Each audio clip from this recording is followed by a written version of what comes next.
When my mother was pregnant with me, she told me later, a party of hooded Ku Klux Klan riders galloped up to our home in Omaha, Nebraska one night. Surrounding the house, brandishing their shotguns and rifles, they shouted for my father to come out.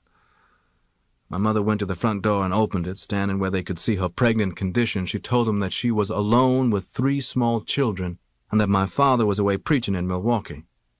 The Klansmen shouted threats and warnings at her that we had better get out of town because the good Christian white people were not going to stand for my father spreading trouble among the good Negroes of Omaha with the back to Africa preachings of Marcus Garvey. My father, the Reverend Earl Little, was a Baptist minister, a dedicated organizer for Marcus Aurelius Garvey's Universal Negro Improvement Association. With the help of such disciples as my father, Garvey, from his headquarters in New York City's Harlem, was raising the banner of black race purity and exhorting the Negro masses to return to their ancestral African homeland, a cause which had made Garvey the most controversial black man on earth. Still shouting threats, the Klansmen finally spurred their horses and galloped around the house, shattering every window pane with their gun butts. Then they rode off into the night, their torches flaring, as suddenly as they had come. My father was enraged when he returned. He decided to wait until I was born, which would be soon, and then the family would move. I'm not sure why he made this decision, for he was not a frightened Negro, as most then were, and many still are today. My father was a big 6'4", very black man. He had only one eye. How he'd lost the other one eye I've never known. He was from Reynolds, Georgia, where he had left school after the 3rd or maybe 4th grade. He believed, as did Marcus Garvey, that freedom, independence, and self-respect could never be achieved by the Negro in America, and that therefore the Negro should leave America to the white man and return to his African land of origin. Among the reasons my father had decided to risk and dedicate his life to help disseminate this philosophy among his people was that he had seen 4 of his 6 brothers die by violence, 3 of them killed by white men, including one by lynching. What my father could not know then was that of the remaining 3, including himself, only one, my Uncle Jim, would die in bed of natural causes. Northern white police were later to shoot my Uncle Oscar, and my father was himself to die by the white man's hands. It has always been my belief that I, too, will die by violence. I have done all that I can to be prepared. I was my father's 7th child. He had 3 children by a previous marriage, Ella, Earl, and Mary, who lived in Boston. He had met and married my mother in Philadelphia, where their first child, my oldest full brother, Wilfred, was born. They moved from Philadelphia to Omaha, where Hilda and then Filbert were born. I was next in line. My mother was 28 when I was born on May 19, 1925, in an Omaha hospital. Then we moved to Milwaukee, where Reginald was born. From infancy, he had some kind of hernia condition which was to handicap him physically for the rest of his life. Louise Little, my mother, who was born in Grenada in the British West Indies, looked like a white woman. Her father was white. She had straight black hair, and her accent did not sound like a Negro's. Of this white father of hers I know nothing except her shame about it.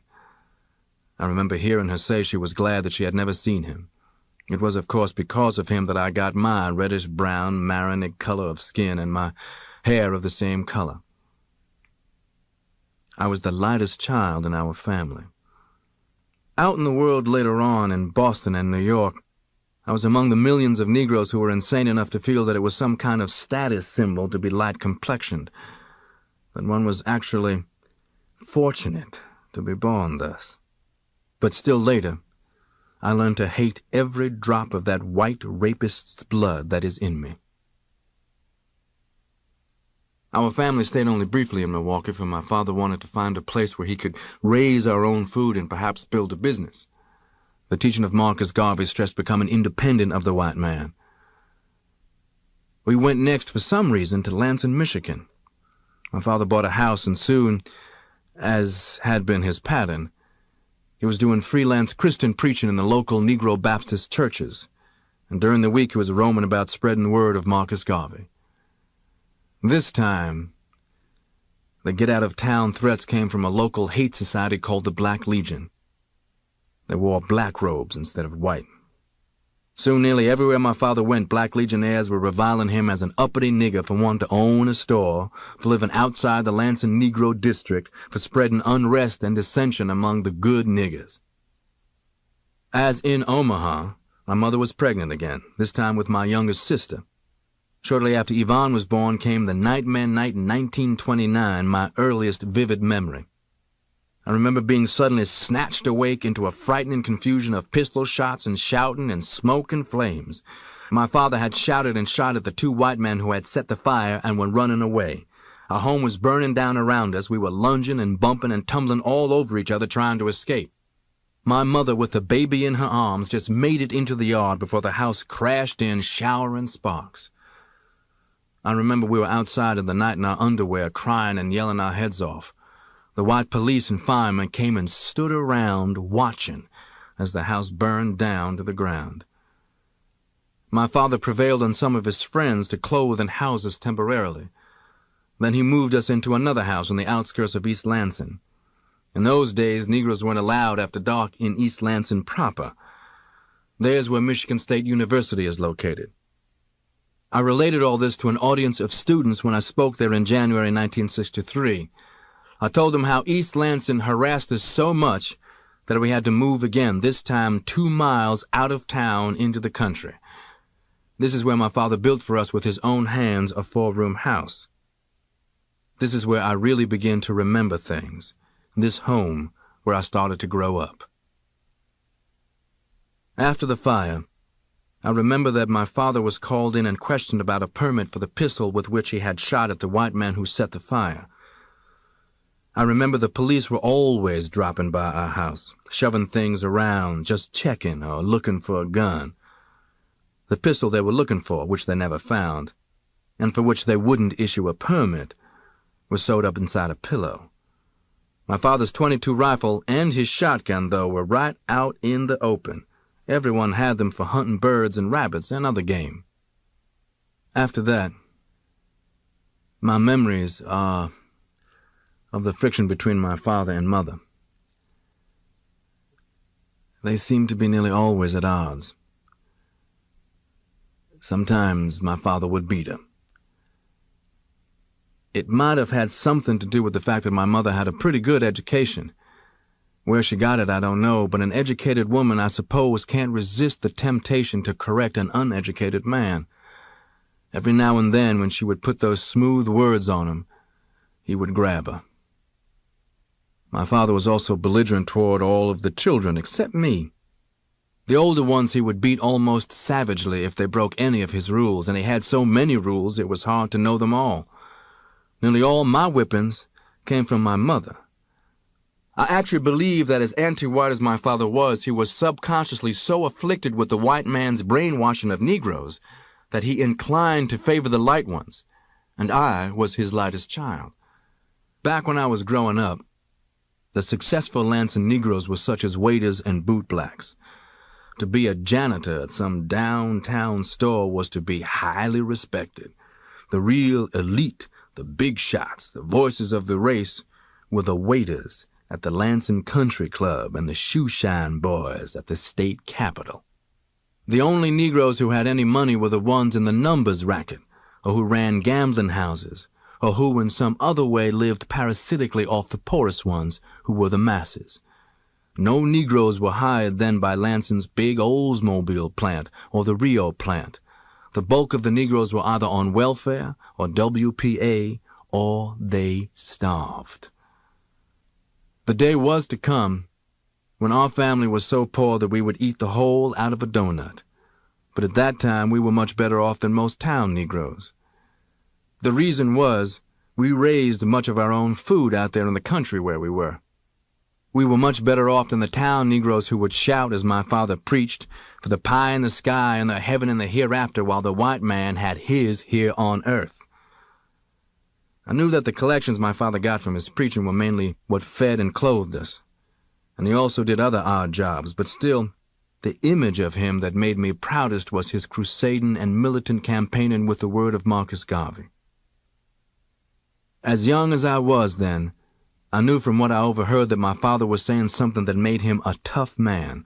I remember an old lady grinning and saying to my father, "You're scaring these white folks to death." One of the reasons I've always felt that my father favored me was that, to the best of my remembrance, it was only me that he sometimes took with him to the Garvey UNIA meetings, which he held quietly in different people's homes. There never were more than a few people at any one time, 20 at most. But that was a lot packed into someone's living room. I noticed how differently they all acted, although sometimes they were the same people who jumped and shouted in church. But in these meetings, both they and my father were more intense, more intelligent and down to earth. It made me feel the same way. I can remember hearing of Adam driven out of the garden into the caves of Europe, Africa for the Africans, Ethiopians awake. And my father would talk about how it would not be much longer before Africa would be completely run by Negroes. By black men was the phrase he always used. No one knows when the hour of Africa's redemption cometh. It is in the wind. It is coming one day. Like a storm, it will be here. I have never understood why, after hearing as much as I did of these kinds of things, I somehow never thought then of the black people in Africa. My image of Africa at the time was of naked savages, cannibals, monkeys, and tigers, and steaming jungles. My mother at this time seemed to be always working, cooking, washing, ironing, cleaning, and fussing over us 8 children. And she was usually either arguing with or not speaking to my father. One cause of friction was that she had strong ideas about what she wouldn't eat and didn't want us to eat, including pork and rabbit, both of which my father loved dearly. He was a real Georgia Negro, and he believed in eating plenty of what we in Harlem today call soul food. I've said that my mother was the one who whipped me. At least she did whenever she wasn't ashamed to let the neighbors think that she was killing me. For if she even acted as though she was about to raise her hand to me, I would open my mouth and let the world know about it. If anybody was passing by out on the road, she would either change her mind or just give me a few licks. Thinking about it now, I feel definitely that just as my father favored me for being lighter than the other children, my mother gave me more hell for the same reason. She was very light herself, but she favored the ones who were darker. Wilfred, I know, was particularly her angel. I remember that she would tell me to get out of the house and let the sun shine on you so you can get some color. She went out of her way never to let me become afflicted with a sense of color superiority. I am sure that she treated me this way partly because of how she came to be light herself.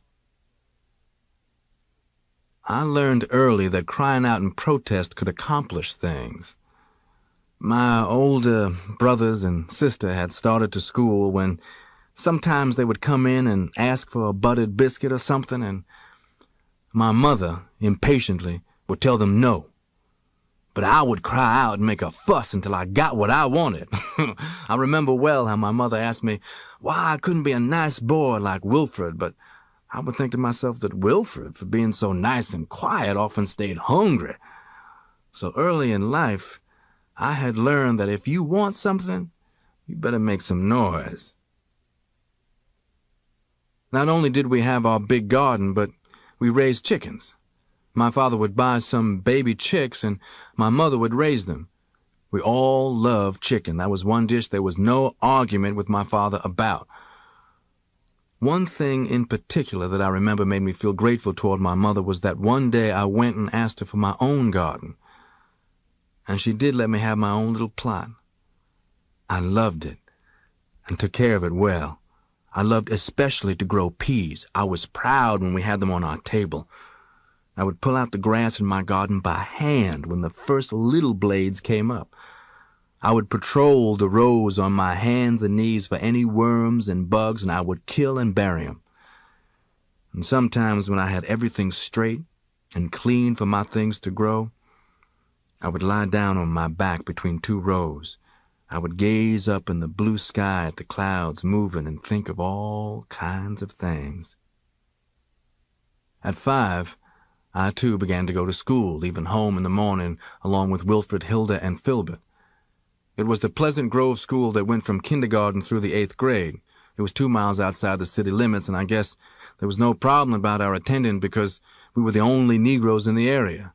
In those days, white people in the North usually would adopt just a few Negroes. They didn't see them as any threat.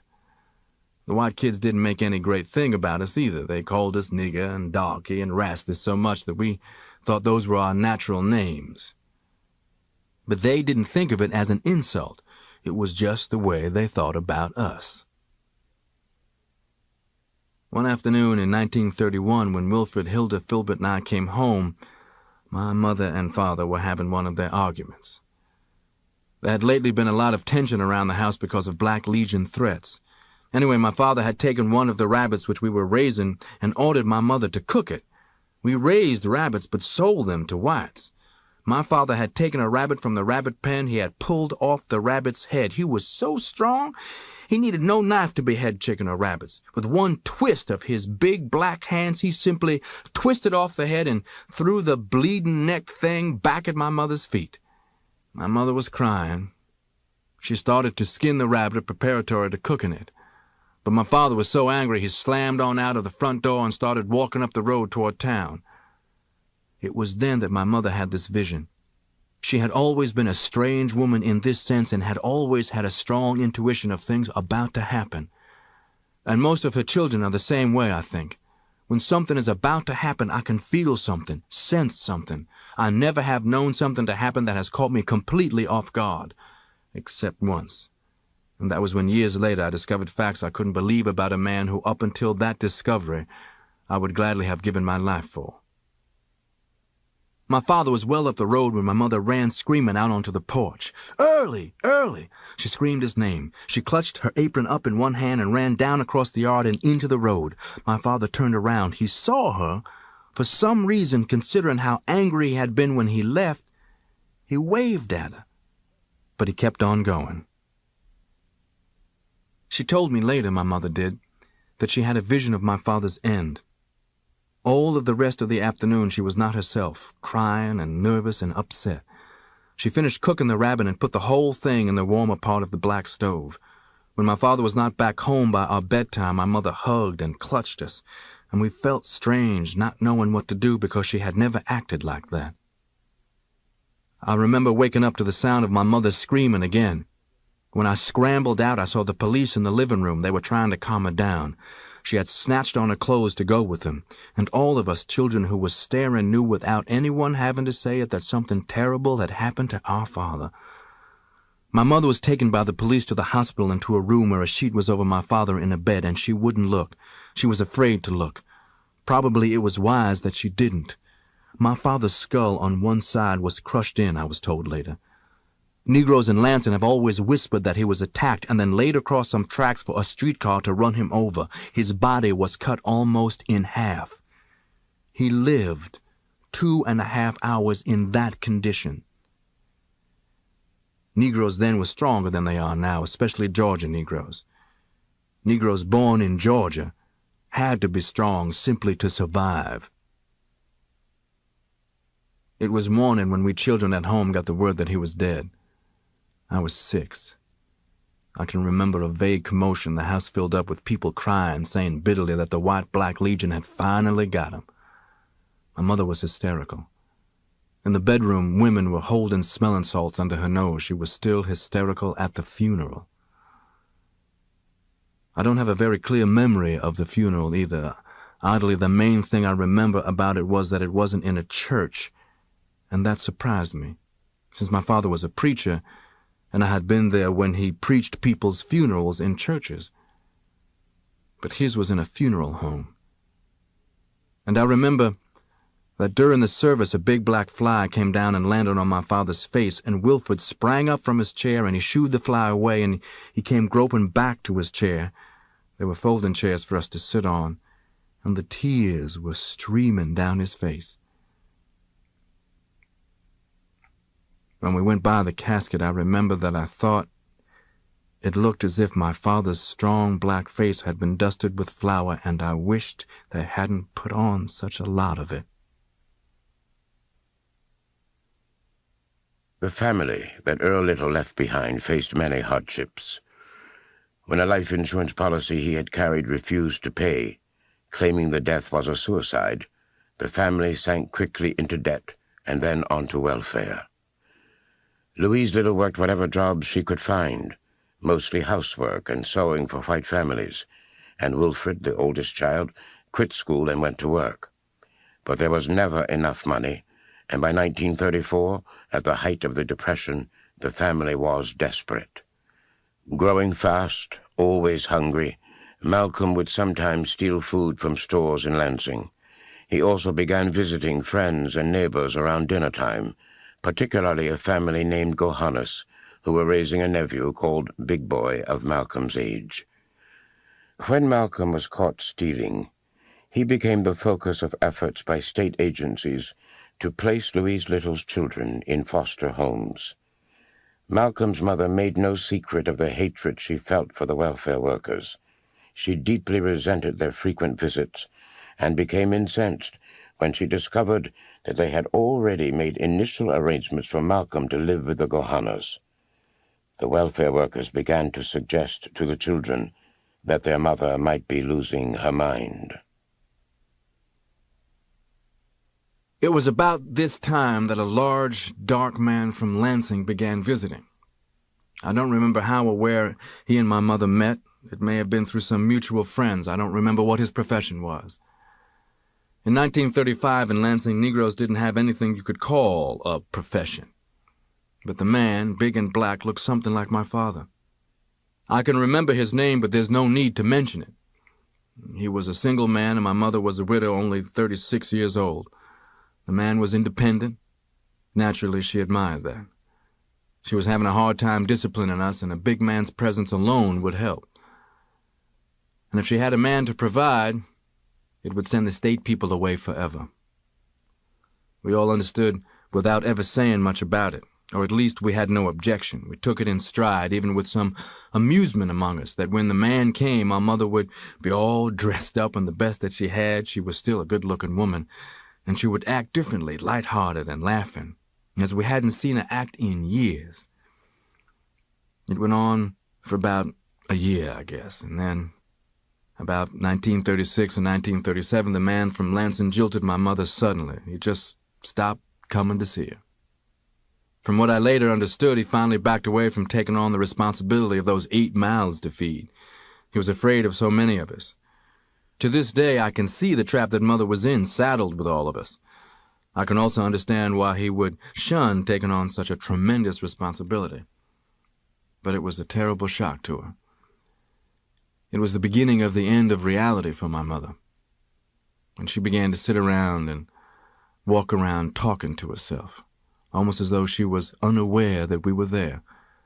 It became increasingly terrifying. The state people saw her weakening. That was when they began the definite steps to take me away from home. They began to tell me how nice it was going to be at the Gohannes home, where the Gohannes had all said how much they liked me and would like to have me live with them. I liked all of them too, but I didn't want to leave Wilfred. I looked up to and admired my big brother. I didn't want to leave Hilda, who was like my second mother, or Filbert. Even in our fighting there was a feeling of brotherly union. Or Reginald especially, who was weak with his hernia condition and who looked up to me as his big brother who looked out for him as I looked up to Wilfred. And I had nothing either against the babies, Yvonne, Wesley, and Robert. As my mother talked to herself more and more, she gradually became less responsive to us and less responsible. The house became less tidy. We began to be more unkempt.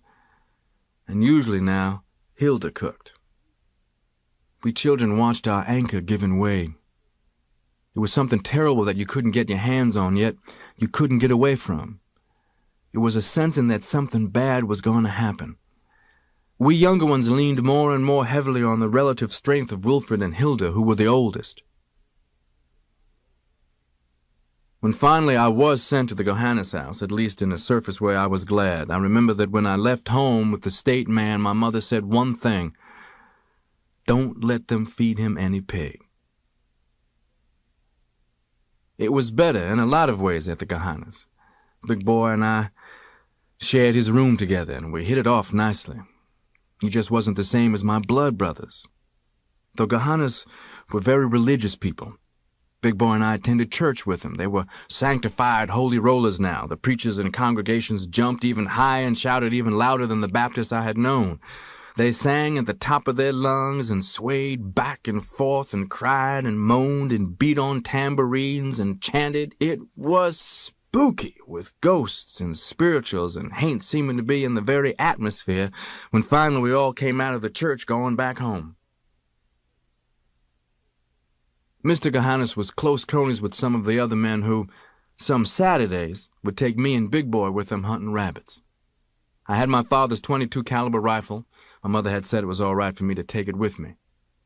The old men had a set rabbit hunting strategy that they had always used. Usually when a dog jumps a rabbit and the rabbit gets away, the rabbit will always somehow instinctively run in a circle and return sooner or later past the very spot where he originally was jumped. Well, the old men would just sit and wait somewhere for the rabbit to come back, then get their shots at him. I got to thinking about it. And finally I thought of a plan. I would separate from them and Big Boy, and I would go to a point where I figured that the rabbit returning would have to pass me first. It worked like magic. I began to get 3 and 4 rabbits before they got 1. The astonishing thing was that none of the old men ever figured out why. They outdid themselves, exclaiming what a sure shot I was. I was about 12 then. All I had done was to improve on their strategy, and it was the beginning of a very important lesson in life. That any time you find someone more successful than you are, especially when you're both engaged in the same business, you know they're doing something that you aren't. Eventually, my mother suffered a complete breakdown, and the court orders were finally signed. They took her to the state mental hospital at Kalamazoo. It was 70-some miles from Lansing, about an hour and a half on the bus. A Judge McClellan in Lansing had authority over me and all my brothers and sisters. We were state children, court wards. He had the full say-so over us, a white man in charge of a black man's children. Nothing but legal modern slavery, however kindly intentioned. My mother remained in the same hospital at Kalamazoo for about 26 years. Later, when I was still growing up in Michigan, I would go to visit her every so often. Nothing that I can imagine could have moved me so deeply as seeing her pitiful state. In 1963, we got my mother out of the hospital, and she now lives there in Lansing with Filbert and his family. It was so much worse than if it had been a physical sickness, for which a cause might have been known, medicine given, a cure effected. Every time I visited her, when finally they led her, a case, a number, back inside from where we had been sitting together, I felt worse. My last visit, when I knew I would never come to see her again, there, was in 1952. I was 27. My brother Filbert had told me that on his last visit she had recognized him somewhat, in spots, he said. But she didn't recognize me at all. She stared at me. She didn't know who I was. Her mind, when I tried to talk, to reach her, was somewhere else. I asked, "Mama, do you know what day it is?" She said, staring, "All the people have gone." I can't describe how I felt. The woman who had brought me into the world and nursed me and advised me and chastised me and loved me didn't know me. It was as if I was trying to walk up the side of a hill of feathers. I looked at her. I listened to her talk, but there was nothing I could do. I truly believe that if ever a state social agency destroyed a family, it destroyed ours. We wanted and tried to stay together. Our home didn't have to be destroyed, but the welfare, the courts, and the doctor gave us the 1, 2, 3 punch, and ours was not the only case of this kind. I knew I wouldn't be back to see my mother again because it could make me a very vicious and dangerous person.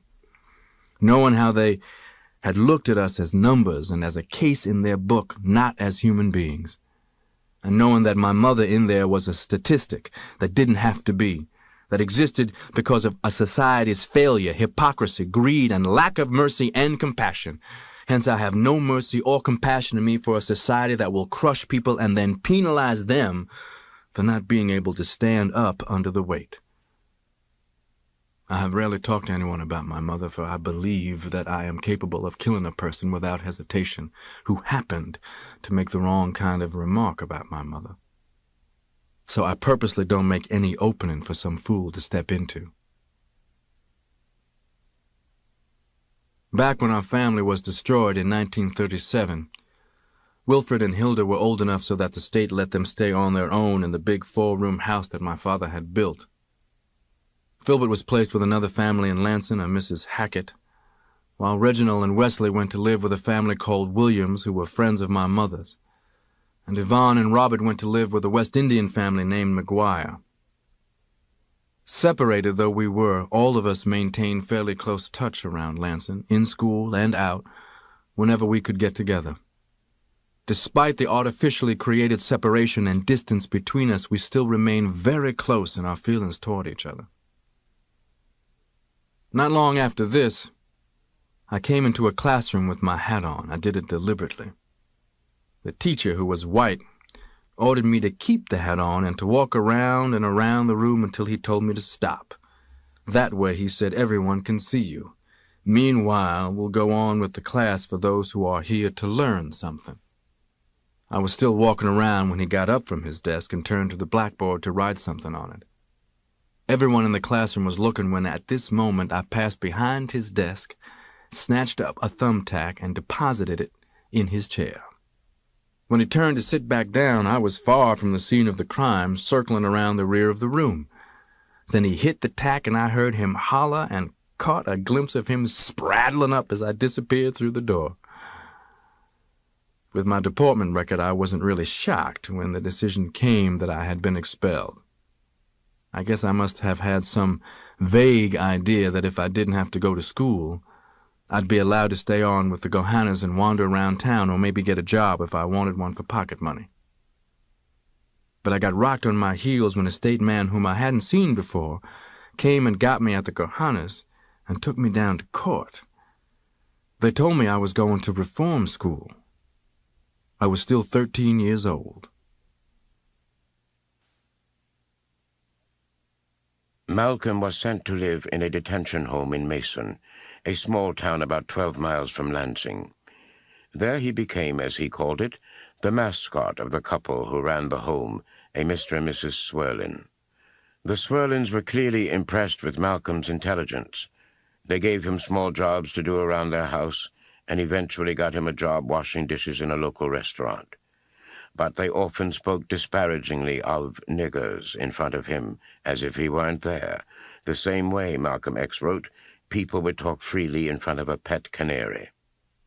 Instead of reform school, Malcolm became the first ward of the detention home ever to be placed in Mason Junior High School, where he was a top student and was even elected president of his 7th grade class, and where his history teacher was particularly fond of telling nigger jokes in Malcolm's presence.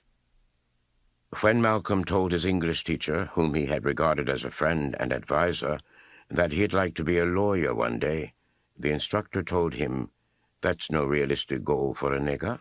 You're good with your hands. Why don't you plan on carpentry?" After this incident, Malcolm became increasingly withdrawn, especially from white people. He also began to get restless. During the summer of his 14th year, he visited his half-sister Ella in Boston. A commanding woman, he wrote of her. The way she sat, moved, talked, did everything, bespoke somebody who did and got exactly what she wanted. Ella had come north from Georgia with nothing, and she had worked hard and invested her savings in property. I had never been so impressed with anybody, Malcolm noted, and he was equally impressed with the excitement of life in the big city.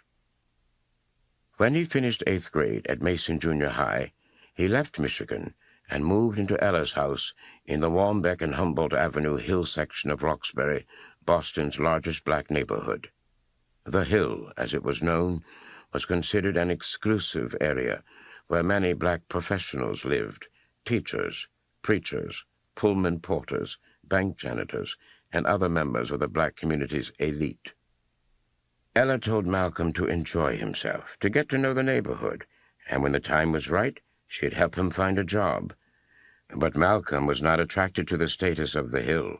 He was drawn to the nightlife, to the jazz and the lights, and he began to roam, late and wide, through the streets of Boston. I spent my first month in town with my mouth hanging open. The sharp-dressed young cats who hung on the corners and in the pool rooms, bars, and restaurants, and who obviously didn't work anywhere, completely entranced me. I couldn't get over marveling how their hair was straight and shiny like white men's hair. Ella told me this was called a conch.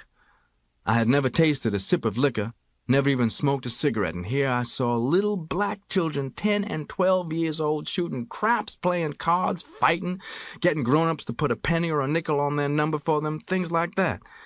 And these children threw around swear words I had never even heard before even, and slang expressions that were just as new to me, such as stud and cat, chick and cool and hip.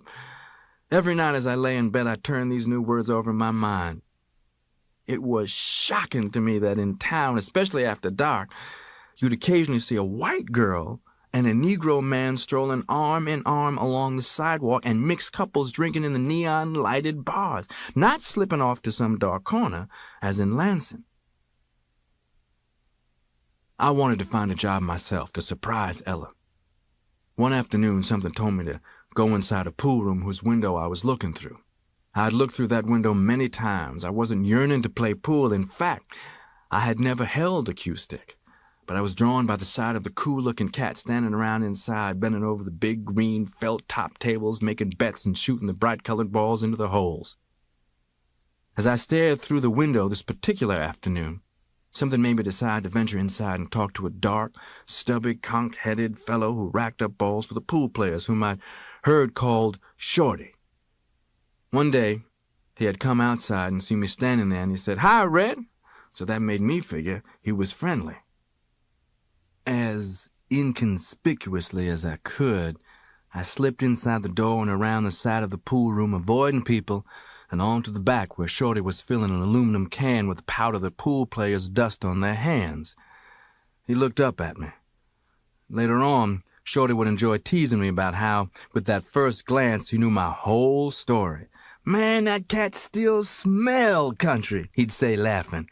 "Cat's legs were so long, his pants so short, his knees showed, and his head looked like a briar patch." But that afternoon, Shorty didn't let it show in his face how country I'd appeared when I told him I'd appreciate it if he'd tell me how could somebody go about getting a job like his. "If you mean racking up balls," said Shorty, "I don't know of no pool joints around here needing anybody."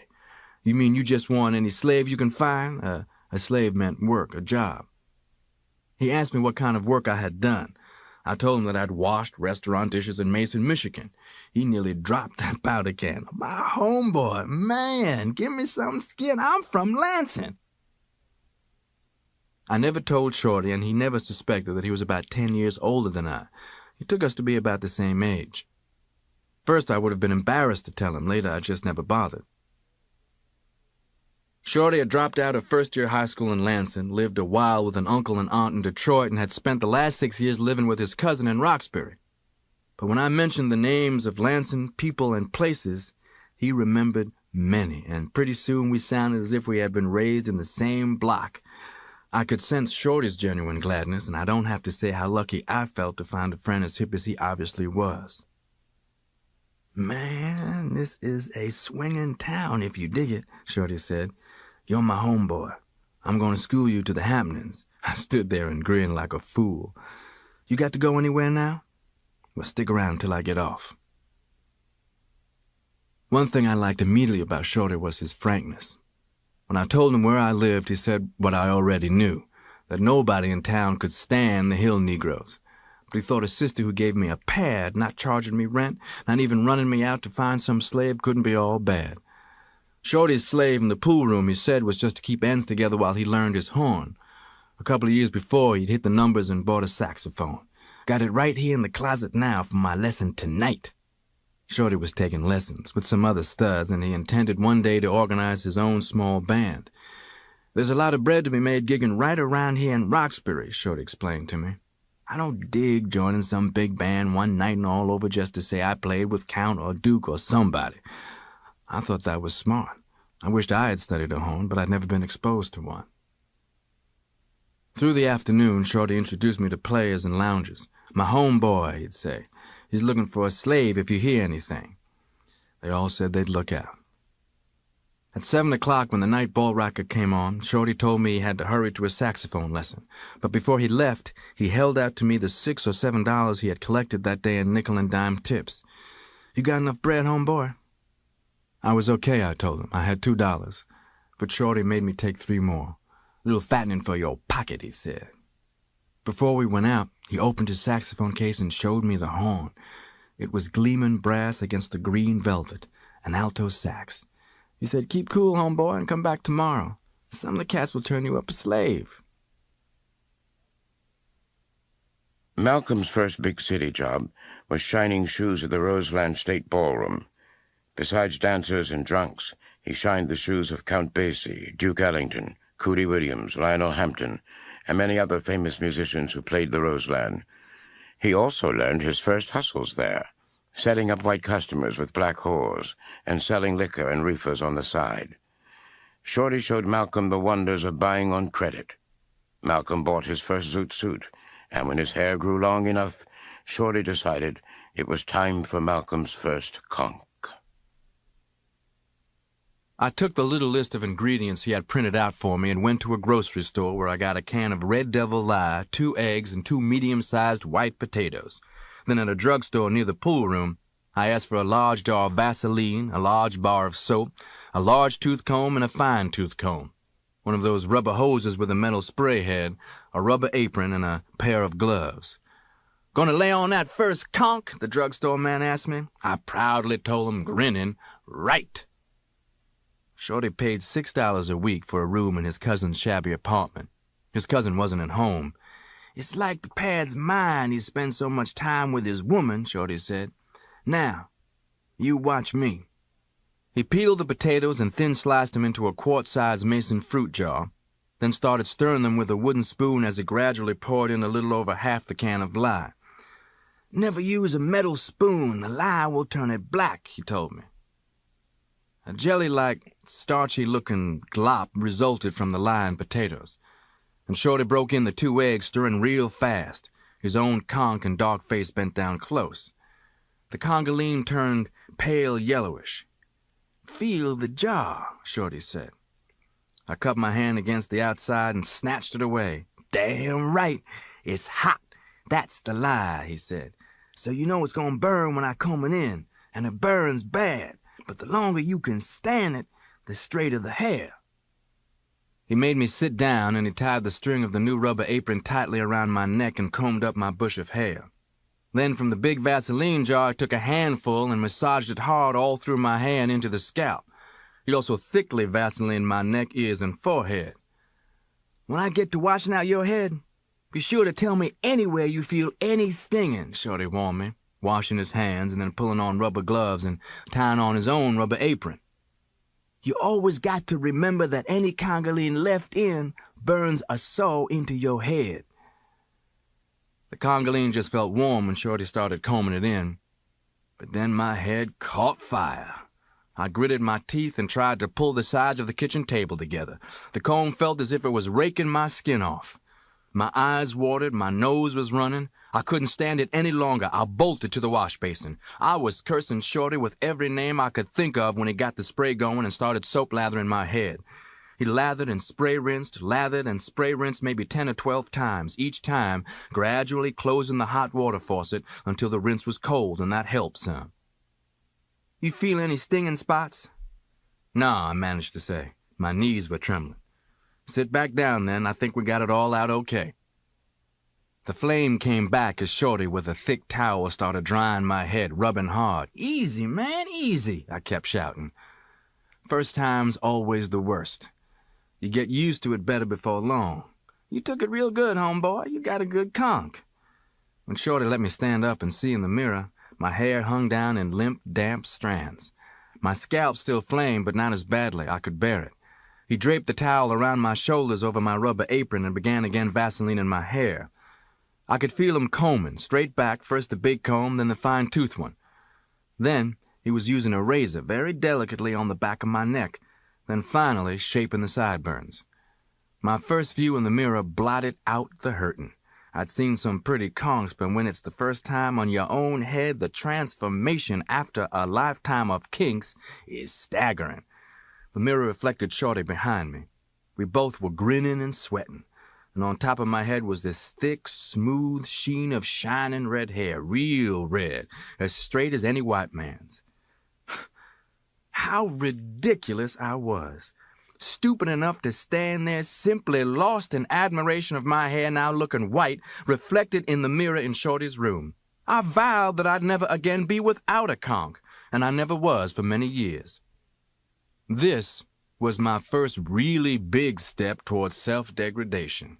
When I endured all that pain, literally burning my flesh to have it look like a white man's hair, I had joined that multitude of Negro men and women in America who are so brainwashed into believing that black people are inferior and white people are superior that they will even violate and mutilate their God-created bodies to try to look pretty by white standards.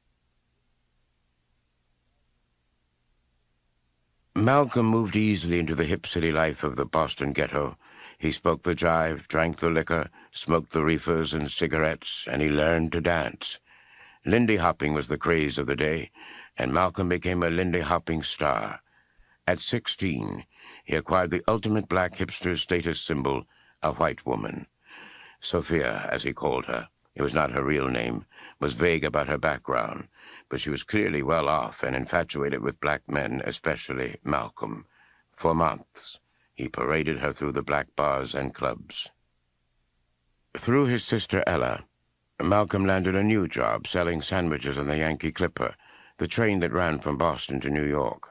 And in New York, he discovered Harlem, the fabulous nightlife that dwarfed what he had known in Boston, the hookers, pimps, and con artists who made up what Malcolm called the Technicolor Bazaar, that stretched along Lenox between 7th and 8th Avenues, the Apollo Theater, and the Savoy Ballroom, the bar at the Braddock Hotel, where the great black musicians congregated, Dizzy Gillespie, Billy Eckstine, Billie Holiday, Ella Fitzgerald, Dinah Washington. Malcolm dreamed of becoming part of it, and shortly after his 17th birthday, he made the move. He found a job in the center of the action as a day waiter at Small's Paradise, one of Harlem's hippest bars. Every day in Small's Paradise Bar was fascinating to me, and from a Harlem point of view, I couldn't have been in a more educational situation. Some of the ablest of New York's black hustlers took a liking to me, and knowing that I was still green by their terms, soon began in a paternal way to straighten Red out. Their methods would be indirect. A dark, businessman-looking West Indian often would sit at one of my tables. One day when I brought his beer, he said, "Red, hold still a minute." He went over me with one of those yellow tape measures and jotted figures in his notebook. When I came to work the next afternoon, one of the bartenders handed me a package. It was an expensive, dark blue suit, conservatively cut. The gift was thoughtful, and the message was clear. The bartenders let me know that this customer was one of the top executives of the fabulous 40 Thieves gang. That was the gang of organized boosters who would deliver to order in one day, COD, any kind of garment you desired. You would pay about 1/3 the store's price. Plain-clothes detectives soon were quietly identified to me by a nod, a wink, knowing the law in the area was elementary for the hustlers, and like them in time I would learn to sense the presence of any police types. In late 1942, each of the military services had their civilian dress eyes and ears picking up anything of interest to them, such as hustles being used to avoid the draft, or who hadn't registered, or hustles that were being worked on servicemen. Longshoremen, or fencers for them, would come into the bar selling guns, cameras, perfumes, watches, and the like, stolen from the shipping docks. These Negroes got what white longshoremen thievery left over. Merchant marine sailors often brought in foreign items, bargains, and the best marijuana cigarettes to be had were made of the gunja and kiska that merchant sailors smuggled in from Africa and Persia. In the daytime, whites were given a guarded treatment. Whites who came at night got a better reception. The several Harlem nightclubs they patronized were geared to entertain and jive the night white crowd to get their money. And with so many law agencies guarding the morals of servicemen, any of them that came in, and a lot did, were given what they asked for, and were spoken to if they spoke, and that was all, unless someone knew them as natives of Harlem. What I was learning was the hustling society's first rule, that you never trusted anyone outside of your own closed-mouthed circle, and that you selected with time and care before you made any intimates even among these.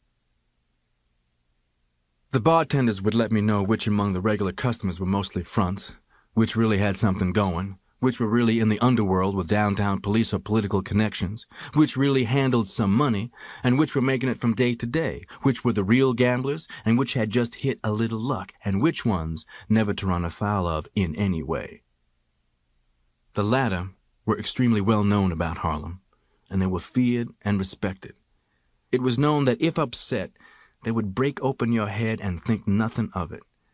These were old-timers, not to be confused with the various hot-headed, wild young hustlers out trying to make a name for themselves for being crazy with a pistol trigger or a knife.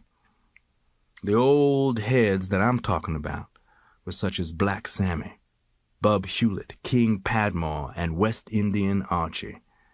Most of these tough ones had worked as strong-arm men for Dutch Schultz when he had muscled into the Harlem numbers industry after white gangsters had awakened to the fortunes being made in what they had previously considered nigger pennies, and the numbers game was referred to by the white racketeers as nigger pool.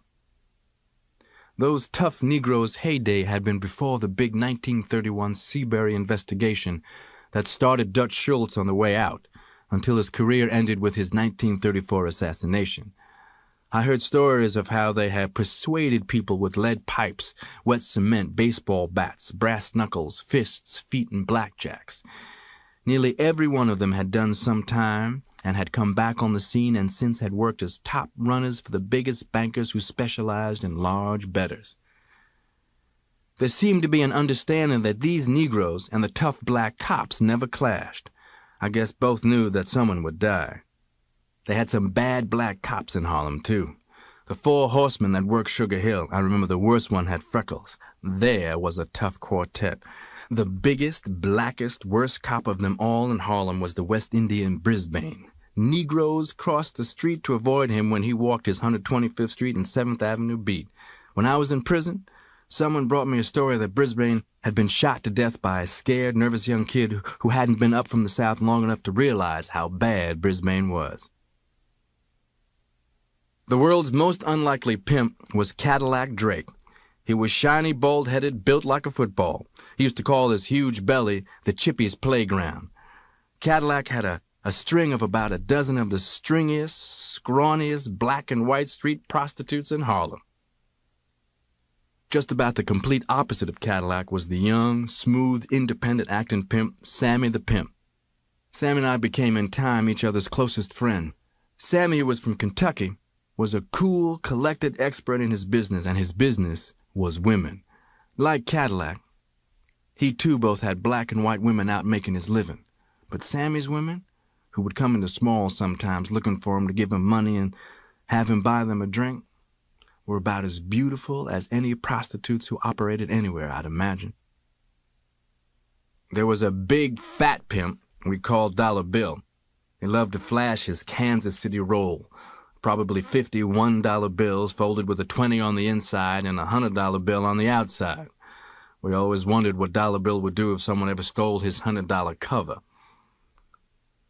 A man who, in his prime, could have stolen Dollar Bill's whole roll blindfolded was threadbare, comic old Fuclose. Fuclose had been one of the best pickpockets in Harlem back when the white people swarmed up every night in the 1920s. But then during the Depression, he had contracted a bad case of arthritis in his hands. His finger joints were knotted and gnarled so that it made people uncomfortable to look at them. Rain, sleet, or snow, every afternoon about 6, Fuclose would be at Small's, telling tall tales about the old days. And it was one of the day's rituals for one or another regular customer to ask the bartender to give him drinks, and me to feed him. My heart goes out to all of us who were in those afternoons at Small's and acted our scene with Fuclose. I wish you could have seen him, pleasantly high with drinks, take his seat with dignity, no begging, not on anybody's welfare, and open his napkin and study the day's menu that I gave him and place his order. I'd tell the cooks it was for Fuclose and he'd get the best in the house. I'd go back and serve it as though he were a millionaire. Many times since, I've thought about it and what it really meant. In one sense, we were huddled in there, bonded together in seeking security and warmth and comfort from each other, and we didn't know it. All of us who might have probed space or cured cancer or built industries were instead black victims of the white man's American social system.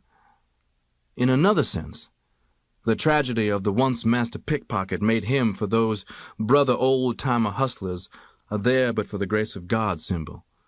To wolves who were still able to catch some rabbits, it had meaning that an old wolf who had lost his fangs was still eaten.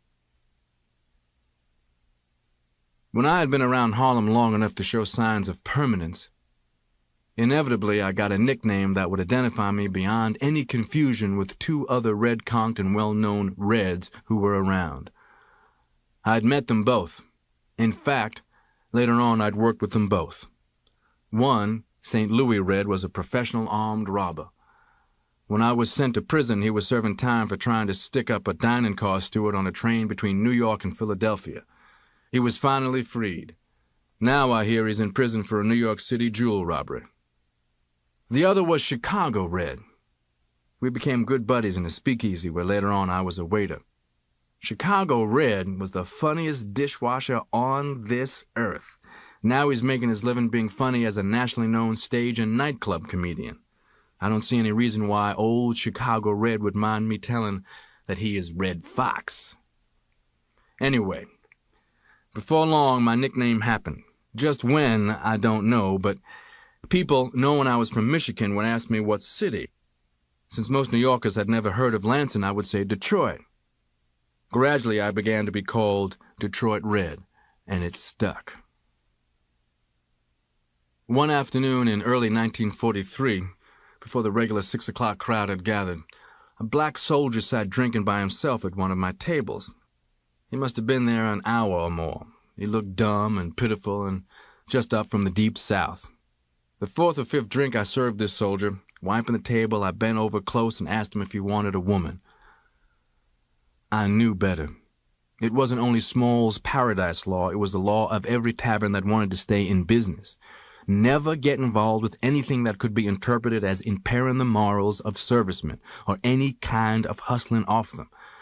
This had caused trouble for dozens of places. Some had been put off limits by the military. Some had lost their state or city licenses. I played right into the hands of a military spy. He sure would like a woman. He acted so grateful he even put on an extreme Southern accent. And I gave him the phone number of one of my best friends among the prostitutes where I lived. But something felt wrong. I gave the fellow a half hour to get there, and then I telephoned. I expected the answer I got, that no soldier had been there. I didn't even bother to go back out to the bar. I just went straight to Charlie Small's office.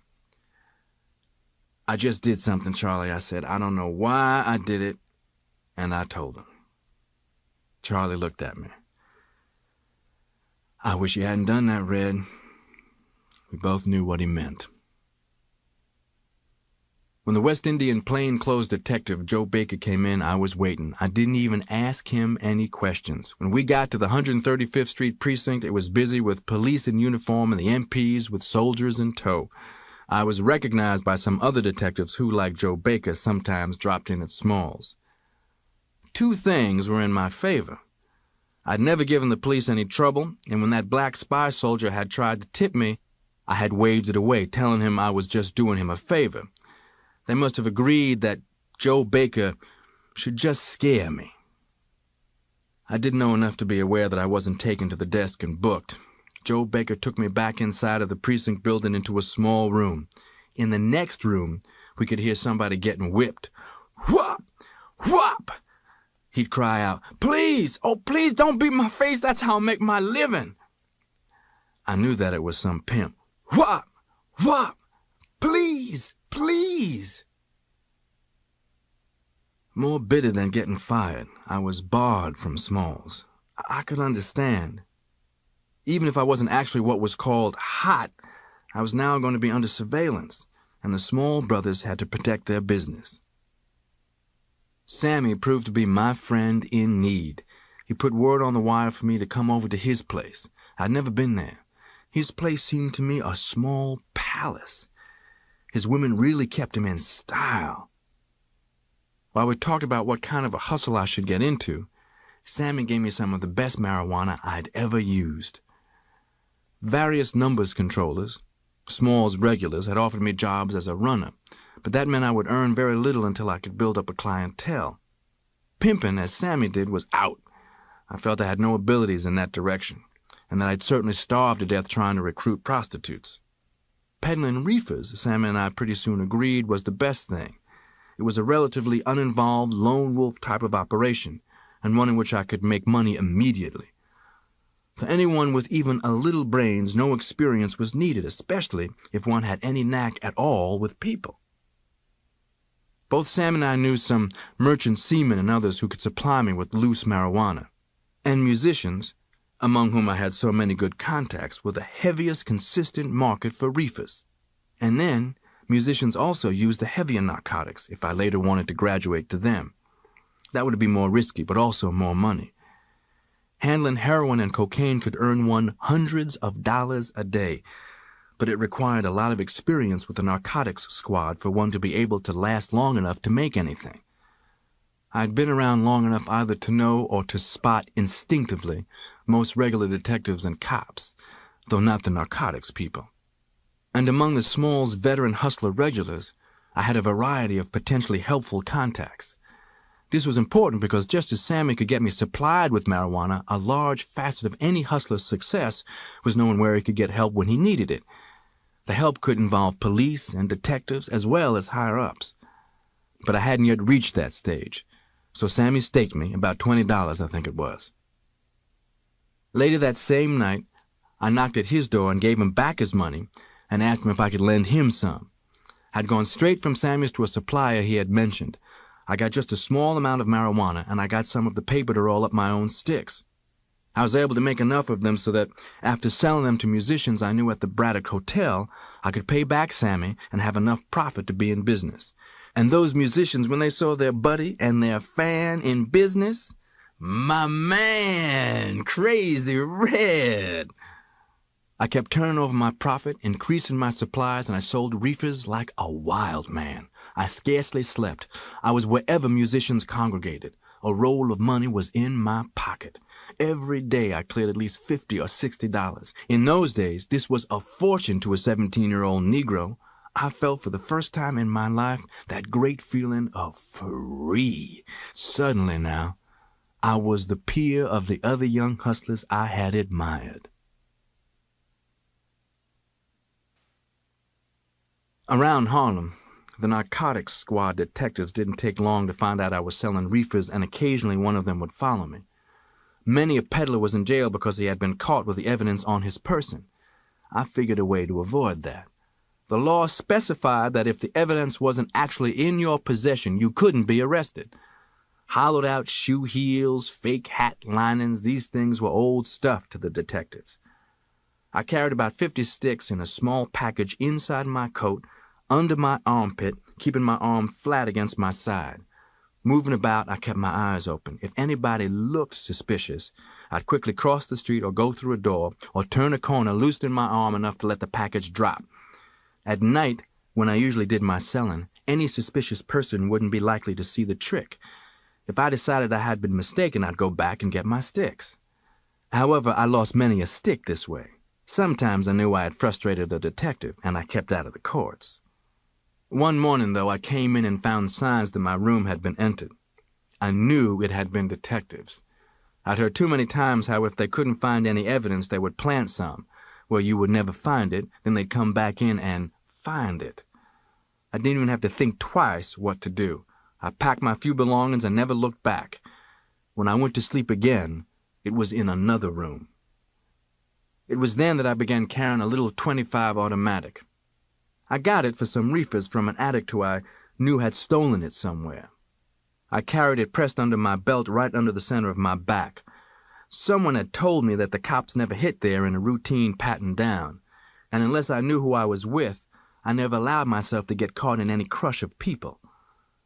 The narcotics cops had been known to rush up and get their hands on you and plant evidence while searching. I felt that as long as I kept on the go and in the open, I had a good chance.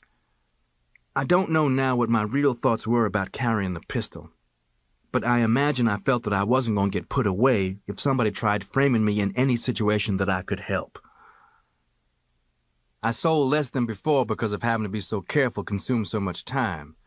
Every now and then on a hunch, I'd move to another room. I told nobody but Sammy where I slept. Finally, it was on the wire that the Harlem Narcotics Squad had me on its special list. Now, every other day or so, usually in some public place, they would flash the badge and search me. But I'd tell them at once, loud enough for others standing about to hear me, that I had nothing on me and I didn't want to get anything planted on me. Then they wouldn't, because Harlem already thought little enough of the law, and they did have to be careful that some crowd of Negroes would not intervene roughly. Negroes were starting to get very tense in Harlem. One could almost smell trouble ready to break out, as it did very soon. But it was really tough on me then. I was having to hide my sticks in various places near where I was selling. I'd put 5 sticks in an empty cigarette pack and drop the empty-looking pack by a lamppost or behind a garbage can or a box. And I'd first tell my customers to pay me, and then where to pick up. But my regular customers didn't go for that. You couldn't expect a well-known musician to go grubbing behind a garbage can. So I began to pick up some of the street trade, the people you could see looked high. I collected a number of empty Red Cross bandage boxes and used them for drops. That worked pretty good. But the Middle Harlem Narcotics Force found so many ways to harass me that I had to change my area. I moved down to Lower Harlem around 110th Street. There were more reefer smokers around there, but these were a cheaper type.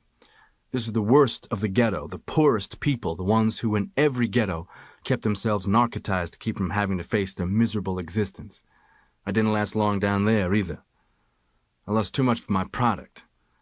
After I sold to some of those reefer smokers who had the instincts of animals, they followed me and learned my pattern.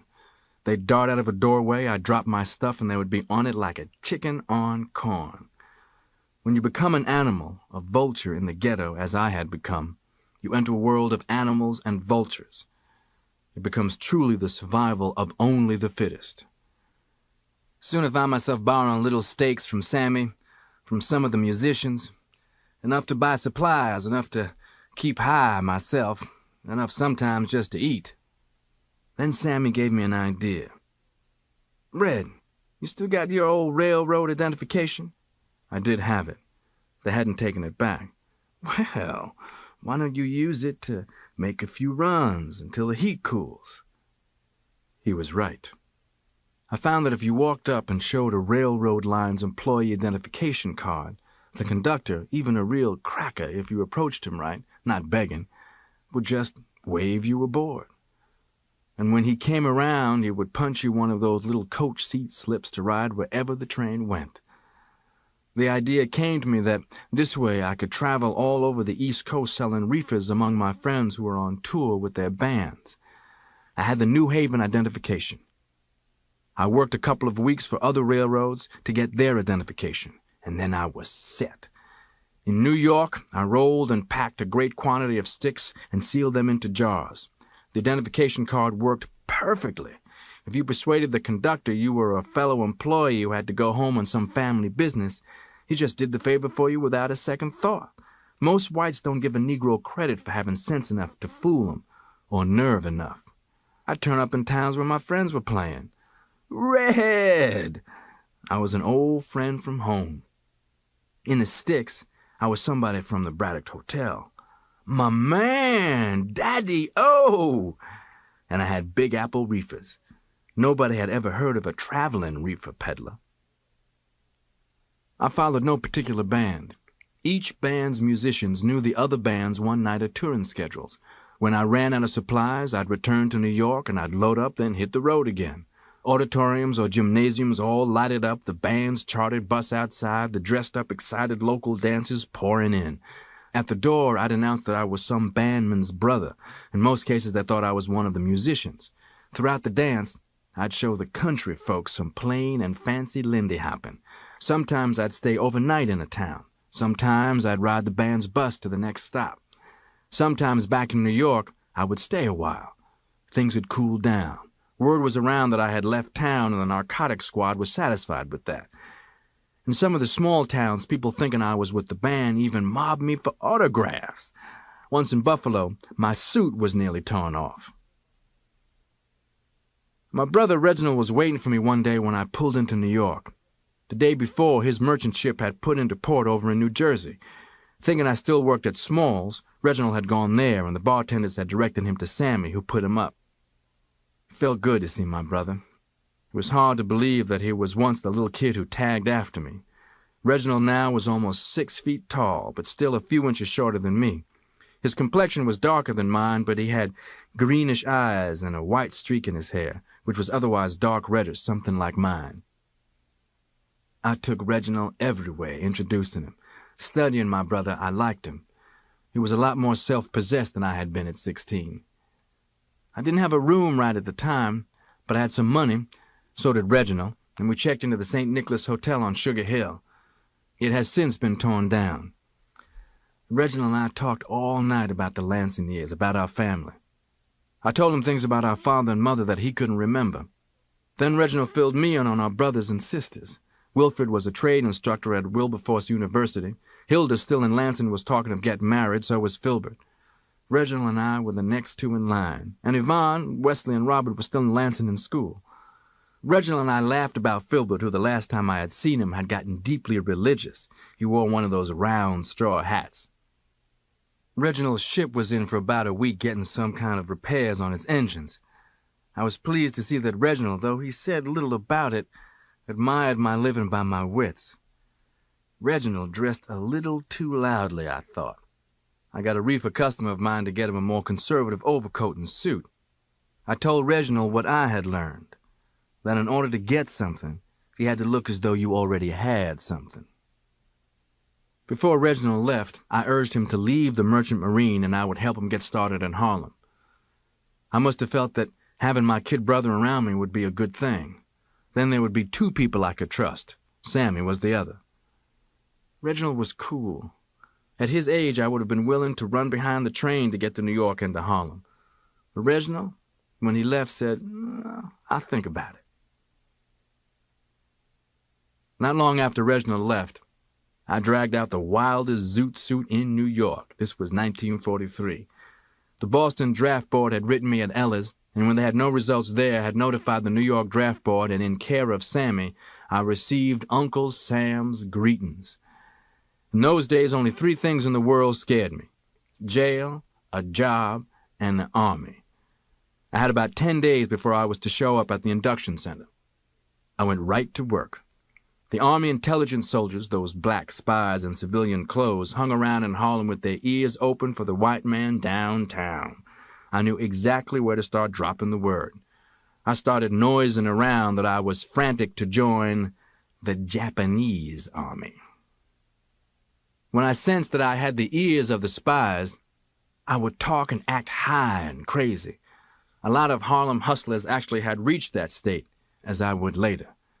It was inevitable when one had gone long enough on heavier and heavier narcotics and under the steadily tightening vice of the hustling life. I'd snatch out and read my greetings aloud to make certain they heard who I was and when I'd report downtown. This was probably the only time my real name was ever heard in Harlem in those days. The day I went down there, I costumed like an actor. With my wild zoot suit, I wore the yellow knob-toe shoes, and I frizzled my hair up into a reddish bush of conch. I went in, skipping and tipping, and I thrust my tattered greetings at the reception desk's white soldier. Crazy old daddy-o, get me moving. I can't wait to get in that brown. Very likely that soldier hasn't recovered from me yet.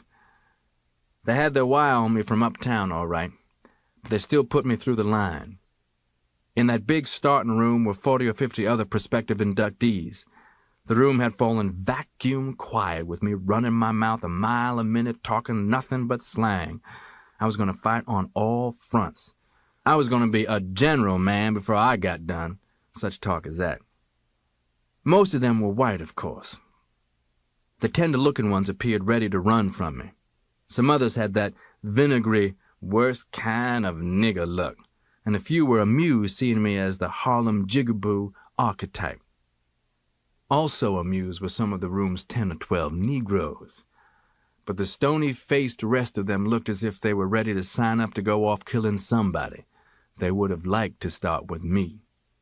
The line moved along. Pretty soon, stripped to my shorts, I was making my eager-to-join comments in the medical examination rooms, and everybody in the white coats that I saw had 4F in his eyes.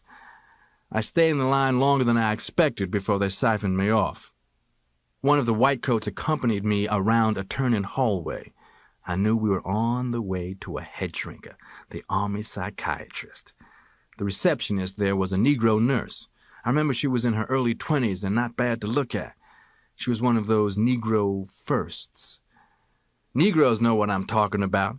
Back then, the white man during the war was so pressed for personnel that he began letting some Negroes put down their buckets and mops and dust rags and use a pencil or sit at some desk or hold some 25-cent title.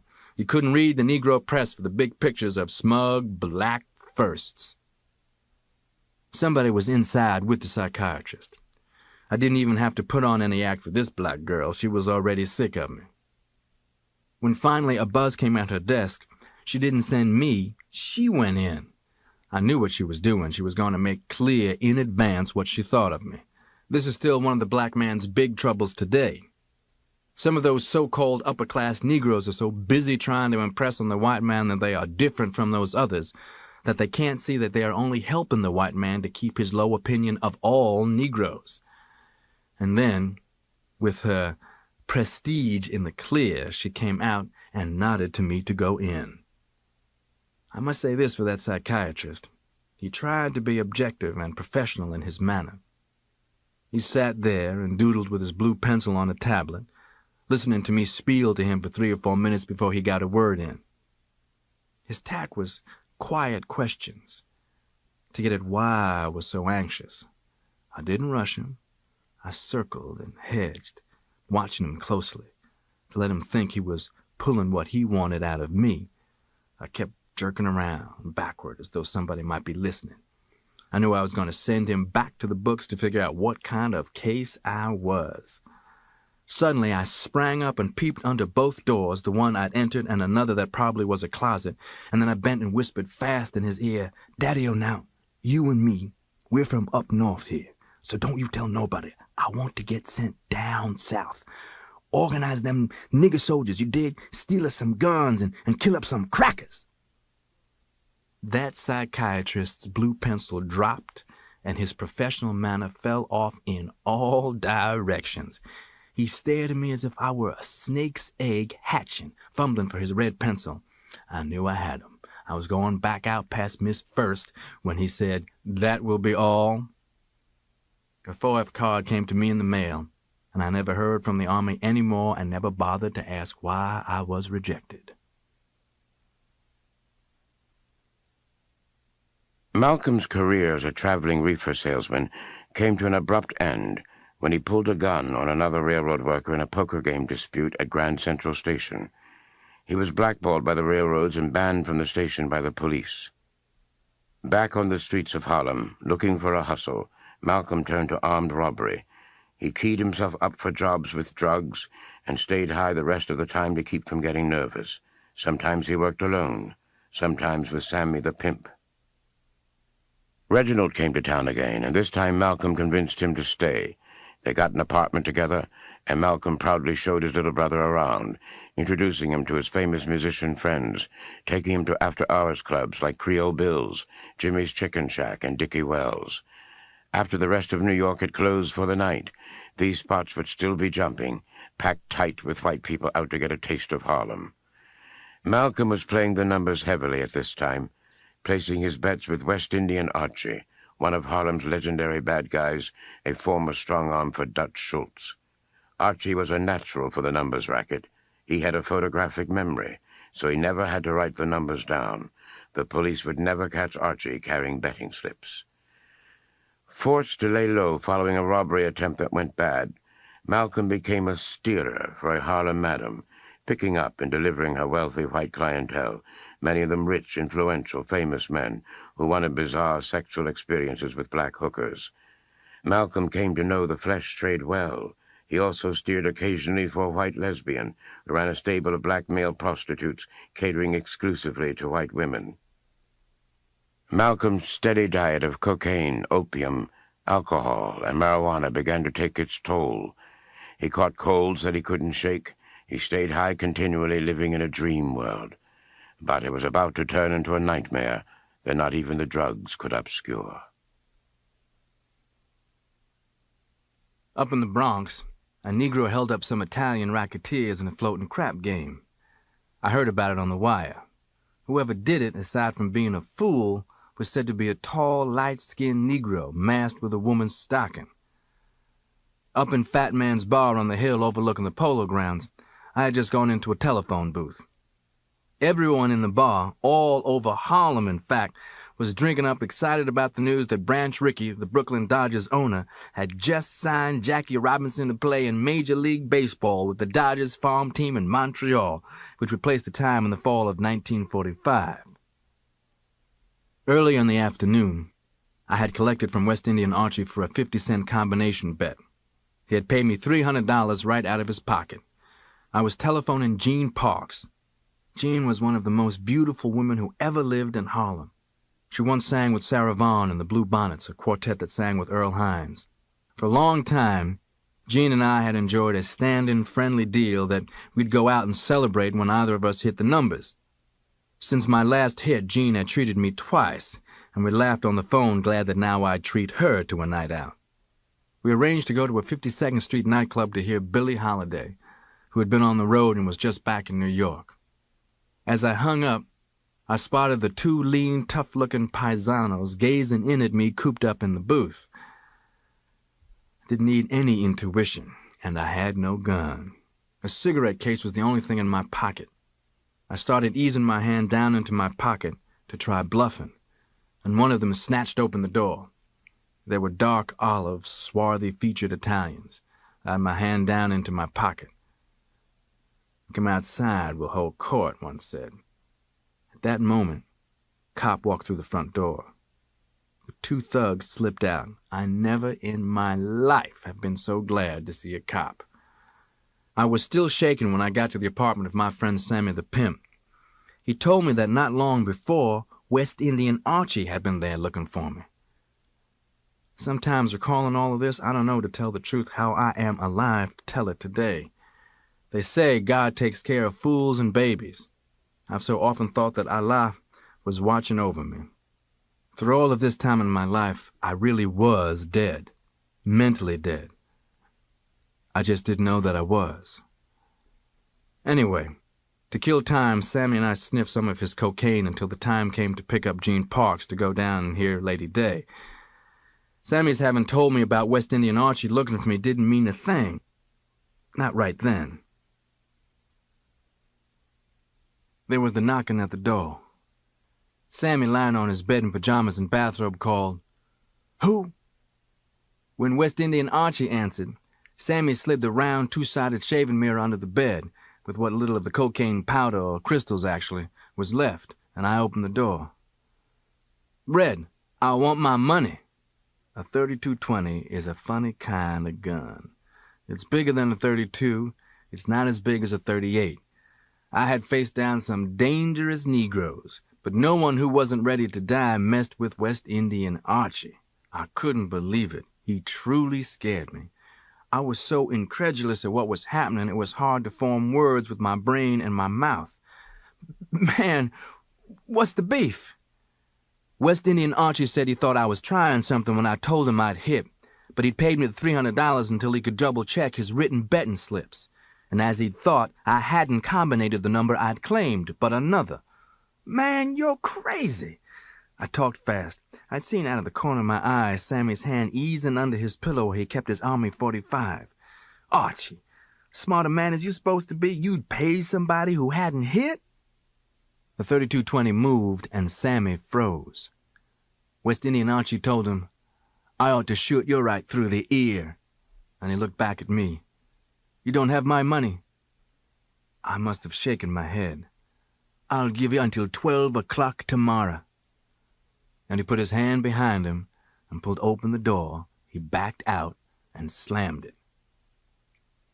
It was a classic hustler code impasse. The money wasn't the problem. I still had about $200 of it. Had money been the issue, Sammy could have made up the difference. If it wasn't in his pocket, his women could quickly have raised it. West Indian Archie himself, for that matter, would have loaned me $300 if I'd asked him, as many thousands of dollars of mine as he'd gotten 10% of. Once, in fact, when he'd heard I was broke, he had looked me up and handed me some money and grunted, "Stick this in your pocket." The issue was the position which his action had put us both into. For a hustler in our sidewalk jungle world, face and honor were important. No hustler could have it known that he'd been hyped, meaning outsmarted or made a fool of. And worse, a hustler could never afford to have it demonstrated that he could be bluffed, that he could be frightened by a threat, that he lacked nerve. West Indian Archie knew that some young hustlers rose in stature in our world when they somehow hoodwinked older hustlers, then put it on the wire for everyone to hear. He believed I was trying that. In turn, I knew he would be protecting his stature by broadcasting all over the wire his threat to me. Because of this code, in my time in Harlem, I'd personally known a dozen hustlers who, threatened, left town disgraced. Once the wire had it, any retreat by either of us was unthinkable. The wire would be awaiting the report of the showdown.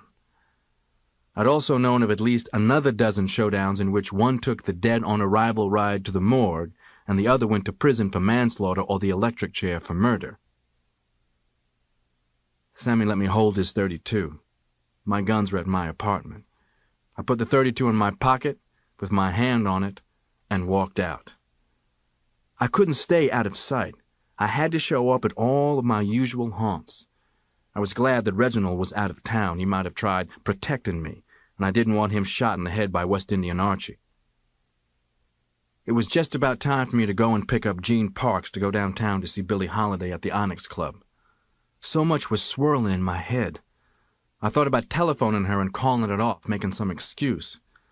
But I knew that running now was the worst thing I could do. So I went on and picked up Jean at her place. We took a taxi down to 52nd Street. Billie, at the microphone, had just finished a number when she saw Jean and me. Her white gown glittered under the spotlight. Her face had that coppery Indianish look, and her hair was in that trademark ponytail. For her next number, she did the one she knew I always liked so. You don't know what love is until you face each dawn with sleepless eyes, until you've lost a love you hate to lose. When her set was done, Billie came over to our table. She and Jean, who hadn't seen each other in a long time, hugged each other. Billie sensed something wrong with me. She knew that I was always high, but she knew me well enough to see that something else was wrong, and she asked me in her customary profane language what was the matter with me. And in my own foul vocabulary of those days, I pretended to be without a care, so she let it drop. We had a picture taken by the club photographer that night. The three of us were sitting close together. That was the last time I ever saw Lady Day. She's dead. Dope and heartbreak stopped that heart as big as a barn in that sound and style that no one successfully copies. Lady Day sang with the soul of Negroes from the centuries of sorrow and oppression. What a shame that proud, fine black woman never lived where the true greatness of the black race was appreciated. In the Onyx Club men's room, I sniffed the little packet of cocaine I'd gotten from Sammy. Jean and I, riding back up to Harlem in a cab, decided to have another drink. She had no idea what was happening when she suggested one of my main hangouts, the bar of the Lamar Cherie on the corner of 147th Street and St. Nicholas Avenue. I had my gun and the cocaine courage, and I said okay. By the time we'd had the drink, I was so high that I asked Jean to take a cab on home, and she did. I never have seen Jean again either. Like a fool, I didn't leave the bar. I stayed there, sitting like a bigger fool with my back to the door, thinking about West Indian Archie. Since that day, I have never sat with my back to a door, and I never will again. But it's a good thing I was then. I'm positive if I'd seen West Indian Archie come in, I'd have shot to kill. The next thing I knew, West Indian Archie was standing before me, cursing me loud, his gun on me. He was really making his public point, floor showing for the people. He called me foul names, threatened me. Everyone, bartenders, customers, sat or stood as though carved, drinks in midair. The jukebox in the rear was going. I had never seen West Indian Archie high before, not a whiskey high. I could tell it was something else. I knew the hustler's characteristic of keying up on dope to do a job. I was thinking, I'm going to kill Archie. I'm just going to wait until he turns around to get the drop on him. I could feel my own .32 resting against my ribs where it was tucked under my belt, beneath my coat. West Indian Archie, seeming to read my mind, quit cursing, and his words jarred me. You're thinking you're going to kill me first, Red. But I'm going to give you something to think about. I'm 60. I'm an old man. I've been to Sing Sing. My life is over. You're a young man. Kill me, you're lost anyway. All you can do is go to prison. I've since thought that West Indian Archie may have been trying to scare me into running to save both his face and his life. It may be that's why he was so high. No one knew that I hadn't killed anyone, but no one who knew me, including myself, would doubt that I'd kill. I can't guess what might have happened, but under the code, if West Indian Archie had gone out the door after having humiliated me as he did, I'd have had to follow him out. We'd have shot it out in the street. But some friends of West Indian Archie moved up alongside him, quietly calling his name. Archie, Archie. And he let them put their hands on him, and they drew him aside. I watched them move him past where I was sitting, glaring at me. They're working him back toward the rear. Then, taking my time, I got down off the stool. I dropped a bill on the bar for the bartender. Without looking back, I went out. I stood outside in full view of the bar with my hand in my pocket for perhaps 5 minutes. When West Indian Archie didn't come out, I left. It must have been 5 in the morning when downtown I woke up a white actor I knew who lived in the Howard Hotel on 45th Street off 6th Avenue. I knew I had to stay high. The amount of dope I put into myself within the next several hours sounds inconceivable. I got some opium from that fellow. I took a cab back to my apartment and I smoked it. My gun was ready if I heard a mosquito cough. My telephone rang. It was the white lesbian who lived downtown. She wanted me to bring her and her girlfriend $50 worth of reefers. I felt that if I had always done it, I had to do it now. Opium had me drowsy. I had a bottle of Benzedrine tablets in my bathroom. I swallowed some of them to perk up. The two drugs working in me had my head going in opposite directions at the same time. I knocked at the apartment right behind mine. The dealer let me have loose marijuana on credit. He saw I was so high that he even helped me roll it, 100 sticks. And while we were rolling it, we both smoked some. Now, opium, benzodrine, reefers. I stopped by Sammy's on the way downtown. Sammy was by this time very badly addicted. He seemed hardly to recognize me. Lying in bed, he reached under again and brought out that inevitable shaving mirror on which, for some reason, he always kept his cocaine crystals. He motioned for me to sniff some. I didn't refuse. Going downtown to deliver the reefers, I felt sensations I cannot describe, in all those different grooves at the same time. The only word to describe it was timelessness. A day might have seemed to me 5 minutes, or a half hour might have seemed a week. I can't imagine how I looked when I got to the hotel. When the lesbian and her girlfriend saw me, they helped me to a bed. I fell across it and passed out. That night, when they woke me up, it was half a day beyond West Indian Archie's deadline. I went back uptown. It was on the wire. I could see people who knew me finding business elsewhere. I knew nobody wanted to be caught in a crossfire. But nothing happened. Next day either. I just stayed high. Some raw kid hustling a bar I had to bust in his mouth. He came back pulling a blade. I would have shot him, but somebody grabbed him. They put him out, cursing that he was going to kill me. Intuition told me to get rid of my gun.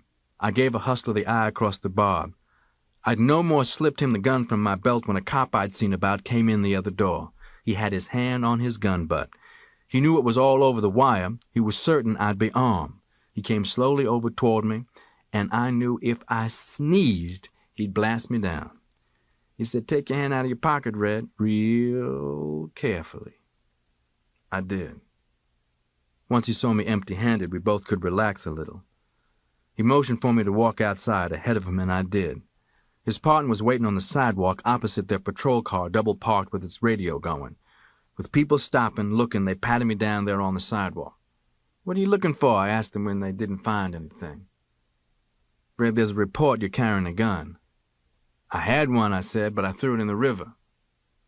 The one that come into the bar said, "I think I'd leave town if I were you, Red." I went back to the bar. Saying that I had thrown my gun away had kept them from taking me to my apartment. Things I had there could have gotten me more time than 10 guns and could have gotten them a promotion. Everything was building up, closing in on me. I was trapped in so many cross turns. West Indian Archie gunning for me, the Italians who thought I'd stuck up their crap game after me, the scared kid hustler I'd hit, the cops. For 4 years up to that point, I'd been lucky enough or slick enough to escape jail or even getting arrested, or any serious trouble. But I knew that any minute now, something had to give. Sammy had done something for me I've often wished I could have thanked him for. When I heard the car's horn, I was walking on St. Nicholas Avenue, but my ears were hearing a gun. I didn't dream the horn could possibly be for me. "Homeboy!" I jerked around. I came close to shooting. Shorty! From Boston! I'd scared him nearly to death. "Daddy, yo!" I couldn't have been happier. Inside the car, he told me Sammy had telephoned about how I was jammed up tight and told him he'd better come and get me. And Shorty did his band's date, then borrowed his piano man's car and burned up the miles to New York. I didn't put up any objections to leaving. Shorty stood watch outside my apartment. I brought out and stuffed into the car's trunk what little stuff I cared to hang on to. Then we hit the highway. Shorty had been without sleep for about 36 hours.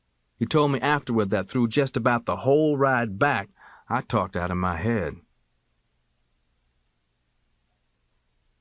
Back in Boston again, even Shorty was amazed and a bit frightened by the animal edge that Malcolm had developed on the streets of Harlem.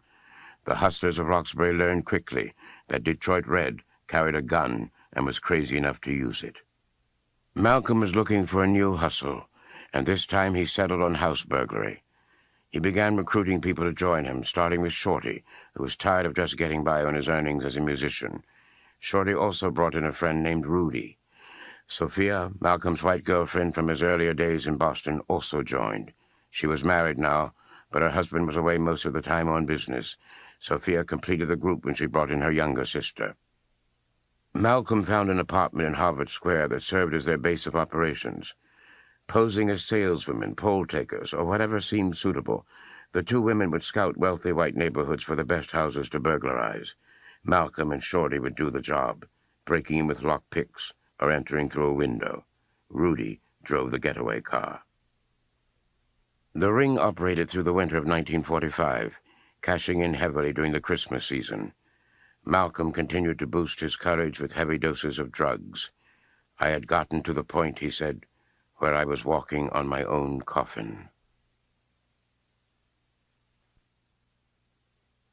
I had put a stolen watch into a jewelry shop to replace a broken crystal. It was about 2 days later, when I went to pick up the watch, that things fell apart. I had my gun in a shoulder holster under my coat. The loser of the watch, the person from whom it had been stolen by us, I later found, had described the repair that it needed. It was a very expensive watch, that's why I had kept it for myself. And all the jewelers in Boston had been alerted. The jeweler waited until I paid him before he laid the watch on the counter. He gave his signal, and this other fellow suddenly appeared from the back, walking toward me. One hand was in his pocket. I knew he was a cop. He said quietly, "Step into the back." Just as I started back there, an innocent Negro walked into the shop. I remember later hearing that he had just that day gotten out of the military. The detective, thinking he was with me, turned to him. There I was, wearing my gun, and the detective talking to that Negro with his back to me. Today I believe that Allah was with me even then. I didn't try to shoot him, and that saved my life. I remember that his name was Detective Slack. I raised my arm and motioned to him. "Here, take my gun." I saw his face when he took it. He was shocked.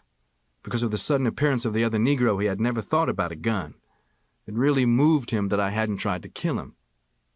Then, holding my gun in his hand, he signaled, and out from where they had been concealed walked two other detectives. They'd had me covered. One false move, I'd have been dead. I was going to have a long time in prison to think about that. The detectives grilled me. They didn't beat me. They didn't even put a finger on me. And I knew it was because I hadn't tried to kill the detective. They got my address from some papers they found on me. The girls soon were picked up. Shorty was pulled right off the bandstand that night. The girls also had implicated Rudy. To this day, I have always marveled at how Rudy somehow got the word. I know he must have caught the first thing smoking out of Boston, and he got away. They never got him.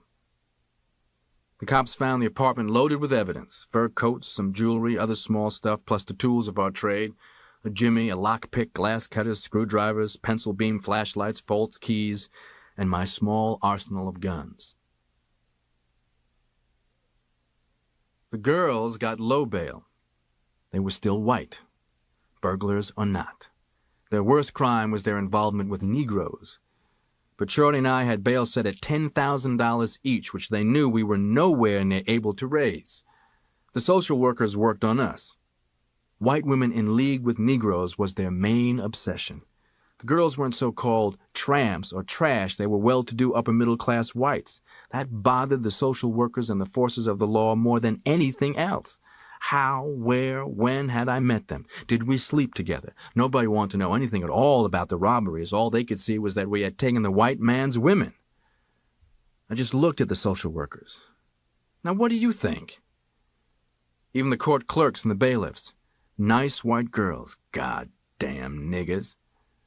It was the same even from our court-appointed lawyers as we sat down under guard at a table as our hearing assembled. Before the judge entered, I said to one lawyer, "We seem to be getting sentenced because of those girls." He got red from the neck up and shuffled his papers. "You had no business with white girls." Later, when I learned the full truth about the white man, I reflected many times that the average burglary sentence for a first offender, as we all were, was about 2 years. But we weren't going to get the average. Not for our crime. I want to say before I go on that I have never previously told anyone my sordid past in detail. I haven't done it now to sound as though I might be proud of how bad, how evil I was. But people are always speculating. Why am I as I am? To understand that, of any person, his whole life from birth must be reviewed. All of our experiences fuse into our personality. Everything that ever happened to us is an ingredient. Today, when everything that I do has an urgency, I would not spend 1 hour in the preparation of a book which had the ambition to perhaps titillate some readers. But I am spending many hours because the full story is the best way that I know to have it seen and understood, that I had sunk to the very bottom of the American white man's society when soon, now in prison, I found Allah and the religion of Islam, and it completely transformed my life. I got 10 years. The girls got 1 to 5 years in the women's reformatory at Framingham, Massachusetts. This was in February 1946. I wasn't quite 21. I had not even started shaving. They took Shorty and me handcuffed together to the Charleston State Prison. I can't remember any of my prison numbers. That seems surprising, even after the dozen years since I have been out of prison, because your number in prison became part of you. You never heard your name, only your number. On all of your clothing, every item was your number, stenciled. It grew stenciled on your brain. Any person who claims to have deep feelings for other human beings should think a long, long time before he votes to have another man kept behind bars, caged. I am not saying there shouldn't be prisons, but there shouldn't be bars. Behind bars, a man never reforms. He will never forget. He never will get completely over the memory of the bars. After he gets out, his mind tries to erase the experience, but he can't. I've talked with numerous former convicts. It has been very interesting to me to find that all of our minds had blotted away many details of the years in prison. But in every case, he will tell you that he can't forget those bars. As a fish, prison slang for a new inmate, at Charleston, I was physically miserable and as evil-tempered as a snake, being suddenly without drugs. The cells didn't have running water. The prison had been built in 1805, in Napoleon's day, and was even styled after the Bastille. In the dirty, cramped cell, I could lie on my cot and touch both walls. The toilet was a covered pail. I don't care how strong you are, you can't stand having to smell a whole cell row of defecation. The prison psychologist interviewed me, and he got called every filthy name I could think of, and the prison chaplain got called worse. My first letter, I remember, was from my religious brother Filbert in Detroit, telling me His Holiness Church was going to pray for me. I scrawled a reply I am ashamed to think of today. Ella was my first visitor. I remember seeing her catch herself, then try to smile at me, now in the faded dungarees stenciled with my number. Neither of us could find much to say until I wished she hadn't come at all. The guards with guns watched about 50 convicts and visitors. I have heard scores of new prisoners swearing back in their cells that when free their first act would be to waylay those visiting room guards. Hatred often focused on them. I first got high in Charleston on nutmeg. My cellmate was among at least 100 nutmeg men who, for money or cigarettes, bought from kitchen worker inmates penny matchboxes full of stolen nutmeg. I grabbed a box as though it were a pound of heavy drugs. Stirred into a glass of cold water, a penny matchbox full of nutmeg had the kick of 3 or 4 reefers. With some money sent by Ella, I was finally able to buy stuff for better highs from guards in prison. I got reefers, Nembutol, and Benzedrine. Smuggling to prisoners was the guards' sideline. Every prison's inmates know that's how guards make most of their living. I served a total of 7 years in prison. Now, when I try to separate that first year plus that I spent in Charleston, it runs all together in a memory of nutmeg and the other semi-drugs, of cursing guards, throwing things out of my cells, balking in the lines, dropping my tray in the dining hall, refusing to answer to my number, claiming I forgot it, and things like that. I prefer the solitary that this behavior brought me. I would pace for hours like a caged leopard, viciously cursing aloud to myself. My favorite targets were the Bible and God, but there was a legal limit to how much time one could be kept in solitary. Eventually, the men in the cell block had a name for me, Satan, because of my anti-religious attitude. The first man I met in prison who made any positive impression on me whatever was a fellow inmate, Bimby. I met him in 1947 at Charleston. He was a light, kind of red-complexioned Negro, as I was, about my height, and had freckles. Bimby, an old-time burglar, had been in many prisons. In the license plate shop where our gang worked, he operated the machine that stamped out the numbers. I was along the conveyor belt where the numbers were painted. Bimby was the first Negro convict I'd known who didn't respond to, "What you know, Daddy?" Often after we had done our day's license plate quota, we would sit around, perhaps 15 of us, and listen to Bimby. Normally, white prisoners wouldn't think of listening to Negro prisoners' opinions on anything, but guards even would wander over close to hear Bimby on any subject. He would have a cluster of people riveted, often on odd subjects you never would think of. He would prove to us, dipping into the science of human behavior, that the only difference between us and outside people was that we had been caught. He liked to talk about historical events and figures. When he talked about the history of Concord, where I was to be transferred later, you would have thought he was hired by the Chamber of Commerce, and I wasn't the first inmate who had never heard of Thoreau until Bimby expounded on him. Bimby was known as the library's best customer. What fascinated me with him most of all was that he was the first man I had ever seen command total respect with his words. Bimby seldom said much to me. He was gruff to individuals, but I sensed he liked me. What made me seek his friendship was when I heard him discuss religion. I considered myself beyond atheism. I was Satan. But Bimby put the atheist philosophy in a framework, so to speak, that ended my vicious cursing attacks. My approach sounded so weak alongside his, and he never used a foul word. Out of the blue one day, Bimby told me flatly, as was his way, that I had some brains if I'd use them. I had wanted his friendship, not that kind of advice. I might have cursed another convict, but nobody cursed Bimby. He told me I should take advantage of the prison correspondence courses and the library. When I had finished the 8th grade back in Mason, Michigan, that was the last time I thought of studying anything that didn't have some hustle purpose. And the streets had erased everything I'd ever learned in school. I didn't know a verb from a house. My sister Hilda had written a suggestion that if possible in prison I should study English and penmanship. She had barely been able to read a couple of the picture postcards I had sent her when I was selling reefers on the road. So, feeling I had some time on my hands, I did begin a correspondence course in English. When the mimeographed listings of available books passed from cell to cell, I would put my number next to titles that appealed to me which weren't already taken. Through the correspondence exercises and lessons, some of the mechanics of grammar gradually began to come back to me. After about a year, I guess I could write a decent and legible letter. About then, too, influenced by having heard Bimby often explain word derivations, I quietly started another correspondence course, in Latin. Under Bimby's tutelage, too, I had gotten myself some little cell block swindles going. For packs of cigarettes, I beat just about anyone at dominoes. I always had several cartons of cigarettes in my cell. They were, in prison, nearly as valuable a medium of exchange as money. I booked cigarette and money bets on fights and ball games. I'll never forget the prison sensation created that day in April 1947, when Jackie Robinson was brought up to play with the Brooklyn Dodgers.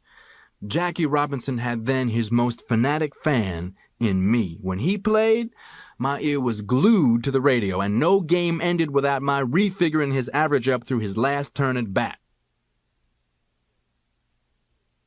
One day in 1948, after I had transferred to Concord Prison, my brother Filbert, who was forever joining something, wrote me this time that he had discovered the natural religion for the black man. He belonged now, he said, to something called the Nation of Islam. He said I should pray to Allah for deliverance.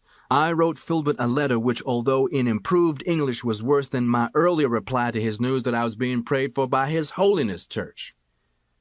When a letter from Reginald arrived, I never dreamed of associating the two letters, although I knew that Reginald had been spending a lot of time with Wilfred, Hilda, and Filbert in Detroit. Reginald's letter was newsy and also contained this instruction: Malcolm, don't eat any more pork and don't smoke any more cigarettes. I'll show you how to get out of prison. My automatic response was to think he had come upon some way I could work a hype on the penal authorities. I went to sleep and woke up trying to figure out what kind of hype it could be. Something psychological, such as my act with the New York Draft Board? Could I, after going without pork and smoking no cigarettes for a while, claim some physical trouble that could bring about my release? Get out of prison. The words hung in the air around me. I wanted out so badly. I wanted in the worst way to consult with Bimby about it. But something big, instinct, said, you spilled to nobody. Quitting cigarettes wasn't going to be too difficult. I'd been conditioned by days in solitary without cigarettes. Whatever this chance was, I wasn't going to fluff it. After I read that letter, I finished the pack I then had opened. I haven't smoked another cigarette to this day since 1948. It was about 3 or 4 days later when pork was served for the noon meal. I wasn't even thinking about pork when I took my seat at the long table. Sit, grab, gobble, stand, file out. That was the Emily Post in prison eating. When the meal platter was passed to me, I didn't even know what the meat was. Usually you couldn't tell anyway, but it was suddenly as though "Don't eat any more pork" flashed on a screen before me. I hesitated, with the platter in midair, then I passed it along to the inmate waiting next to me. He began serving himself. Abruptly, he stopped. I remember him turning, looking surprised at me. I said to him, "I don't eat pork." The platter then kept on down the table. It was the funniest thing, the reaction, and the way that it spread. In prison, where so little breaks the monotonous routine, the smallest thing causes a commotion of talk. It was being mentioned all over the cell block by night that Satan didn't eat pork. It made me proud in some odd way. One of the universal images of the Negro in prison and out was that he couldn't do without pork. It made me feel good to see that my not eating it had especially startled the white convicts. Later I would learn, when I had read and studied Islam a good deal, that unconsciously my first pre-Islamic submission had been manifested. I had experienced for the first time the Muslim teaching, if you will take one step toward Allah, Allah will take 2 steps toward you. My brothers and sisters in Detroit and Chicago had all become converted to what they were being taught was the natural religion for the black man of which Filbert had written to me. They all prayed for me to become converted while I was in prison. But after Filbert reported my vicious reply, they discussed what was the best thing to do. They had decided that Reginald, the latest convert, the one to whom I felt closest, would best know how to approach me, since he knew me so well in the street life. Independently of all this, my sister Ella had been steadily working to get me transferred to the Norfolk, Massachusetts prison colony, which was an experimental rehabilitation jail. In other prisons, convicts often said that if you had the right money or connections, you could get transferred to this colony whose penal policy sounded almost too good to be true. Somehow, Ella's efforts in my behalf were successful in late 1948, and I was transferred to Norfolk. The colony was, comparatively, a heaven in many respects. It had flushing toilets. There were no bars, only walls, and within the walls you had far more freedom. There was plenty of fresh air to breathe. It was not in a city. There were 24 house units, 50 men living in each unit, if memory serves me correctly. This would mean that the colony had a total of around 1,200 inmates. Each house had 3 floors, and greatest blessing of all, each inmate had his own room. About 15 or 20% of the inmates were Negroes, distributed about 5 to 9 Negroes in each house.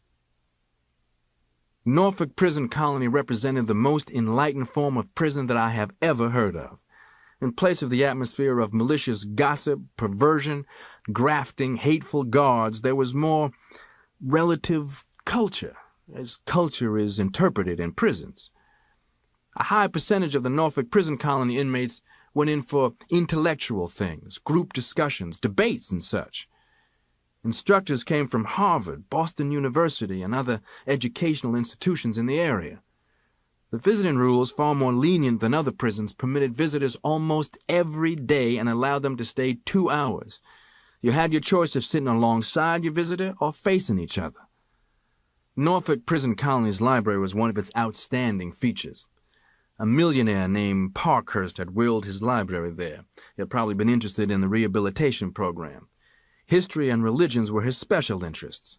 Thousands of his books were on the shelves, and in the back were boxes and crates full, for which there wasn't space on the shelves. At Norfolk, we could actually go into the library, with permission, walk up and down the shelves, pick books. There were hundreds of old volumes, some of them probably quite rare.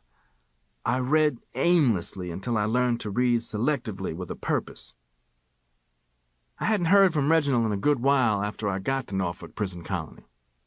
But I'd come in there not smoking cigarettes or eating pork when it was served. That caused a bit of eyebrow raising. Then a letter from Reginald telling me when he was coming to see me. By the time he came, I was really keyed up to hear the hype he was going to explain.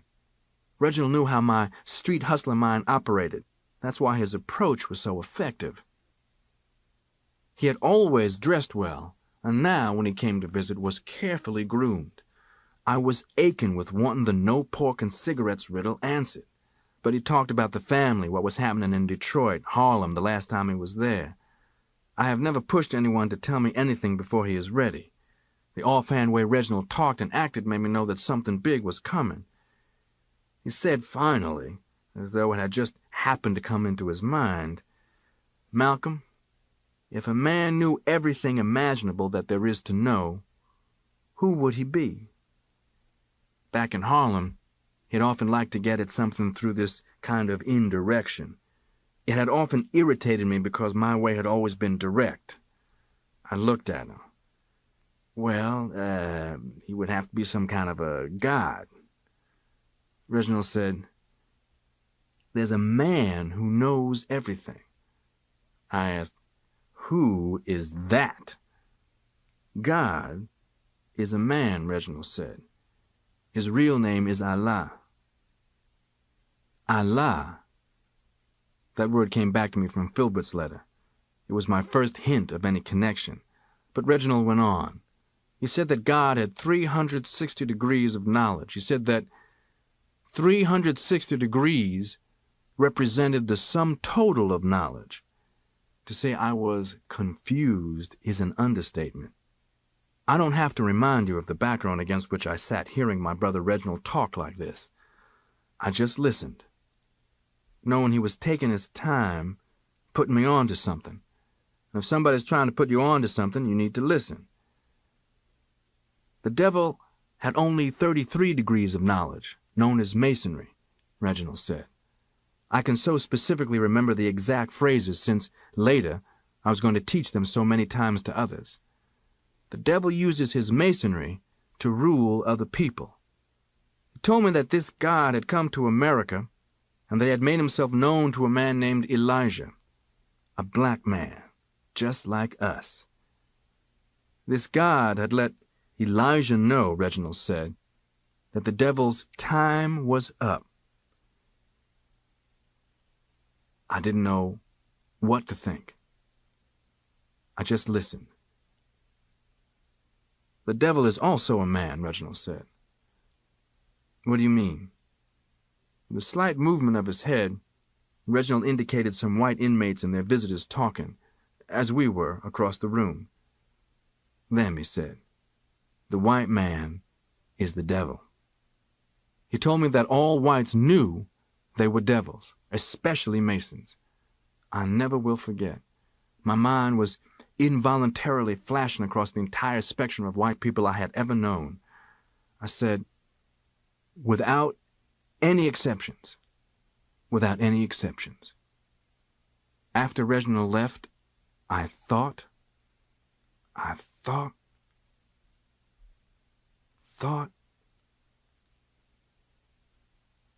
couldn't make of it head or tail or middle. The white people I had known marched before my mind's eye from the start of my life. The state white people always in our house after the other whites I didn't know had killed my father. The white people who kept calling my mother crazy to her face and before me and my brothers and sisters until she finally was taken off by white people to the Kalamazoo Asylum. The white judge and others who had split up the children.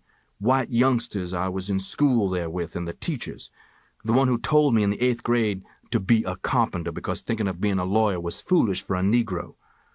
My head swam with the parading faces of white people, the ones in Boston, in the white-only dances at the Roseland Ballroom where I shined their shoes, at the Parker House where I took their dirty plates back to the kitchen, the railroad crewmen and passengers, Sophia, the whites in New York City, the cops, the white criminals I dealt with, the whites who piled into the Negro speakeasies for a taste of Negro soul, the white women who wanted Negro men, the men I'd steered to the black specialty sex they wanted, the fence back in Boston and his ex-con representative, Boston cops, the social workers, the Middlesex County court people, the judge who gave me 10 years, the prisoners I'd known, the guards and the officials. Reginald, when he came to visit me again in a few days, could gauge from my attitude the effect that his talking had had upon me. He seemed very pleased. Then very seriously he talked for 2 solid hours about the devil white man and the brainwashed black man. When Reginald left, he left me rocking with some of the first serious thoughts I had ever had in my life. That the white man was fast losing his power to oppress and exploit the dark world. That the dark world was starting to rise to rule the world again as it had before. That the white man's world was on the way down. It was on the way out. "You don't even know who you are," Reginald had said. "You don't even know the white devil has hidden it from you, that you are of a race of people of ancient civilizations and riches and gold and kings. You don't even know your true family name. You wouldn't recognize your true language if you heard it. You have been cut off by the devil white man from all true knowledge of your own kind. You have been a victim of the evil of the devil white man ever since he murdered and raped and stole from you your native land and the seeds of your forefathers." I began to receive at least 2 letters a day from my brothers and sisters in Detroit. My oldest brother Wilford wrote, and his first wife Bertha, the mother of his 2 children. Since her death, Wilford has met and married his present wife, Ruth. Filbert wrote, and my sister Hilda. And Reginald visited, staying in Boston a while before he went back to Detroit, where he had been the most recent of them to be converted. They were all Muslims, followers of a man they described to me as the Honorable Elijah Muhammad, a small, gentle man, whom they sometimes referred to as the messenger of Allah. He was, they said, a black man like us. He had been born in America on a farm in Georgia. He had moved with his family to Detroit and there had met a Mr. Wallace D. Fard, who he claimed was God in person. Mr. Wallace D. Fard had given to Elijah Muhammad Allah's message for the black people who were the lost found nation of Islam here in the wilderness of North America. All of them urged me to accept the teachings of the Honorable Elijah Muhammad. Reginald explained that pork was not eaten by those who worshipped in the religion of Islam, and not smoking cigarettes was a rule of the followers of the Honorable Elijah Muhammad, because they did not take injurious things such as narcotics, tobacco, or liquor into their bodies. Over and over I read and heard, the key to a Muslim is submission, the attunement of one toward Allah. And what they termed the true knowledge of the black man that was possessed by the followers of the Honorable Elijah Muhammad was given shape for me in the lengthy letters, sometimes containing printed literature. The true knowledge, reconstructed much more briefly than I received it, was that history had been whitened in the white man's history books, and that the black man had been brainwashed for hundreds of years. Original man was black, in the continent called Africa, where the human race had emerged on the planet Earth. The black man, the original man, built great empires and civilizations and cultures while the white man was still living on all fours in caves. The devil white man, down through history, out of his devilish nature, had pillaged, murdered, raped, and exploited every race of man not white. Human history's greatest crime was the traffic in black flesh, when the devil white man went to Africa and murdered and kidnapped to bring to the West in chains, in slave ships, millions of black men, women, and children who were worked and beaten and tortured as slaves. The devil white man cut these black people off from all knowledge of their own kind, and cut them off from any knowledge of their own language, religion, and past culture, until the black man in America was the earth's only race of people who had absolutely no knowledge of his true identity. In one generation, the black slave women in America had been raped by the slave master white man until there had begun to emerge a homemade, handmade, brainwashed race that was no longer even of its true color, that no longer even knew its true family names. The slave master forced his family name upon this rape-mixed race, which the slave master began to call the Negro. This Negro was taught of his native Africa that it was peopled by heathen black savages swinging like monkeys from trees. This Negro accepted this along with every other teaching of the slave master that was designed to make him accept and obey and worship the white man.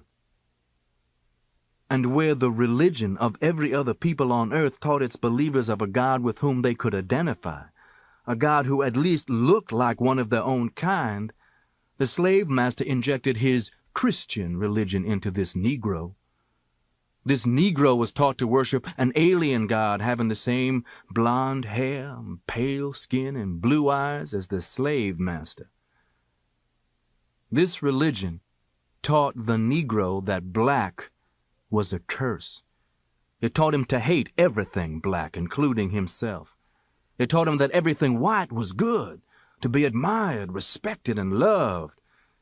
It brainwashed this Negro to think he was superior if his complexion showed more of the white pollution of the slave master. This white man's Christian religion further deceived and brainwashed this Negro to always turn the other cheek and grin and scrape and bow and be humble and to sing and pray and to take whatever was dished out by the devilish white man, and to look for his pie in the sky and for his heaven in the hereafter, while right here on earth the slave master white man enjoyed his heaven. Many a time I have looked back trying to assess just for myself my first reactions to all this.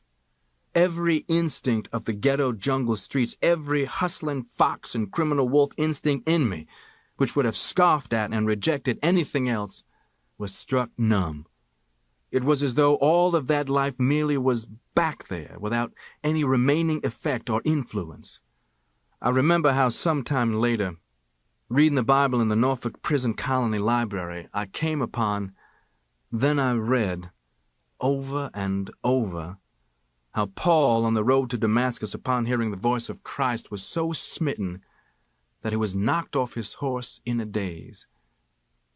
I do not now, and I did not then, liken myself to Paul, but I do understand his experience.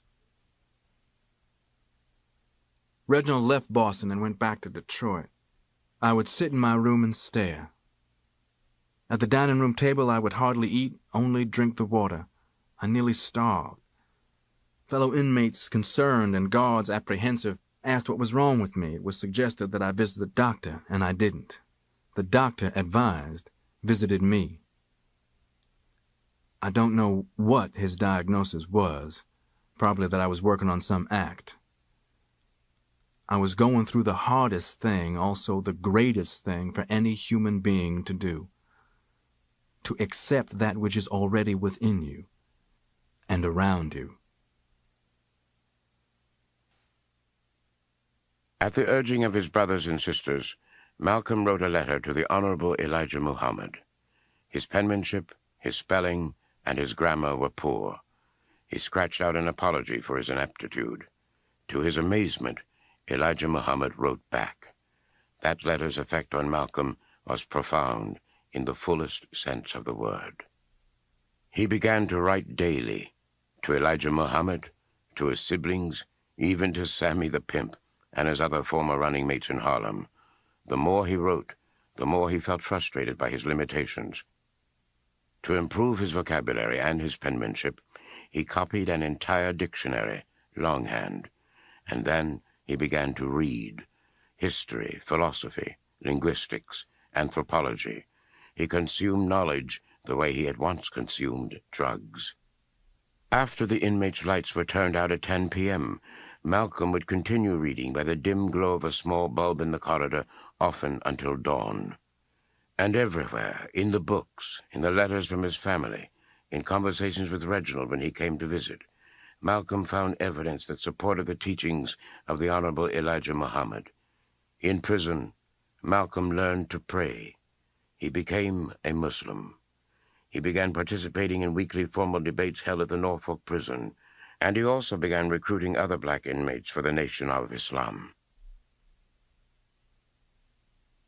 During the spring of 1952, I joyously wrote Elijah Muhammad and my family that the Massachusetts State Parole Board had voted that I should be released.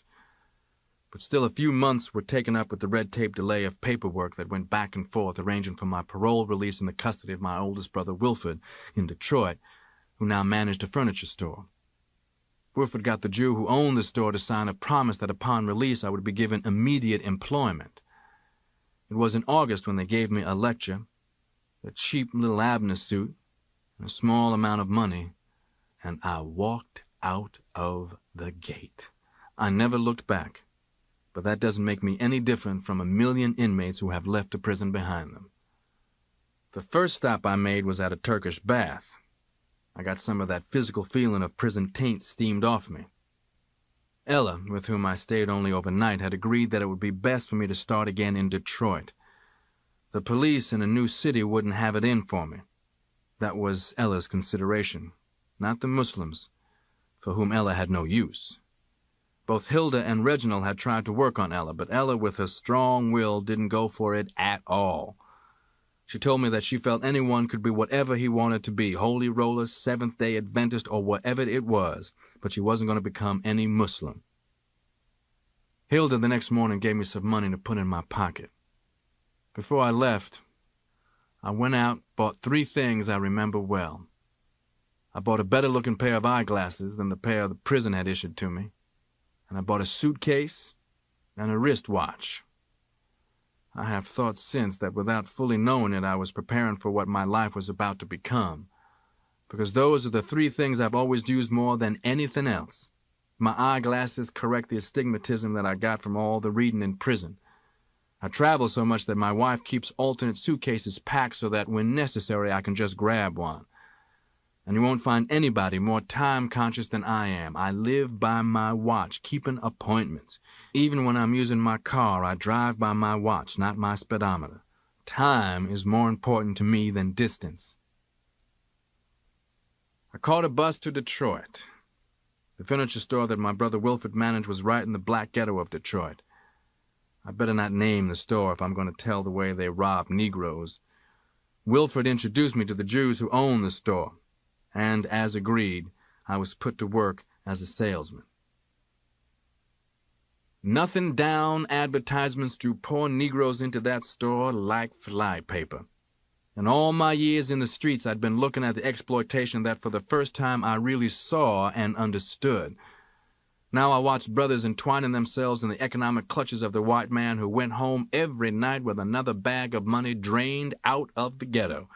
I saw the money that, instead of helping the black man, was going to help enrich these white merchants who usually lived in an exclusive area where a black man had better not get caught unless he worked there for somebody white. Wilfred invited me to share his home, and gratefully I accepted. The warmth of a home and a family was a healing change from the prison cage for me. It would deeply move almost any newly freed convict, I think. But especially this Muslim home's atmosphere sent me often to my knees to praise Allah. My family's letters while I was in prison had included a description of the Muslim home routine, but to truly appreciate it, one had to be a part of the routine. Each act and the significance of that act was gently, patiently explained to me by my brother Wilfred. There was none of the morning confusion that exists in most homes. Wilfred, the father, the family protector and provider, was the first to rise. The father prepares the way for his family, he said. He, then I, performed the morning ablutions. Next came Wilfred's wife, Ruth, and then their children, so that orderliness prevailed in the use of the bathroom. In the name of Allah, I perform the ablution, the Muslim said aloud before washing first the right hand and then the left hand. The teeth were thoroughly brushed, followed by 3 rinsings out of the mouth. The nostrils also were rinsed out thrice. A shower then completed the whole body's purification in readiness for prayer. Each family member, even children, upon meeting each other for that new day's first time, greeted softly and pleasantly, Assalamu alaikum, the Arabic for peace be unto you, while alaikum salam, and unto you be peace, was the other's reply. Over and over again the Muslim said in his own mind, Allahu Akbar, Allahu Akbar, Allah is the greatest. The prayer rug was spread by Wilfred while the rest of the family purified themselves. It was explained to me that a Muslim family prayed with the sun near the horizon. If that time was missed, the prayer had to be deferred until the sun was beyond the horizon. Muslims are not sun worshippers. We pray facing the east to be in unity with the rest of our 725 million brothers and sisters in the entire Muslim world. All the family, in robes, lined up facing east. In unison, we stepped from our slippers to stand on the prayer rug. Today, I say with my family in Arabic tongue the prayer which I first learned in English. I perform the morning prayer to Allah, the Most High. Allah is the greatest. Glory to Thee, O Allah. Thine is the praise. Blessed is Thy name, and exalted is Thy majesty. I bear witness that nothing deserves to be served or worshipped besides Thee. No solid food, only juice and coffee was taken for our breakfasts. Wilfred and I went off to work. There, at noon and again at around 3 in the afternoon, unnoticed by the others in the furniture store, we would rinse our hands, faces, and mouths, and softly meditate. Wednesdays, Fridays, and Sundays were the meeting days of the relatively small Detroit Temple No. 1. Near the temple, which was actually a storefront, were 3 hog slaughtering pens. The squealing of hogs being slaughtered filtered into our Wednesday and Friday meetings. I'm describing the condition that we Muslims were in back in the early 1950s. The address of Temple No. 1 was 1470 Frederick Street, I think. The first temple to be formed back in 1931 by Master W.D. Fard was formed in Detroit, Michigan. I never had seen any Christian-believing Negroes conduct themselves like the Muslims, the individuals, and the families alike. The men were quietly, tastefully dressed. The women wore ankle-length gowns, no makeup, and scarves covered their heads. The neat children were mannerly not only to adults, but to other children as well. I had never dreamed of anything like that atmosphere among black people who had learned to be proud they were black, who had learned to love other black people instead of being jealous and suspicious.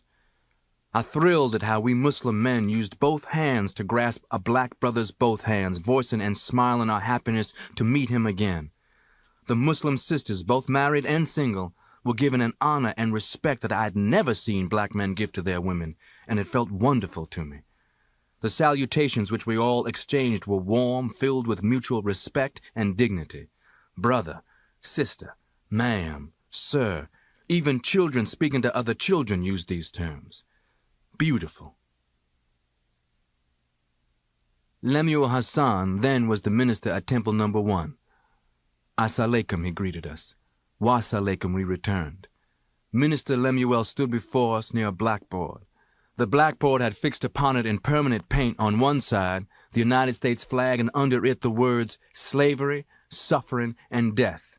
Then the word Christianity alongside the sign of the cross.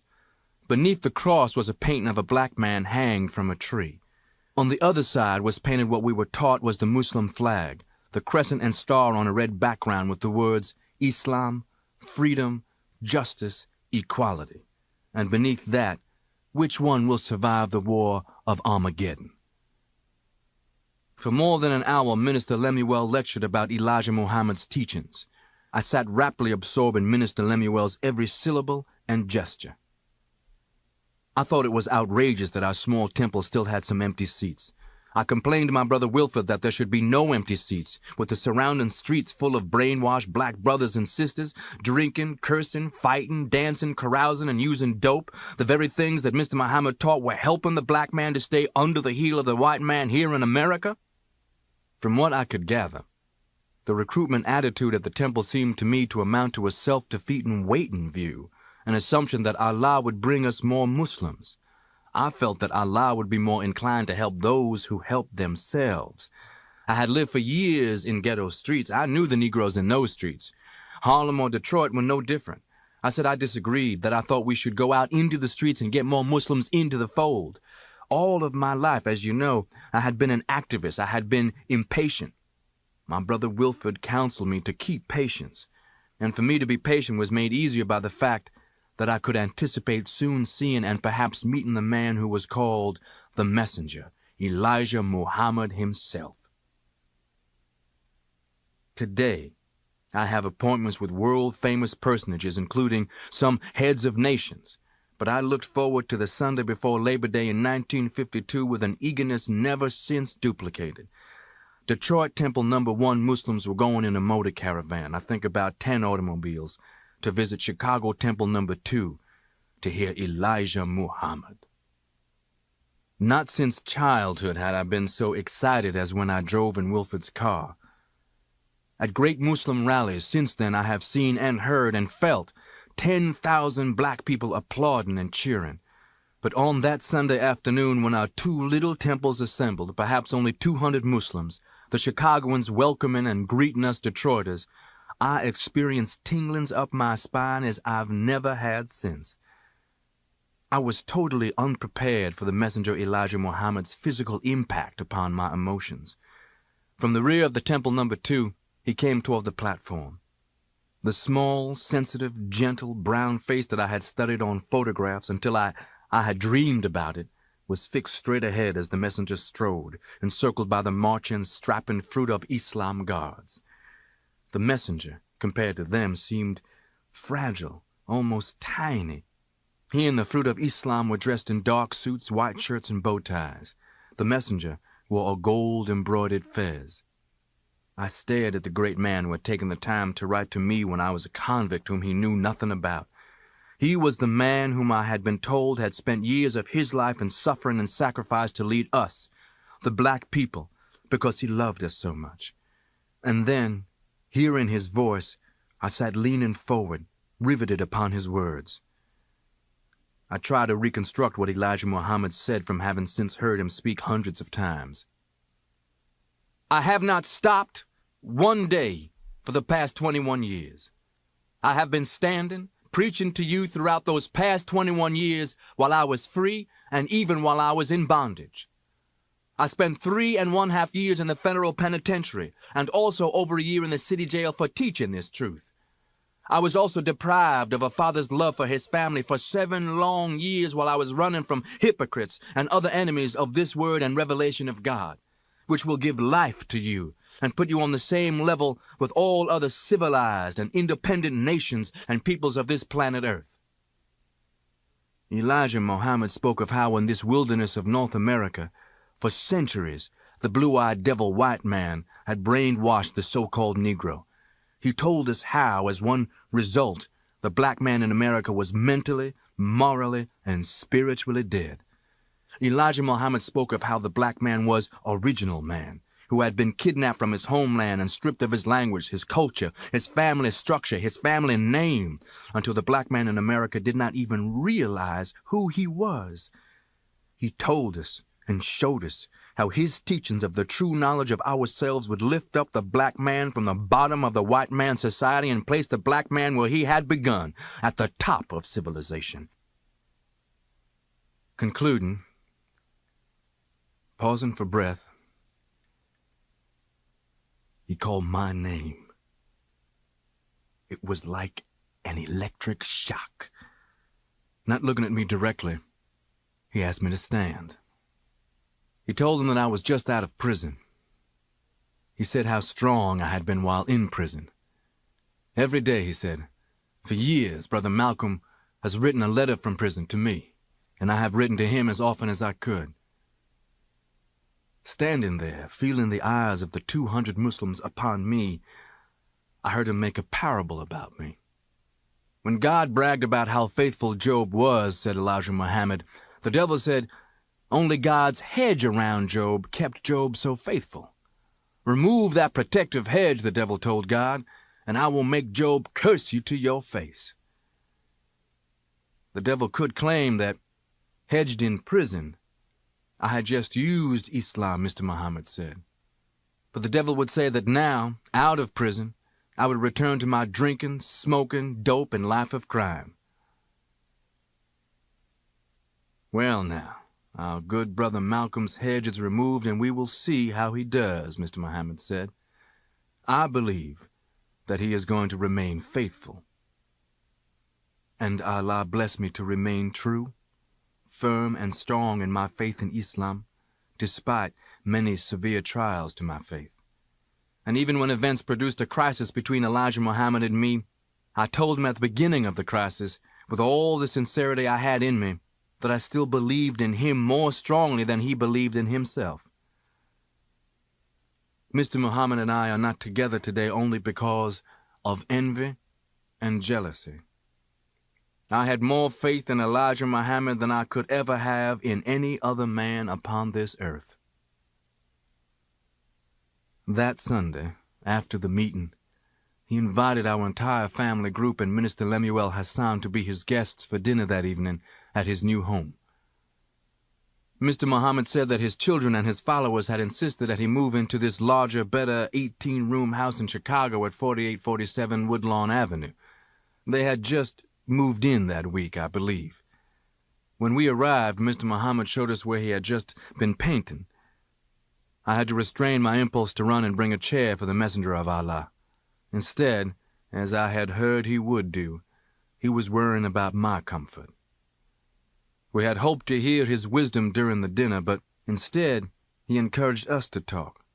I sat thinking of how our Detroit temple more or less just sat and awaited Allah to bring converts.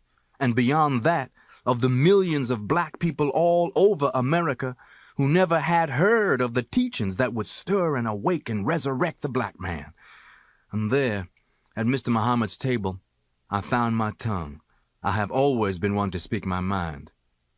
During a conversational lull, I asked Mr. Muhammad how many Muslims were supposed to be in our temple number 1 in Detroit.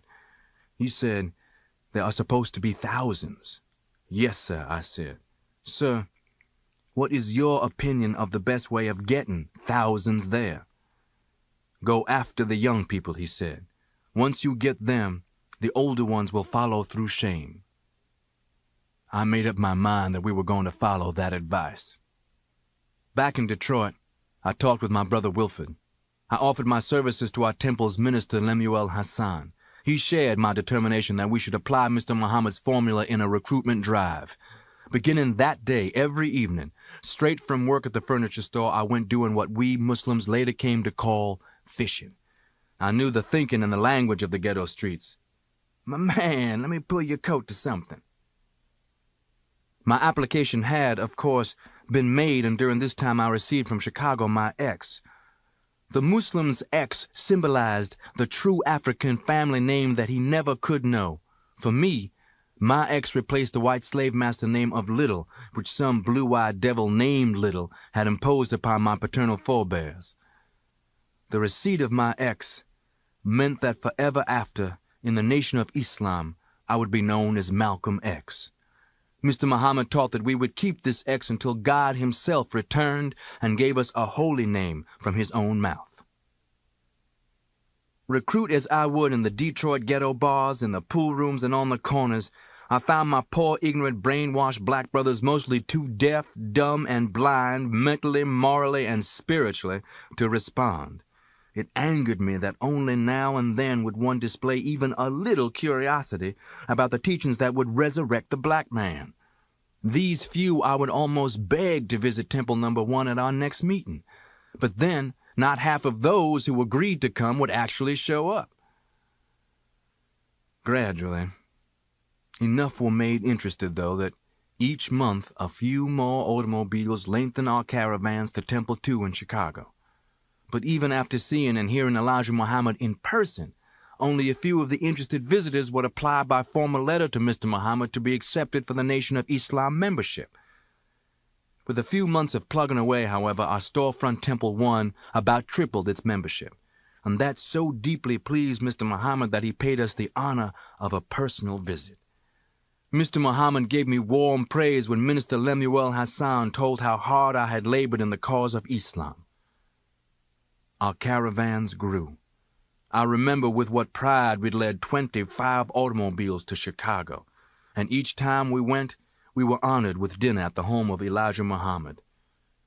He was interested in my potential, I could tell from things he would say, and I worshipped him.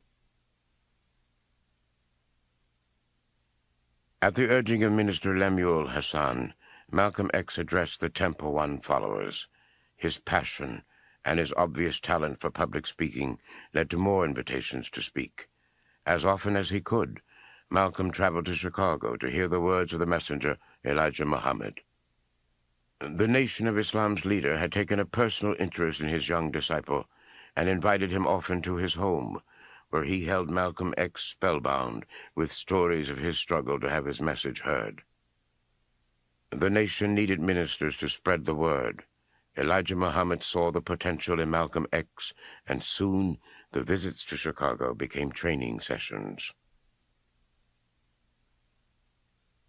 Never in prison had I studied and absorbed so intensely as I did now under Mr. Muhammad's guidance. I was immersed in the worship rituals, in what he taught us were the true natures of men and women, the organizational and administrative procedures, the real meanings and the interrelated meanings and uses of the Bible and the Quran. I went to bed every night ever more awed. If not Allah, who else could have put such wisdom into that little humble lamb of a man from the Georgia 4th grade and sawmills and cotton patches? The lamb of a man analogy I drew for myself from the prophecy in the book of Revelations of a symbolic lamb with a two-edged sword in its mouth. Mr. Muhammad's two-edged sword was his teachings, which cut back and forth to free the black man's mind from the white man. My adoration of Mr. Muhammad grew in the sense of the Latin root word adorare. It means much more than our adoration or adore. It means that my worship of him was so awesome that he was the first man whom I ever feared. Not fear such as of a man with a gun, but the fear such as one has of the power of the sun. Mr. Muhammad, when he felt me able, permitted me to go to Boston. Brother Lloyd X lived there. He invited people whom he had gotten interested in Islam to hear me in his living room. God has given Mr. Muhammad some sharp truth, I told him. It is like a two-edged sword. It cuts into you. It causes you great pain. But if you can take the truth, it will cure you and save you from what otherwise would be certain death. Then I wouldn't waste any time to start opening their eyes about the devil white man. I know you don't realize the enormity, the horrors of the so-called Christian white man's crime. Not even in the Bible is there such a crime. God, in his wrath, struck down with fire the perpetrators of lesser crimes. 100 million of us black people, your grandparents, mine, murdered by this white man. To get 15 million of us here to make us slaves on the way he murdered 100 million.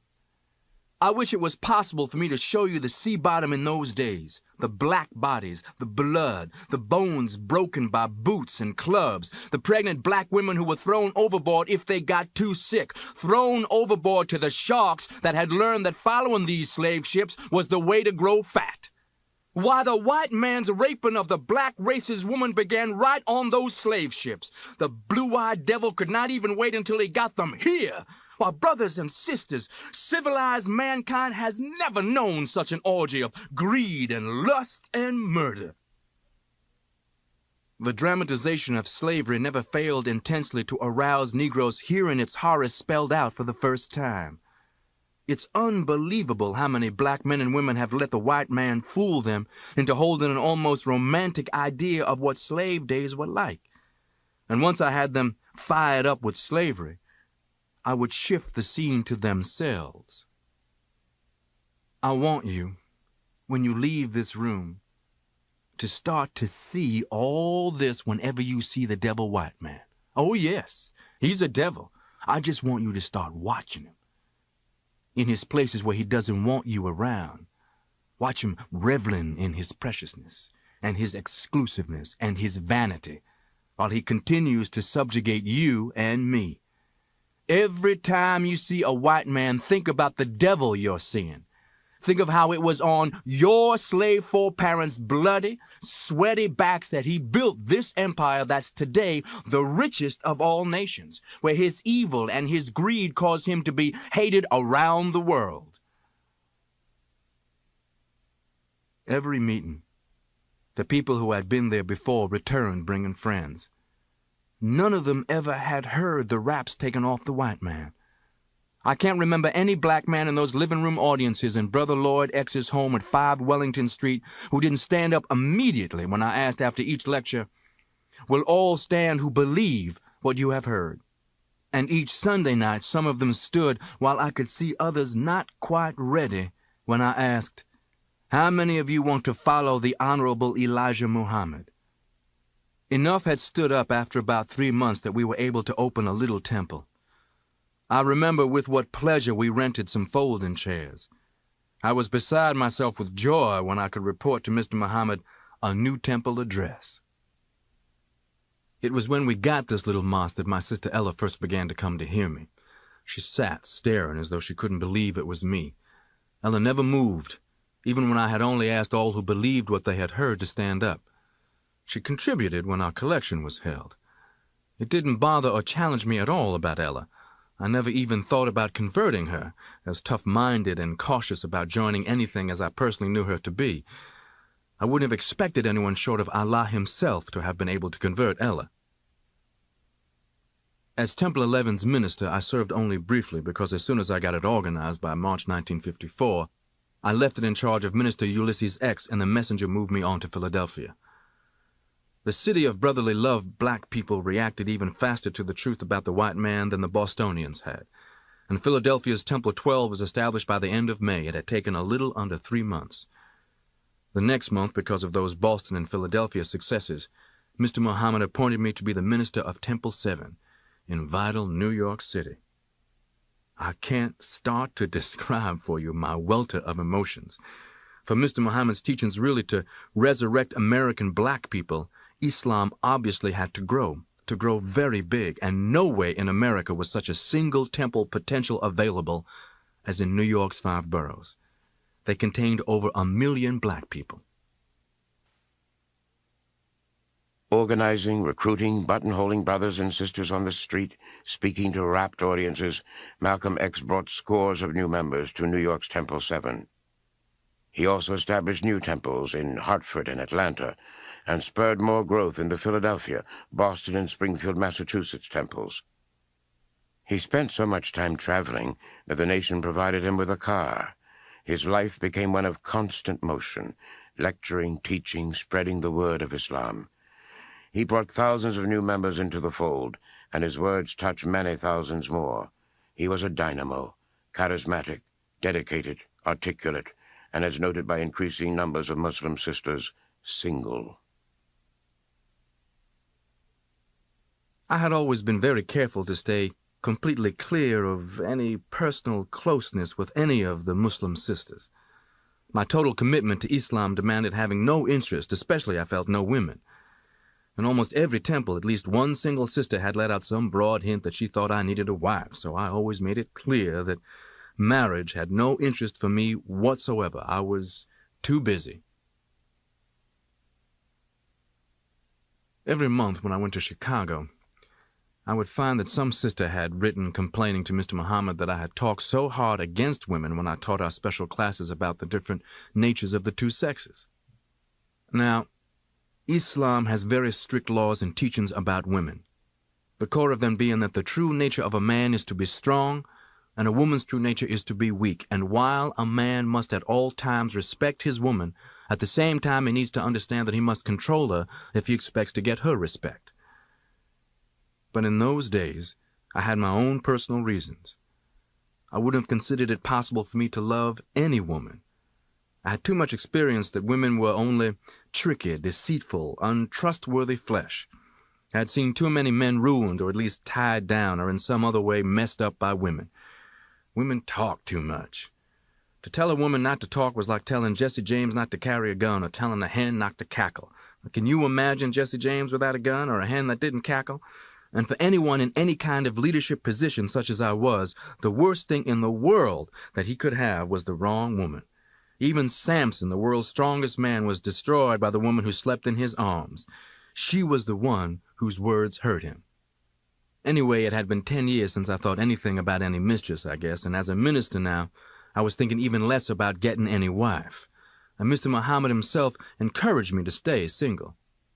This sister, well, in 1956, she joined Temple 7. I just noticed her. Not with the slightest interest, you understand. For about the next year, I just noticed her. You know, she never would have dreamed I was even thinking about her. In fact, probably you couldn't have convinced her I even knew her name. It was Sister Betty X. She was tall, brown skin, darker than I was, and she had brown eyes.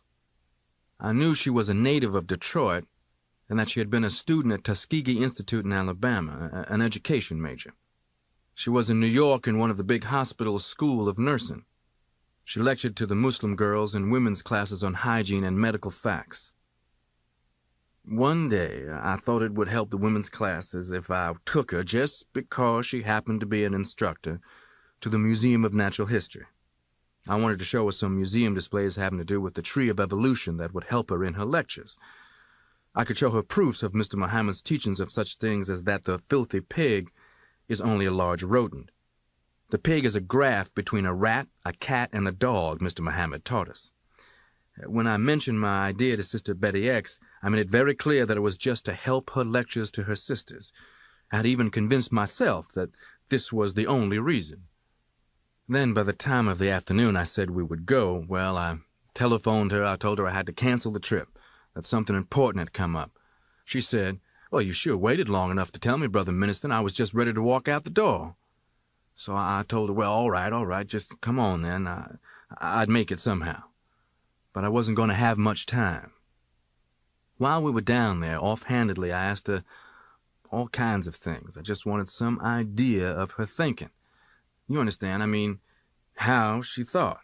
I was halfway impressed by her intelligence and also her education. In those days, she was one of those few whom we had attracted who had attended college. Then, right after that, one of the oldest sisters confided to me a personal problem that Sister Betty X was having.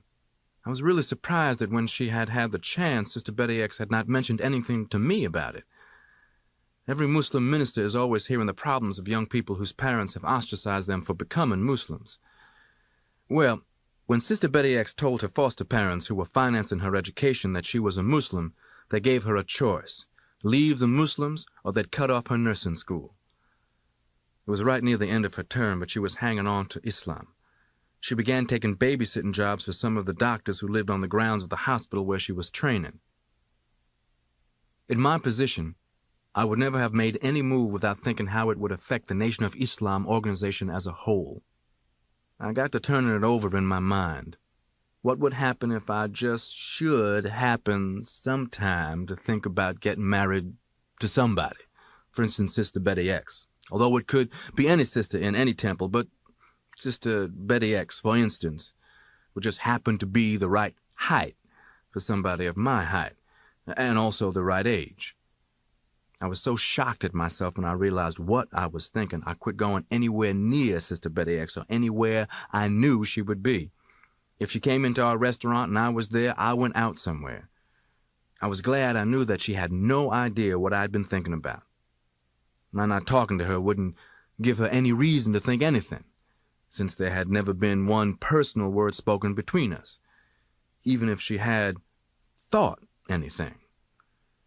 I studied about if I just should happen to say something to her, what would her position be, because she wasn't going to get any chance to embarrass me. I had heard too many women bragging, "I told that chump, get lost." I had too much experience of the kind to make a man very cautious. I wasn't about to say any of that romance stuff that Hollywood and television had filled women's heads with. If I was going to do something, I was going to do it directly. And anything I was going to do my way, and because I wanted to do it, not because I saw somebody do it or read about it in a book or saw it in a moving picture somewhere. I told Mr. Muhammad when I visited him in Chicago that month that I was thinking about a very serious step. He smiled when he heard what it was. I told him I was just thinking about it, that was all. Mr. Muhammad said that he'd like to meet this sister. The nation by this time was financially able to bear the expenses so that instructor sisters from different temples could be sent to Chicago to attend the headquarters Temple 2 women's classes and, while there, to meet the Honorable Elijah Muhammad in person. Sister Betty X, of course, knew all about this, so there was no reason for her to think anything of it when it was arranged for her to go to Chicago. And like all visiting instructor sisters, she was the house guest of the messenger and Sister Clara Muhammad. Mr. Muhammad told me that he thought Sister Betty X was a fine sister. If you're thinking about doing a thing, you ought to make up your mind if you're going to do it or not do it. One Sunday night after the Temple 7 meeting, I drove my car out on the Garden State Parkway. I was on my way to visit my brother Wilfred in Detroit. Wilfred, the year before, in 1957, had been made the minister of Detroit's Temple No. 1. I hadn't seen him or any of my family in a good while. It was about 10 in the morning when I got inside Detroit.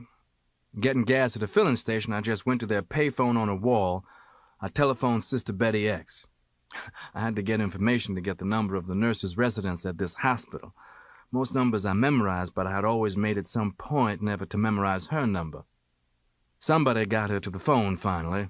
She said, "Oh, hello, Brother Minister." I just said it to her direct. "Look, do you want to get married?" Naturally, she acted all surprised and shocked. The more I have thought about it, to this day, I believe she was always putting on an act, because women know. They know. She said, just like I knew she would, "Yes." Then I said, "Well, I don't have a whole lot of time. She'd better catch a plane to Detroit." So she grabbed a plane. I met her foster parents who lived in Detroit. They had made up by this time. They were very friendly and happily surprised. At least, they acted that way. Then I introduced Sister Betty X at my oldest brother Wilfred's house. I had already asked him where people could get married without a whole lot of mess and waiting. He told me in Indiana. Early the next morning, I picked up Betty at her parents' home. We drove to the first town in Indiana. We found out that only a few days before, the state law had been changed, and now Indiana had a long waiting period. This was the 14th day of January, 1958, a Tuesday. We weren't far from Lansing, where my brother Filbert lived. I drove there.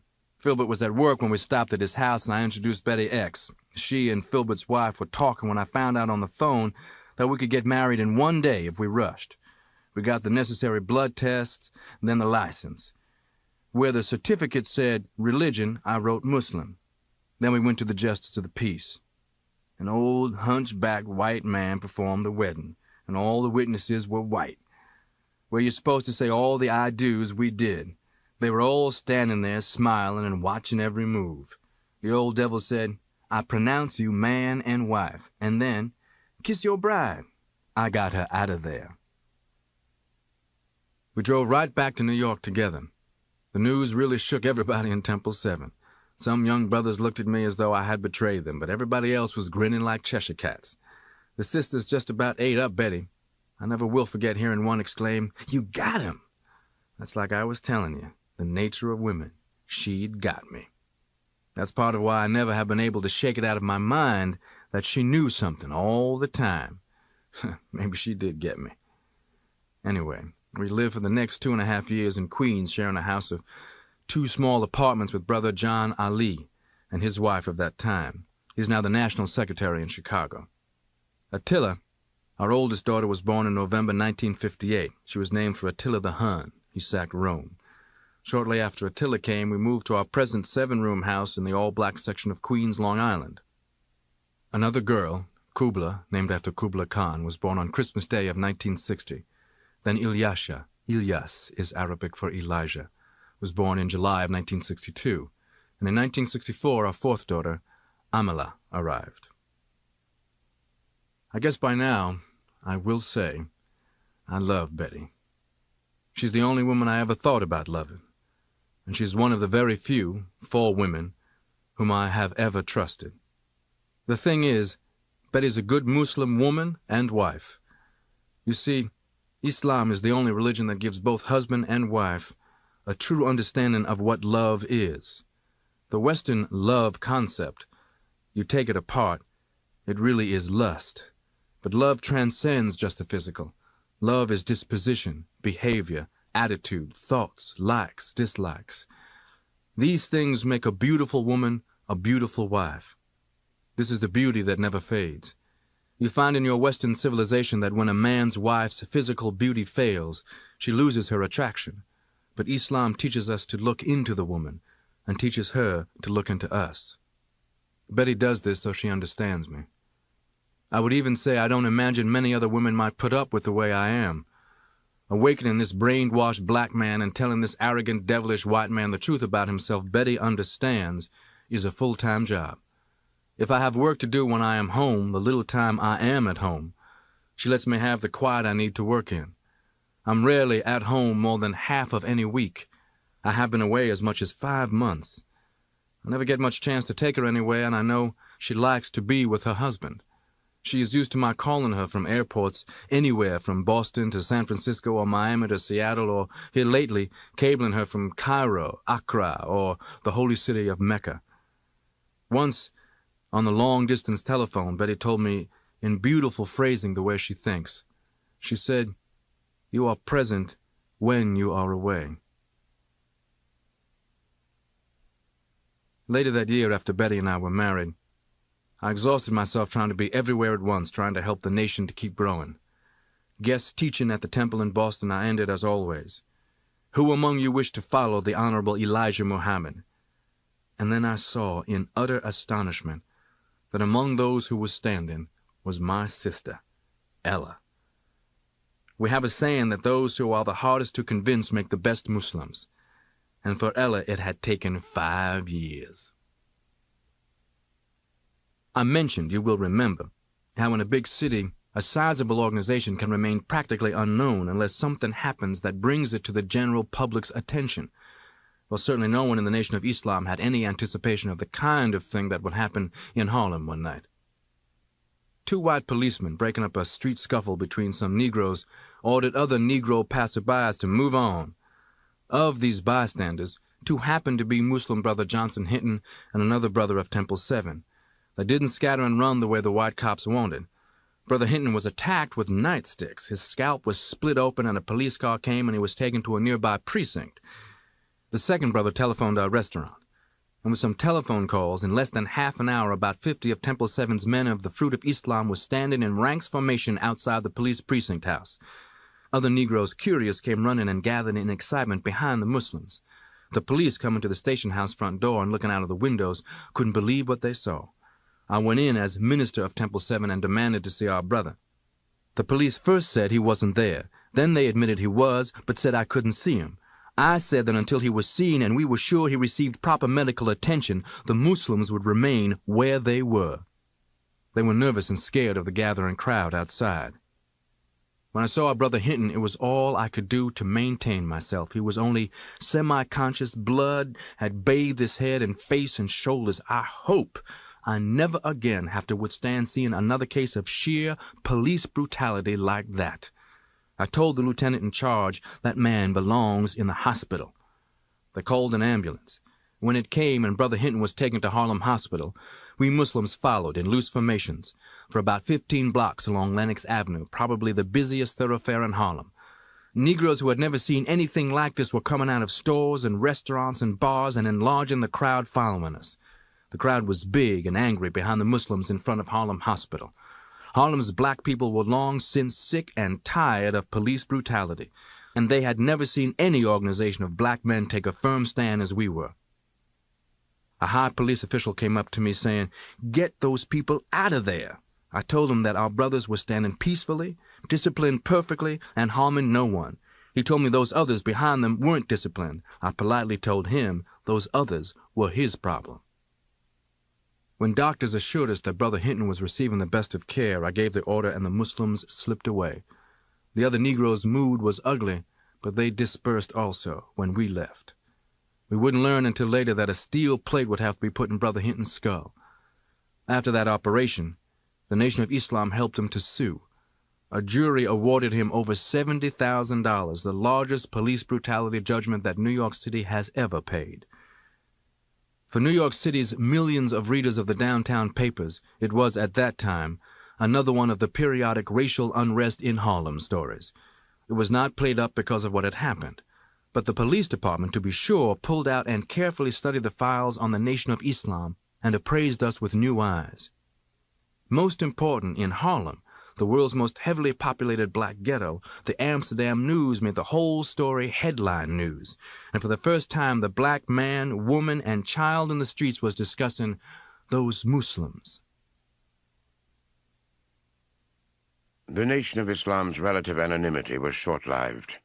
In 1959, a network television program, The Mike Wallace Show, presented a report on the Muslims called The Hate That Hate Produced. Edited for maximum shock value, the show portrayed the Muslims as a militant black hate group. Reaction to the program was swift.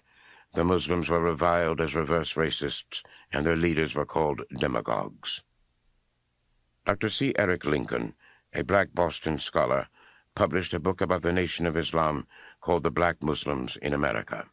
The name, Black Muslims, was adopted by the press, and it stuck, despite the nation's efforts to dislodge it. Malcolm's role continued to expand. He organized a new temple in Los Angeles. He founded the nation's official newspaper, Muhammad Speaks, and as the national media trained its attention on the Muslims, Malcolm X became their spokesman.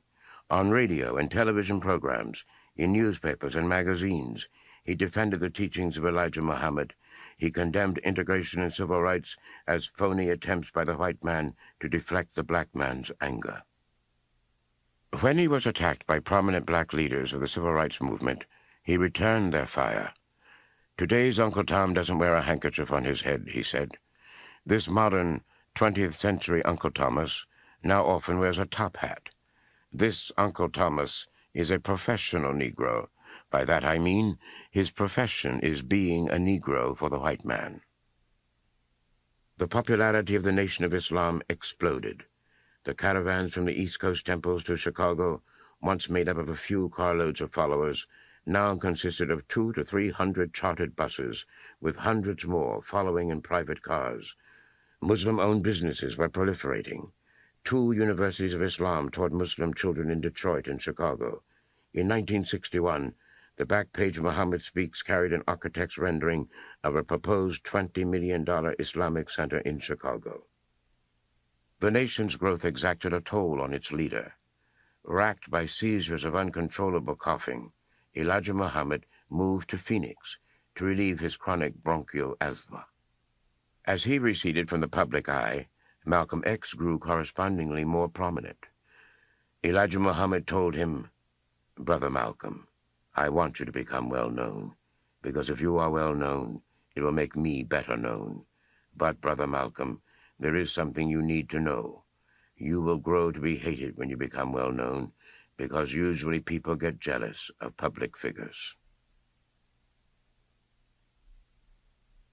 As far back as 1961, when Mr. Muhammad's illness took that turn for the worse, I had heard chance negative remarks concerning me.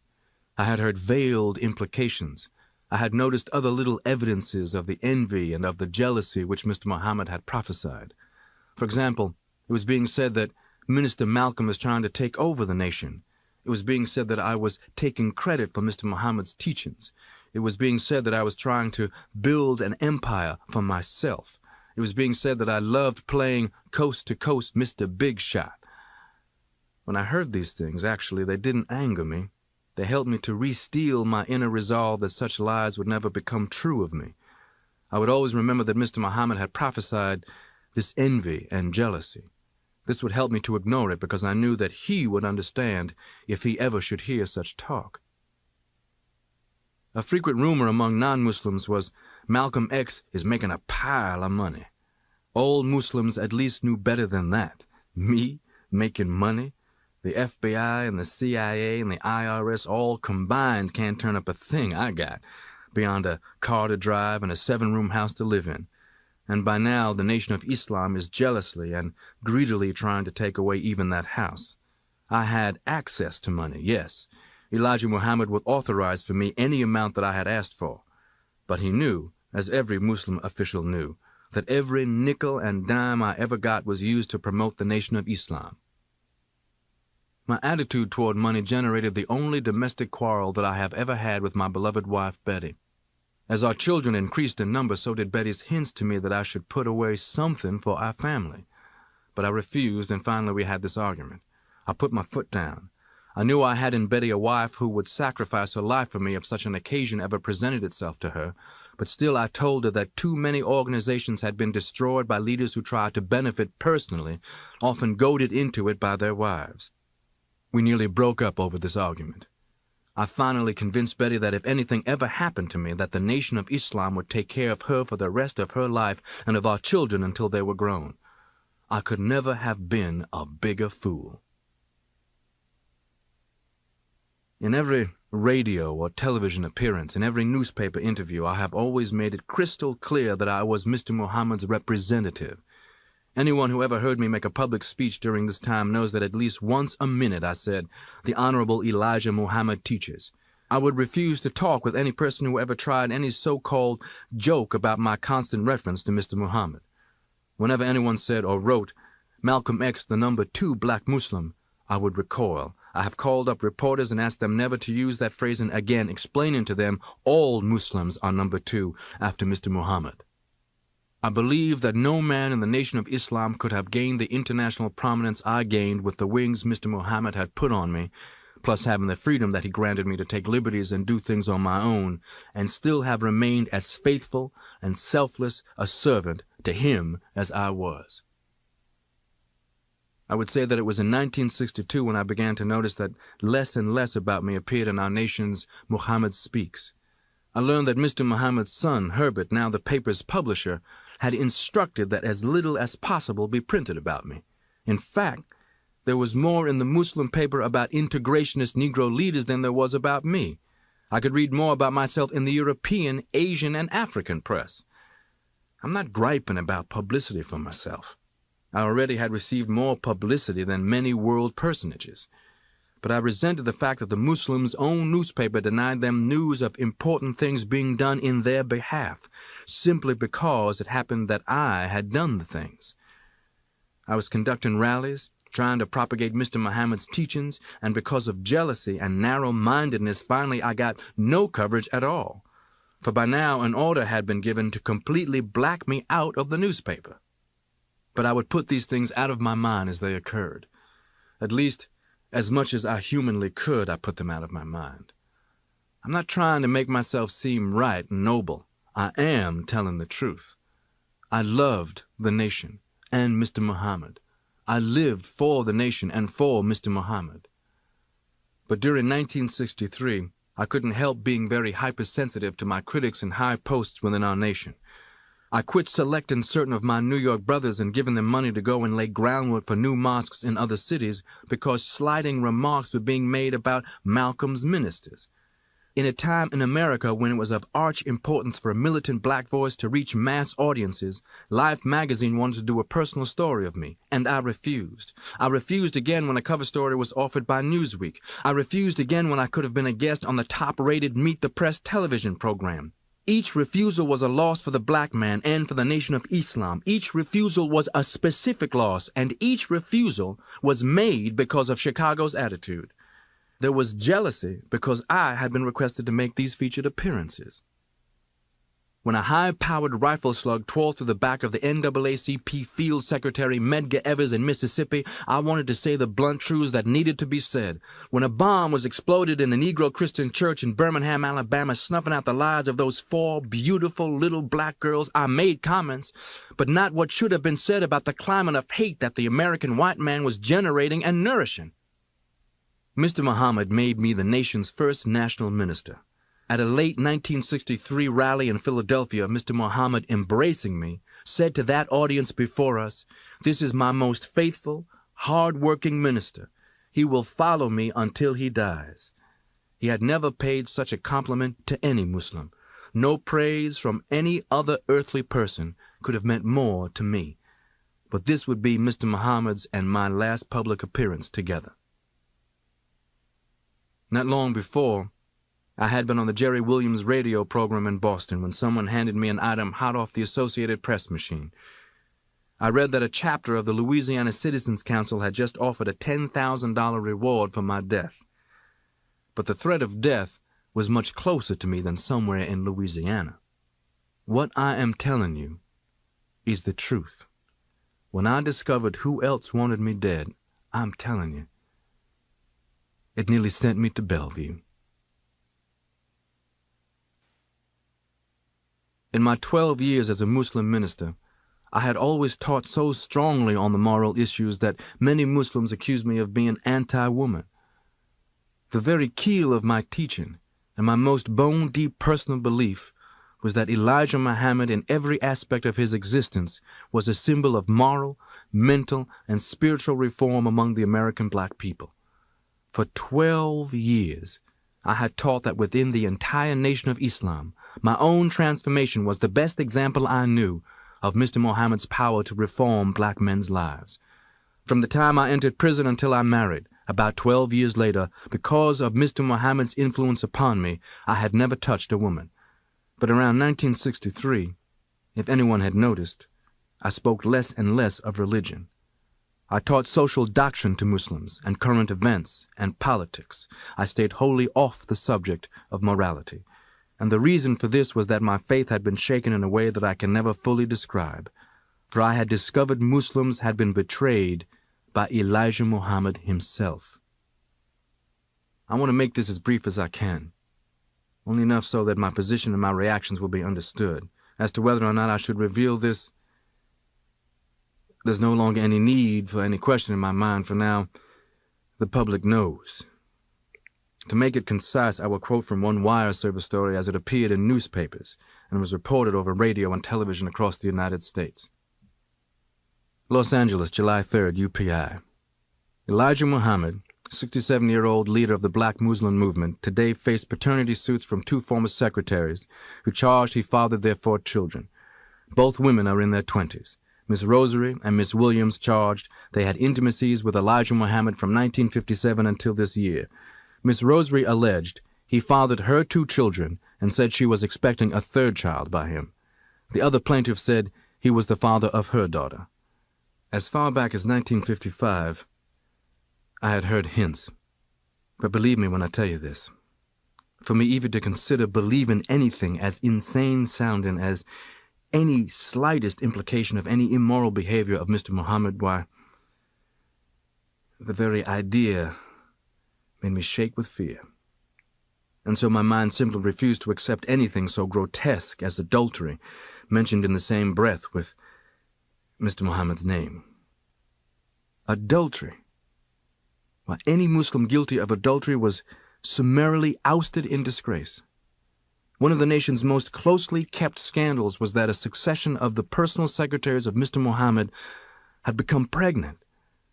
They were brought before Muslim courts and charged with adultery, and they confessed. Humiliated before the general body, they received sentences from 1 to 5 years of isolation. That meant they were to have no contact whatsoever with any other Muslims. No one in the world could have convinced me that Mr. Muhammad would betray the reverence bestowed upon him by all of those mosques full of poor, trusting Muslims nickeling and diming up to faithfully support the Nation of Islam, when many of those faithful were scarcely able to pay their own rents. But by late 1962, I learned reliably that numerous Muslims were leaving Mosque 2 in Chicago. The ugly rumor was spreading swiftly, even among non-Muslim Negroes. When I thought of how the press constantly sought ways to discredit the Nation of Islam, I trembled to think of such a thing reaching the ears of some newspaper reporter, either black or white. There was no one I could turn to with this problem except Mr. Muhammad himself. Ultimately, that had to be the case. But first I went to Chicago to see Mr. Muhammad's second youngest son, Wallace Muhammad. I felt that Wallace was Mr. Muhammad's most strongly spiritual son, the son with the most objective outlook. Always, Wallace and I had shared an exceptional closeness and trust. And Wallace knew when he saw me why I had come to see him. "I know," he said. I said I thought we should rally to help his father. Wallace said he didn't feel that his father would welcome any efforts to help him. I told myself that Wallace must be crazy. Next, I broke the rule that no Muslim is supposed to have any contact with another Muslim in the isolated state. I looked up and talked with 3 of the former secretaries to Mr. Muhammad. From their own mouths I heard their stories of who had fathered their children, and from their own mouths I heard that Elijah Muhammad had told them I was the best, greatest minister he ever had, but that someday I would leave him, turn against him, so I was dangerous. I learned from these former secretaries of Mr. Muhammad that while he was praising me to my face, he was tearing me apart behind my back. That deeply hurt me. Every day I was meeting the microphones, cameras, press reporters, and other commitments, including the Muslims of my own Mosque 7. I felt almost out of my mind. Finally, the thing crystallized for me.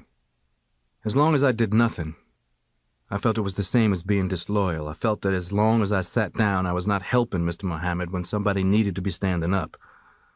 So one night I wrote to Mr. Muhammad about the poison being spread about him. He telephoned me in New York. He said that when he saw me, he would discuss it.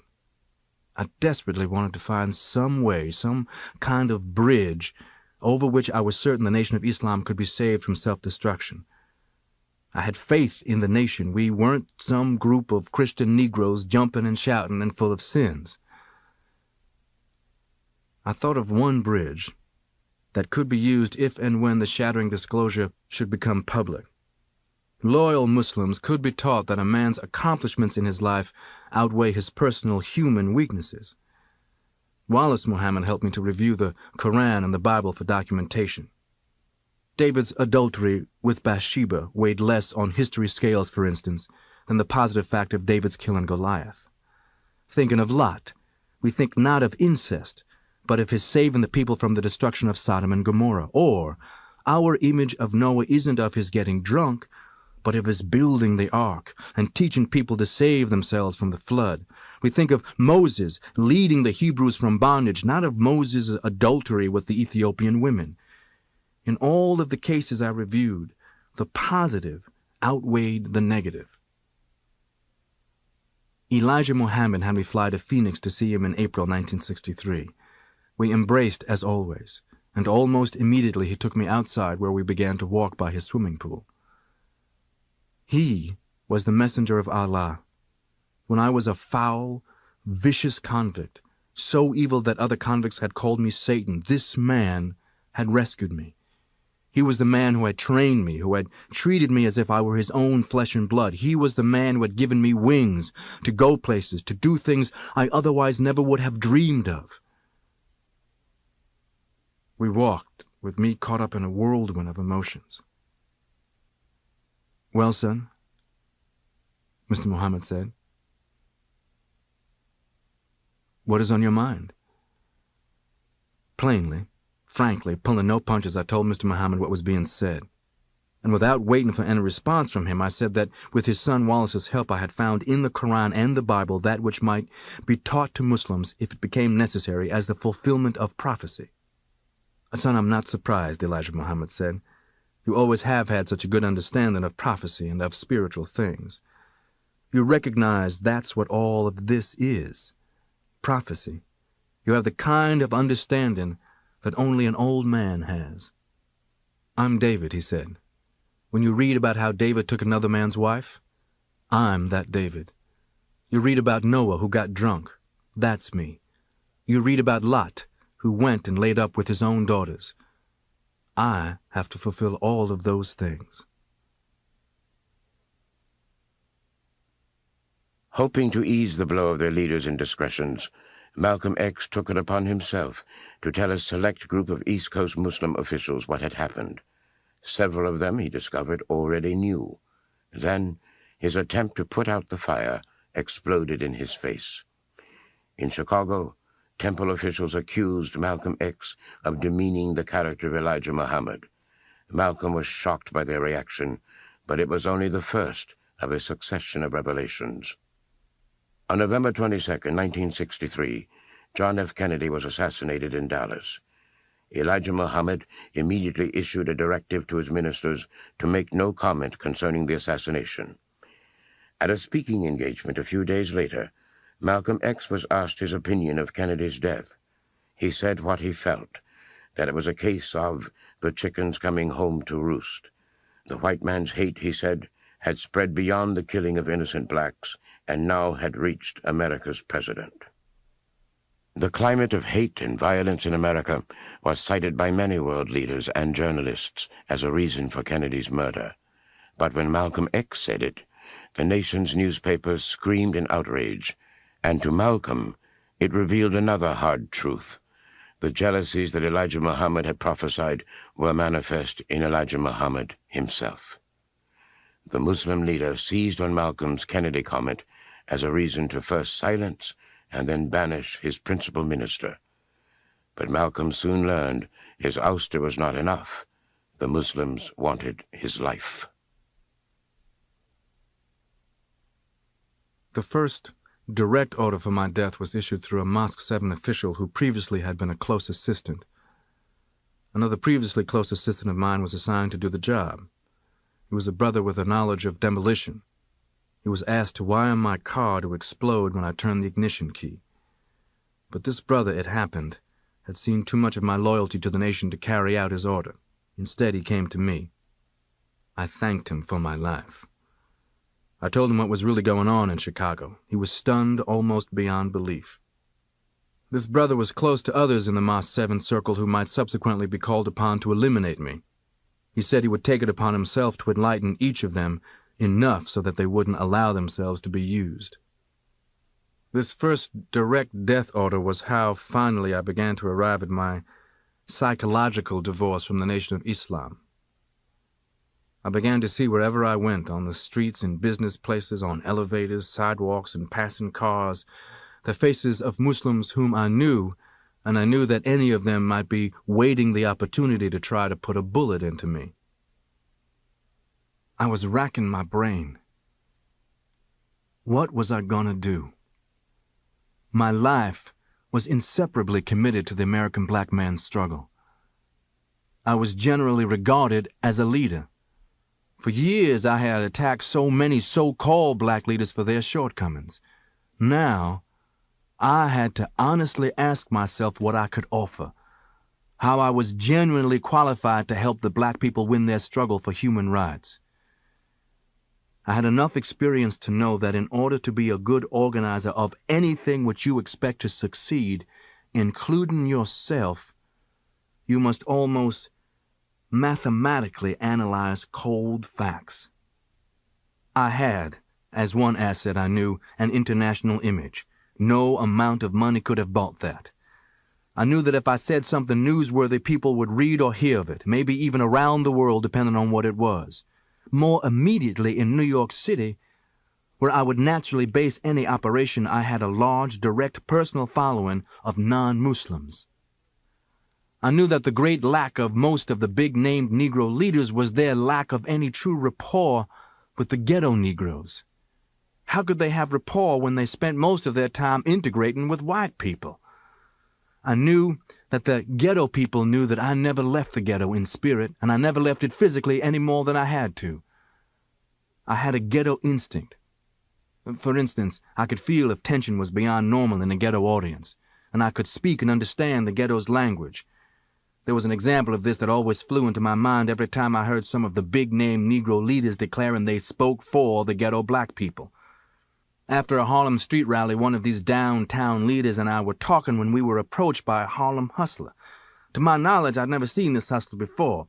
He said to me approximately, "Hey, baby, I dig you holding this all-original scene at the track. I'm going to lay a vine under the Jew's balls for a dime. Got to give you a play. Got the shorts out here trying to scuffle up on some bread. Well, my man, I'll get on. Got to go peck a little and cop me some Z's." And the hustler went on up 7th Avenue. I never would have given it another thought except that this downtown leader was standing, staring after that hustler, looking as if he just heard Sanskrit. He asked me what had been said, and I told him. The hustler had said he was aware that the Muslims were holding an all-black bazaar at Rockland Palace, which is primarily a dance hall.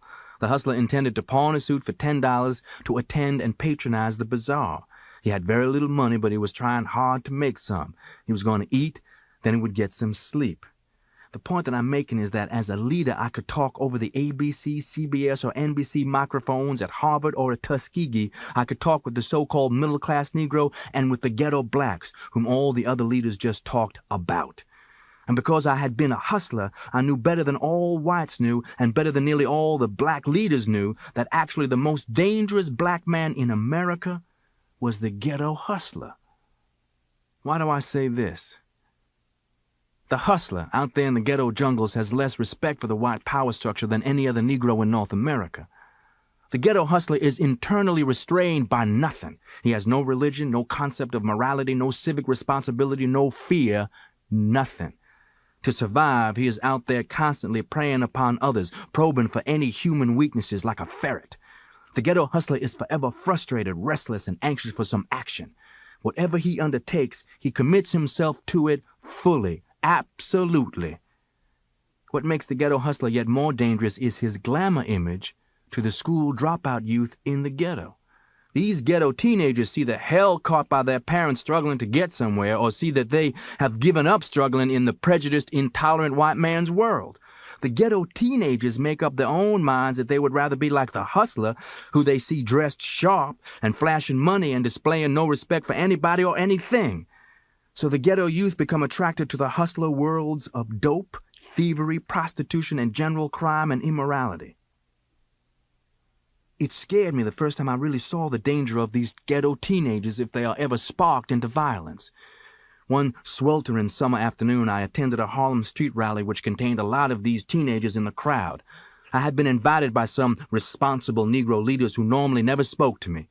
I knew they had just used my name to help them draw a crowd. The more I thought about it on the way there, the hotter I got. And when I got on the stand, I just told the crowd in the street that I wasn't really wanted up there, that my name had been used, and I walked off the speaker's stand. Well, what did I want to do that for? Those young teenage Negroes got upset and started milling around and yelling, upsetting the older Negroes in the crowd. The first thing you know, traffic was blocked in 4 directions by a crowd whose mood quickly grew so ugly that I really got apprehensive.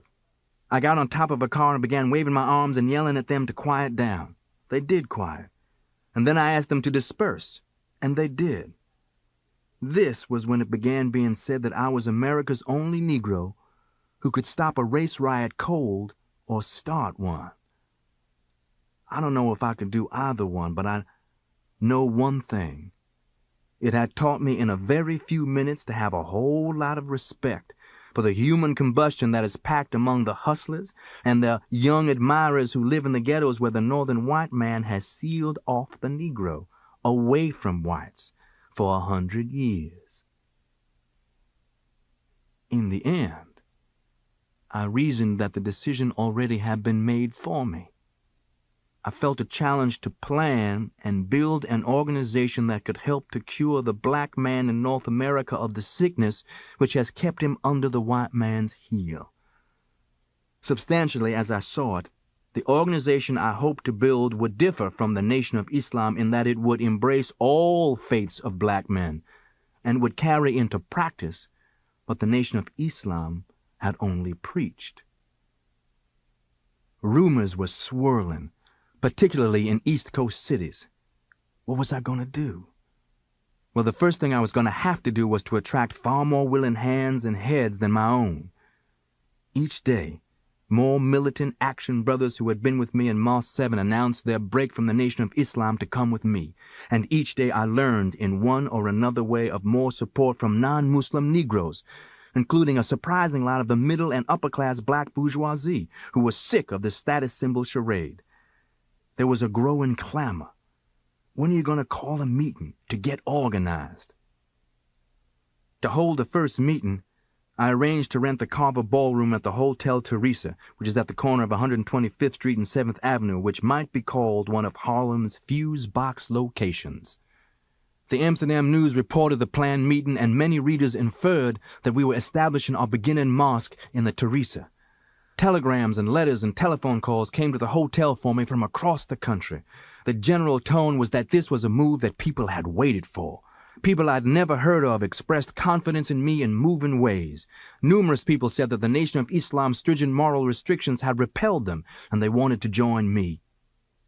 Astonishing numbers of white people called and wrote offering contributions or asking could they join. The answer was no, they couldn't join. Our membership was all black, but if their consciences dictated, they could financially help our constructive approach to America's race problem. Speaking engagement requests came in, 22 of them in one particular Monday morning's mail. It was startling to me that an unusual number of the requests came from groups of white Christian ministers. I called a press conference. The microphones stuck up before me. The flash bulbs popped. The reporters, men and women, white and black, representing media that reached around the world, sat looking at me with their pencils and open notebooks. I made the announcement. I am going to organize and head a new mosque in New York City known as the Muslim Mosque Incorporated. This will give us a religious base and a spiritual force necessary to rid our people of the vices that destroy the moral fiber of our community. Muslim Mosque Incorporated will have its temporary headquarters in the Hotel Teresa in Harlem. It will be the working base for an action program designed to eliminate the political oppression, the economic exploitation, and the social degradation suffered daily by 22 million Afro-Americans. Then the reporters began firing questions at me. It was not all as simple as it may sound. I went few places without constant awareness that any number of my former brothers felt they would make heroes of themselves in the Nation of Islam if they killed me. I knew how Elijah Muhammad's followers thought. I had taught so many of them to think. I knew that no one would kill you quicker than a Muslim if he felt that's what Allah wanted him to do. There was one further major preparation that I knew I needed. I'd had it in mind for a long time, as a servant of Allah, but it would require money that I didn't have. I took a plane to Boston. I was turning again to my sister Ella, though at times I'd made Ella angry at me beneath it all since I had first come to her as a teenaged hick from Michigan. Ella had never once really wavered from my corner. Ella, I said, I want to make the pilgrimage to Mecca. Ella said, how much do you need?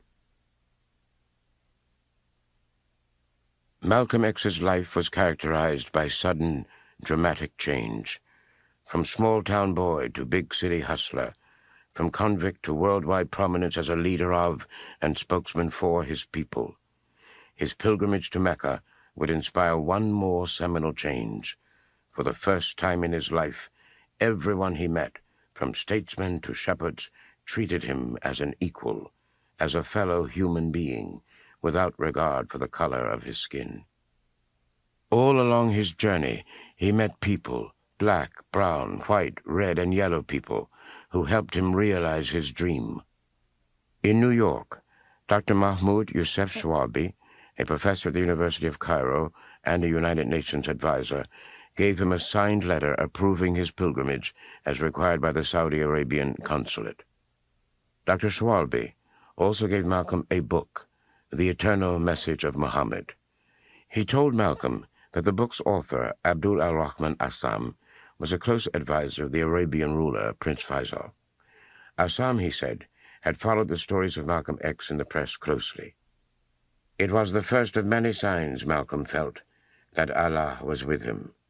His experience in Mecca awakened in Malcolm a feeling he had never known, a sense of idealism, of hope that perhaps after all people could live together as brothers. While still in Mecca, he summed up his experience and his feelings in a letter.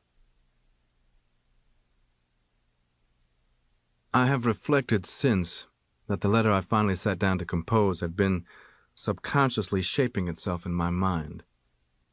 The color-blindness of the Muslim world's religious society and the color-blindness of the Muslim world's human society, these two influences had each day been making a greater impact and an increasing persuasion against my previous way of thinking. The first letter was, of course, to my wife Betty. I never had a moment's question that Betty, after initial amazement, would change her thinking to join mine. I had known 1,000 reassurances that Betty's faith in me was total. I knew that she would see what I had seen, that in the land of Muhammad and the land of Abraham, I had been blessed by Allah with new insight into the true religion of Islam and a better understanding of America's entire racial dilemma.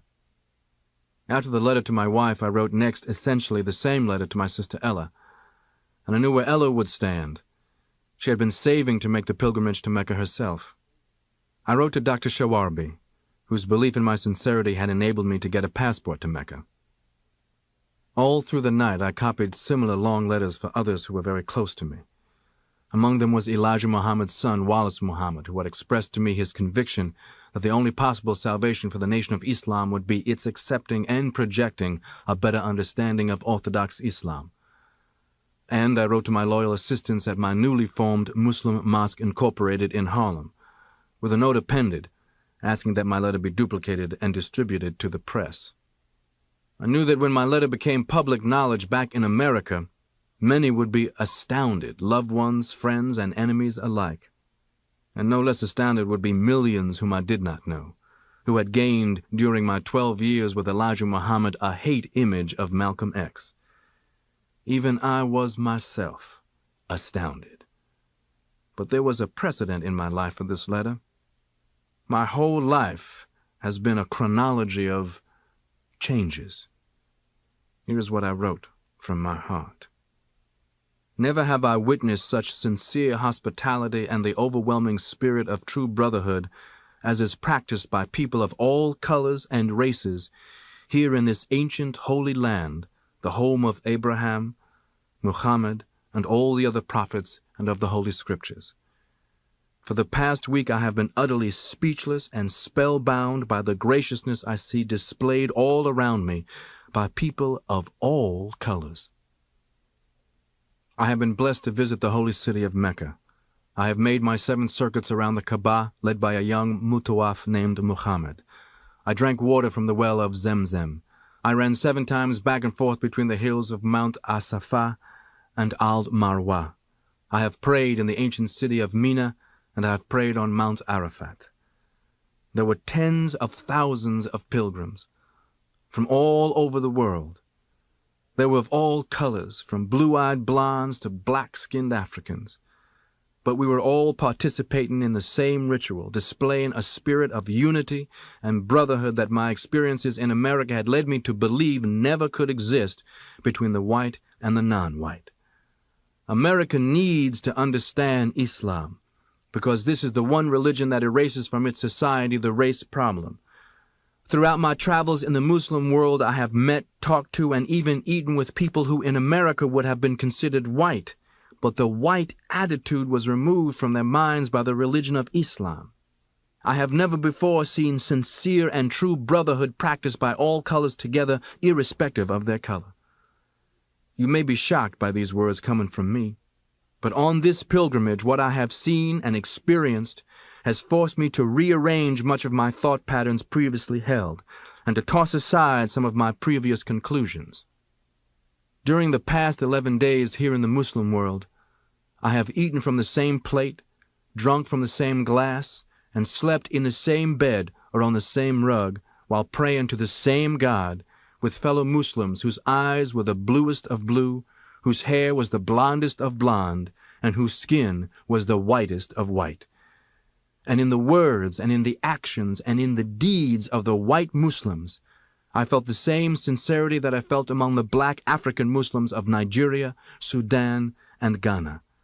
We were truly all the same, brothers, because their belief in one God had removed the white from their minds, the white from their behavior, and the white from their attitude.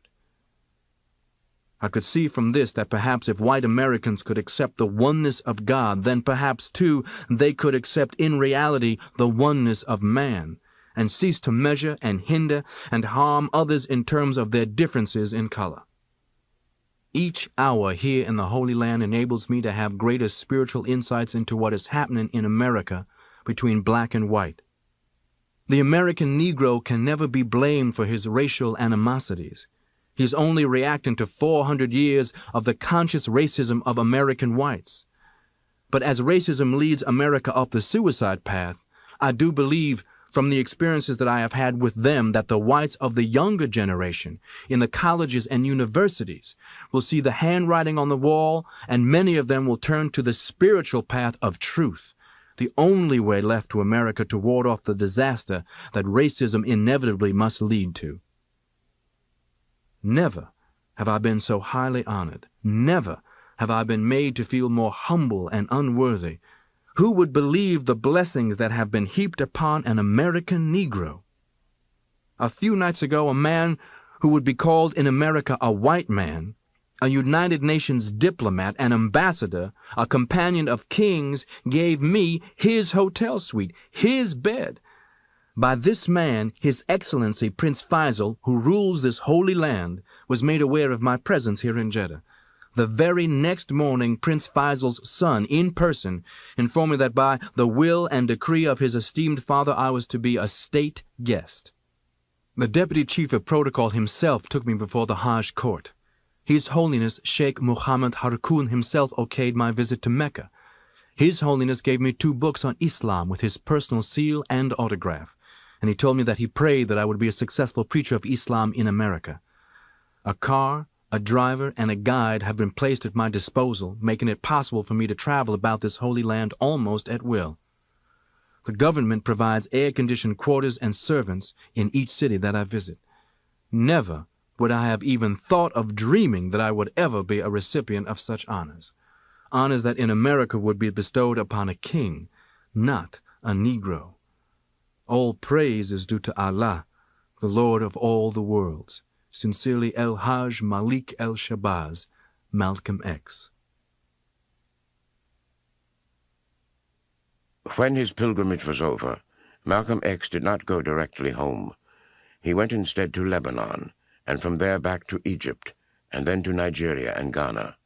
At all of these stops, he was treated as a visiting dignitary. He addressed students at leading universities and met with heads of state. And he was again struck by what was missing from these African cultures, the racial hatred that permeated the United States. He celebrated his 39th birthday in Algiers, waiting for his flight back to America. It would be his final birthday. The Pan American jet which took me home, it was Flight 115, landed at New York's Kennedy Air Terminal on May 21st at 4:25 in the afternoon. We passengers filed off the plane and toward customs. When I saw the crowd of 50 or 60 reporters and photographers, I honestly wondered what celebrity I had been on the plane with. But I was the villain they had come to meet. In Harlem especially, and also in some other U.S. cities, the 1964 long, hot summer's predicted explosions had begun.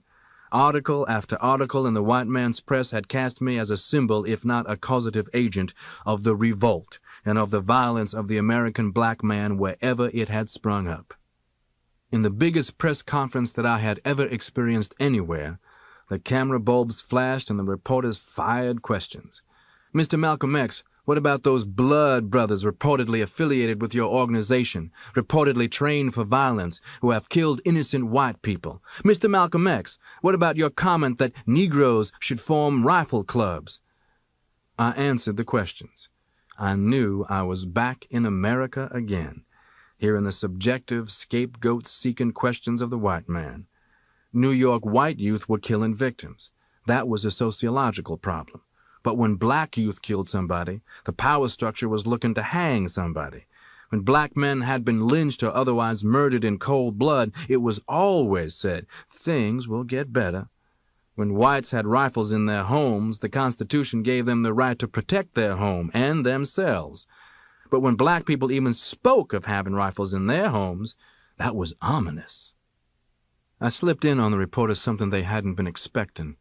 I said that the American black man needed to quit thinking what the white man had taught him, which was that the black man had no alternative except to beg for his so-called civil rights.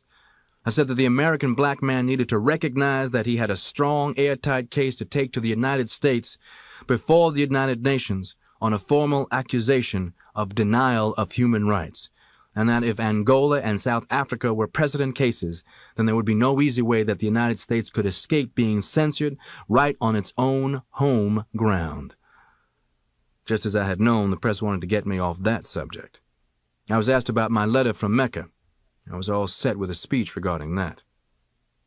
I hope that once and for all my Hajj to the holy city of Mecca has established our Muslim mosque's authentic religious affiliation with the 750 million Muslims of the Orthodox Islamic world.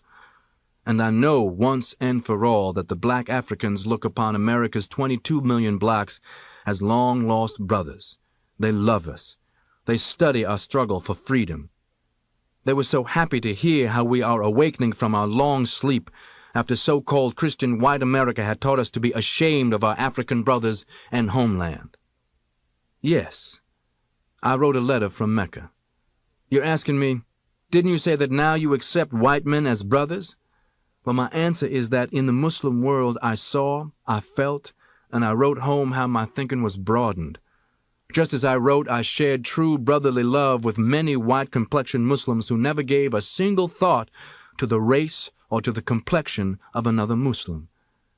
It was in the holy world that my attitude was changed, by what I experienced there, by what I witnessed there in terms of brotherhood, not just brotherhood toward me, but brotherhood between all men, of all nationalities and complexions who were there.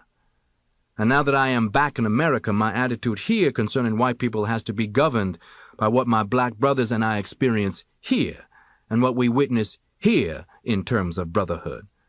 The problem here in America is that we meet such a small minority of individual so-called good or brotherly white people.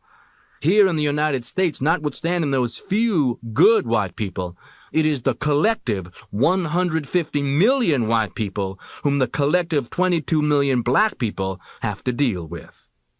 While here in America, the seeds of racism are so deeply rooted in the white people collectively, their belief that they are superior in some way is so deeply rooted that these things are in the national white subconsciousness. Many whites are even actually unaware of their own racism until they face some test, and then their racism emerges in one form or another. Listen, the white man's racism toward the black man here in America is what has got him in such trouble all over this world with other non-white peoples. The white man can't separate himself from the stigma that he automatically feels about anyone, no matter who is not his color. And the non-white peoples of the world are sick of the condescending white man. That's why you've got all this trouble in places like Vietnam or right here in the Western Hemisphere. Probably 100 million people of African descent are divided against each other, taught by their white man to hate and to mistrust each other. In the West Indies, Cuba, Brazil, Venezuela, all of South America, Central America, all of those lands are full of people with African blood. On the African continent even, the white man has maneuvered to divide the black African from the brown Arab, to divide the so-called Christian African from the Muslim African. Can you imagine what can happen? What would certainly happen if all these African heritage people ever realize their blood bonds, if they ever realize they all have a common goal, if they ever unite. The press was glad to get rid of me that day. I believe that the black brothers whom I had just recently left in Africa would have felt that I did the subject justice. Nearly through the night, my telephone at home kept ringing. My black brothers and sisters around New York and in some other cities were calling to congratulate me on what they had heard on the radio and television news broadcasts, and people, mostly white, were wanting to know if I would speak here or there. The next day, I was in my car driving along the freeway when at a red light another car pulled alongside. A white woman was driving, and on the passenger's side next to me was a white man. "Malcolm X," he called out, and when I looked, he stuck his hand out of his car across at me, grinning. "Do you mind shaking hands with a white man?" Imagine that. Just as the traffic light turned green, I told him, "I don't mind shaking hands with human beings. Are you one?" One of the major troubles I was having in building the organization I wanted, an all-black organization whose ultimate objective was to help create a society in which there could exist honest white-black brotherhood, was that my earlier public image, my old so-called black Muslim image, kept blocking me. I was trying to gradually reshape that image. I was trying to turn a corner into a new regard by the public, especially Negroes. I was no less angry than I had been, but at the same time, the true brotherhood I had seen in the Holy Land had influenced me to recognize that anger can blind human vision. Every free moment I could find, I did a lot of talking to key people whom I knew around Harlem, and I made a lot of speeches saying, "True Islam taught me that it takes all of the religious, political, economic, psychological, and racial ingredients or characteristics to make the human family and the human society complete." I said to Harlem street audiences that only when mankind would submit to the one God who created all, only then would mankind even approach the peace of which so much talk could be heard, but toward which so little action was seen. I said that on the American racial level, we had to approach the black man's struggle against the white man's racism as a human problem, that we had to forget hypocritical politics and propaganda. I said that both races, as human beings, had the obligation, the responsibility of helping to correct America's human problem. The well-meaning white people, I said, had to combat actively and directly the racism in other white people.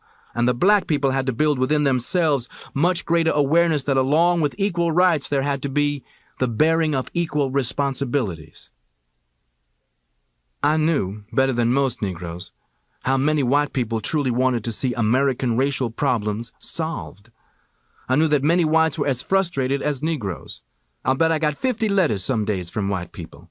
The white people in meeting audiences would throng around me asking me after I had addressed them somewhere, "What can a sincere white person do?" The first thing I tell them is that at least where my own particular black nationalist organization, the Organization of Afro-American Unity, is concerned, they can't join us. I have these very deep feelings that white people who want to join black organizations are really just taking the escapist way to salve their consciences. By visibly hovering near us, they are proving that they are with us. But the hard truth is, this isn't helping to solve America's racist problem. The Negroes aren't the racists. Where the really sincere white people have got to do their proving of themselves is not among the black victims, but out on the battle lines of where America's racism really is, and that's in their own home communities. America's racism is among their own fellow whites. That's where the sincere whites who really mean to accomplish something have got to work. Aside from that, I mean nothing against any sincere whites when I say that as members of black organizations, generally whites' very presence subtly renders the black organization automatically less effective. Even the best white members will slow down the Negro's discovery of what they need to do, and particularly of what they can do for themselves, working by themselves among their own kind in their own communities. I tell sincere white people, work in conjunction with us, each of us working among our own kind. Let sincere white individuals find all other white people they can who feel as they do, and let them form their own all-white groups to work trying to convert other white people who are thinking and acting so racist. Let sincere whites go and teach nonviolence to white people. We will completely respect our white co-workers. They will deserve every credit. We will give them every credit. We will meanwhile be working among our own kind in our own black communities, showing and teaching black men in ways that only other black men can, that the black man has got to help himself, working separately the sincere white people and sincere black people actually will be working together. In our mutual sincerity, we might be able to show a road to the salvation of America's very soul. It can only be salvaged if human rights and dignity in full are extended to black men. Only such real, meaningful actions as those which are sincerely motivated from a deep sense of humanism and moral responsibility can get at the basic causes that produce the racial explosions in America today. Otherwise, the racial explosions are only going to grow worse. Certainly nothing is going to be solved by throwing upon me or other so-called black extremists and demagogues the blame for the racism that is in America.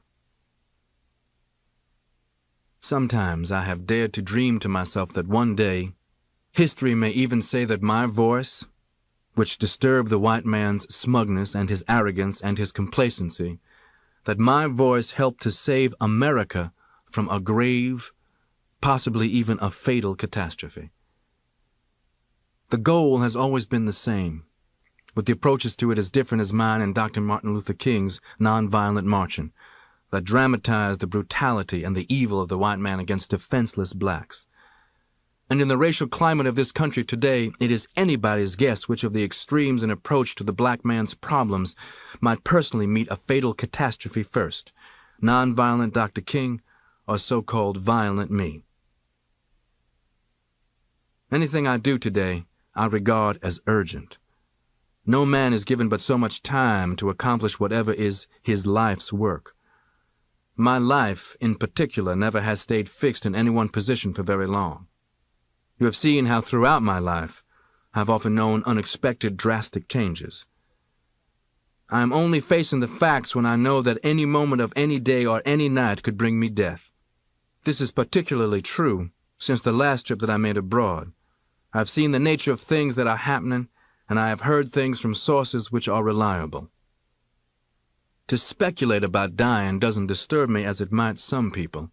I have never felt that I would live to become an old man.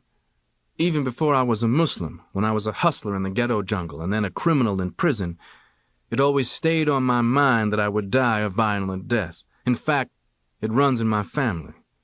My father and most of his brothers died by violence, my father because of what he believed in. To come right down to it, if I take the kind of things in which I believe, then add to that the kind of temperament that I have, plus the 100% dedication I have to whatever I believe in, these are ingredients which make it just about impossible for me to die of old age. I have given to this book so much of whatever time I have because I feel and I hope that if I honestly and fully tell my life's account, read objectively, it might prove to be a testimony of some social value. I think that an objective reader may see how in the society to which I was exposed as a black youth here in America, for me to wind up in prison was really just about inevitable. It happens to so many thousands of black youth. I think that an objective reader may see how when I heard "the white man is the devil," when I played back what had been my own experiences, it was inevitable that I would respond positively. Then the next 12 years of my life were devoted and dedicated to propagating that phrase among black people. I think, I hope, that the objective reader in following my life, the life of only one ghetto-created Negro, may gain a better picture and understanding than he has previously had of the black ghettos, which are shaping the lives and the thinking of almost all of the 22 million Negroes who live in America. Thicker each year in these ghettos is the kind of teenager that I was, the wrong kinds of heroes and the wrong kinds of influences. I'm not saying that all of them become the kind of parasite that I was. Fortunately, by far, most do not. But still, the small fraction who do add up to an annual total of more and more costly, dangerous, youthful criminals. The FBI not long ago released a report of a shocking rise in crime each successive year since the end of World War II, 10 to 12% each year. The report did not say so in so many words, but I am saying that the majority of that crime increase is annually spawned in the black ghettos which the American racist society permits to exist. In the 1964 long, hot summer riots in major cities across the United States, the socially disinherited black ghetto youth were always at the forefront. In this year, 1965, I am certain that more and worse riots are going to erupt in yet more cities in spite of the conscience-salving Civil Rights Bill. The reason is that the cause of these riots, the racist malignancy in America, has been too long unattended. I believe that it would be almost impossible to find anywhere in America a black man who has lived further down in the mud of human society than I have, or a black man who has been any more ignorant than I have been, or a black man who has suffered more anguish during his life than I have. But it is only after the deepest darkness that the greatest joy can come. It is only after slavery and prison that the sweetest appreciation of freedom can come. For the freedom of my 22 million black brothers and sisters here in America, I do believe that I have fought the best that I know how, and the best that I could, with the shortcomings that I have had. I know that my shortcomings are many. My greatest lack has been, I believe, that I don't have the kind of academic education I wish I had been able to get, to have been a lawyer, perhaps. I do believe that I might have been a good lawyer. I've always loved verbal battle and challenge. You can believe me that if I had the time right now, I would not be one bit ashamed to go back into any New York City public school and start where I left off in 9th grade and go on through a degree. Because I don't begin to be academically equipped for so many of the interests that I have. For instance, I love languages. I wish I were an accomplished linguist. I don't know anything more frustrating than to be around people talking something you can't understand, especially when there are people who look like you. In Africa, I heard original mother tongues such as Hausa and Swahili being spoken, and there I was standing like some little boy waiting for someone to tell me what had been said. I never will forget how ignorant I felt. Every morning when I wake up now, I regard it as having another borrowed day. In any city, wherever I go, making speeches, holding meetings of my organization or attending to other business, black men are watching every move I make, awaiting their chance to kill me. I have said publicly many times that I know they have their orders. Anyone who chooses not to believe what I am saying doesn't know the Muslims in the Nation of Islam. But I am also blessed with faithful followers who are, I believe, as dedicated to me as I once was to Mr. Elijah Muhammad. Those who would hunt a man need to remember that a jungle also contains those who hunt the hunters. I know, too, that I could suddenly die at the hands of some white racists, or I could die at the hands of some Negro hired by the white man, or it could be some brainwashed Negro acting on his own idea that by eliminating me he would be helping out the white man because I talk about the white man the way I do. Anyway, now, each day I live as if I am already dead. And I tell you what I would like for you to do. When I am dead, and I say it that way because from the things I know, I do not expect to live long enough to read this book in its finished form. I want you to just watch and see if I'm not right in what I say. That the white man in his press is going to identify me with hate.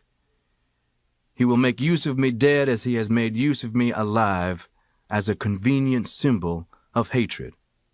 And that will help him to escape facing the truth, that all I have been doing is holding up a mirror to reflect, to show the history of unspeakable crimes that his race has committed against my race.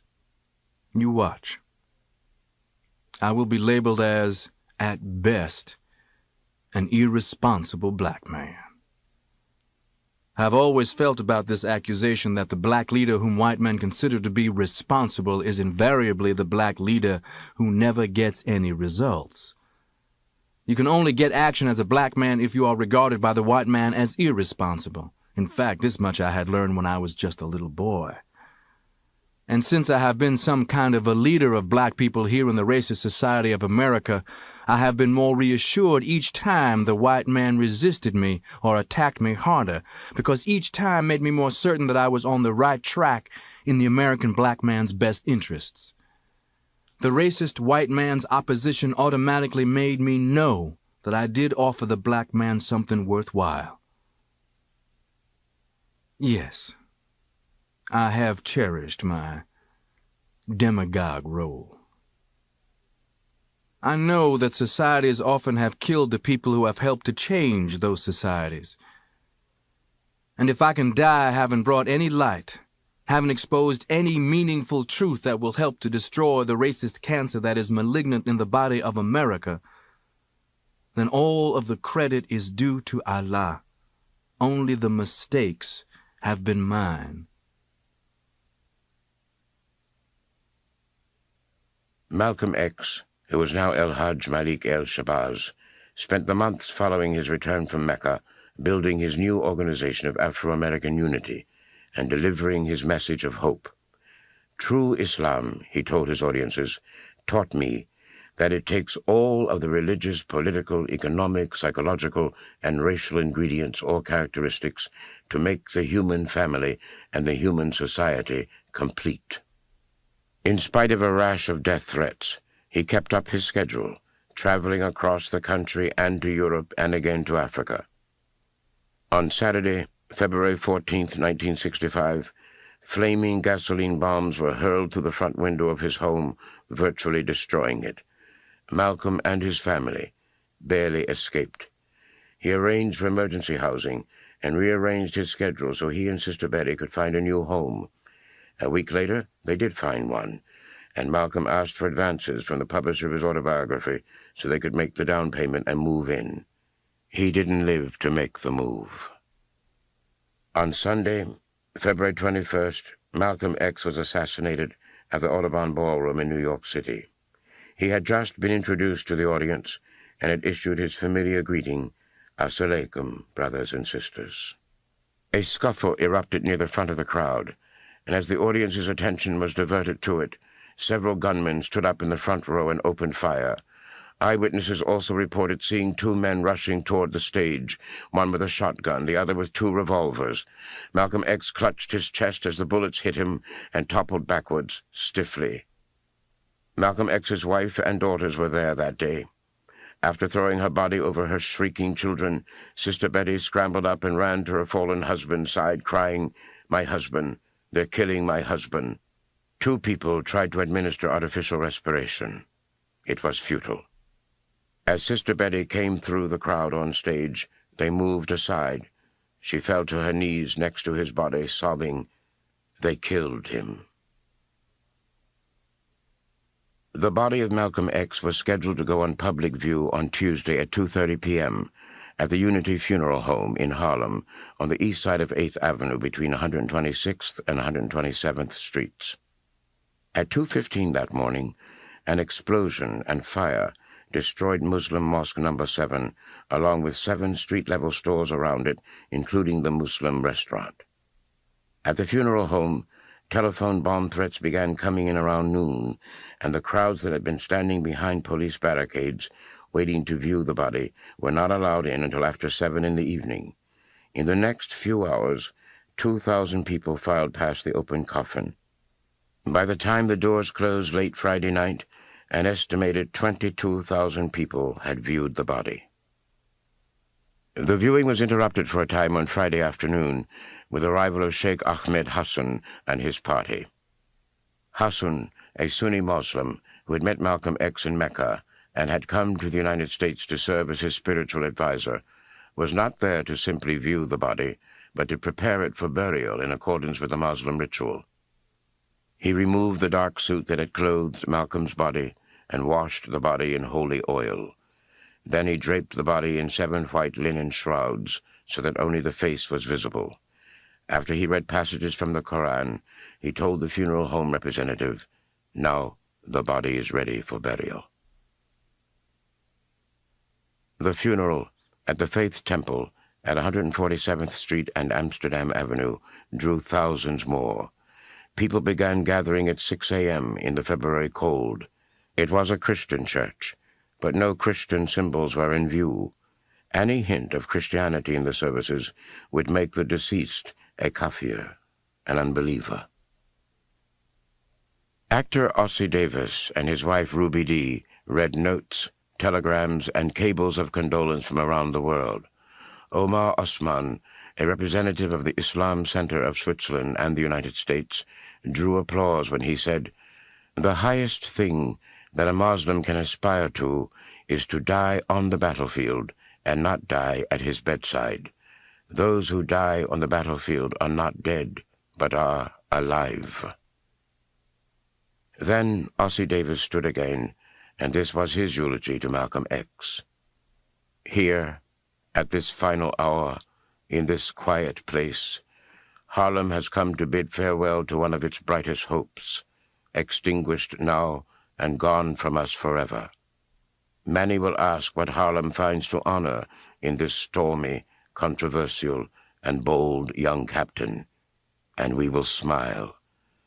They will say that he is of hate, a fanatic, a racist, who can only bring evil to the cause for which you struggle. And we will answer and say unto them, did you ever talk to Brother Malcolm?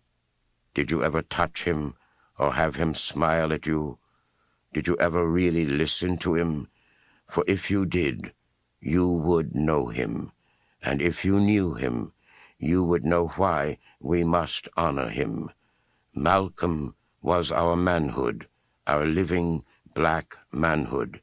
This was his meaning to his people, and in honoring him, we honor the best in ourselves, and we will know him then for what he was and is, a prince, our own black, shining prince, who didn't hesitate to die because he loved us so. Malcolm X was buried at Ferncliff Cemetery in Ardsley, New York, about 18 miles outside of Manhattan. As the 80-plus cars of the funeral cortege drove by, African Americans all along the route placed their hands or their hats over their hearts, paying final respects. Here are the final words of Alex Haley's epilogue to the Autobiography of Malcolm X.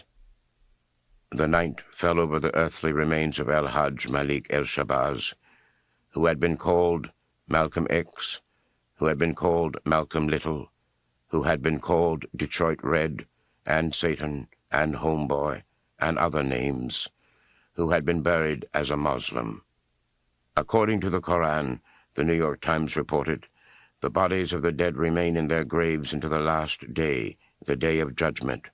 On this day of cataclysm, the heavens are rent, and the mountains ground to dust, the graves open, and men are called to account by Allah. The blessed, the God-fearing, the humble, the charitable, those who have suffered and been persecuted for Allah's sake, or fought in religious wars for Islam, are summoned to the Garden of Paradise. There, according to the teaching of Muhammad the Prophet, they live forever by flowing streams, reclining on silken cushions, and enjoying the company of dark-eyed maidens and wives of perfect purity. The damned, the covetous, the evildoer, the follower of gods other than Allah, are sent to eternal fire, where they are fed boiling water and molten brass. The death from which ye flee will truly overtake you, the Koran says. Then will ye be sent back to the knower of things secret and open, and he will tell you the truth of the things that ye did. After signing the contract for this book, Malcolm X looked at me hard. A writer is what I want, not an interpreter. I tried to be a dispassionate chronicler, but he was the most electric personality I have ever met, and I still can't quite conceive him dead. It still feels to me as if he has just gone into some next chapter to be written by historians.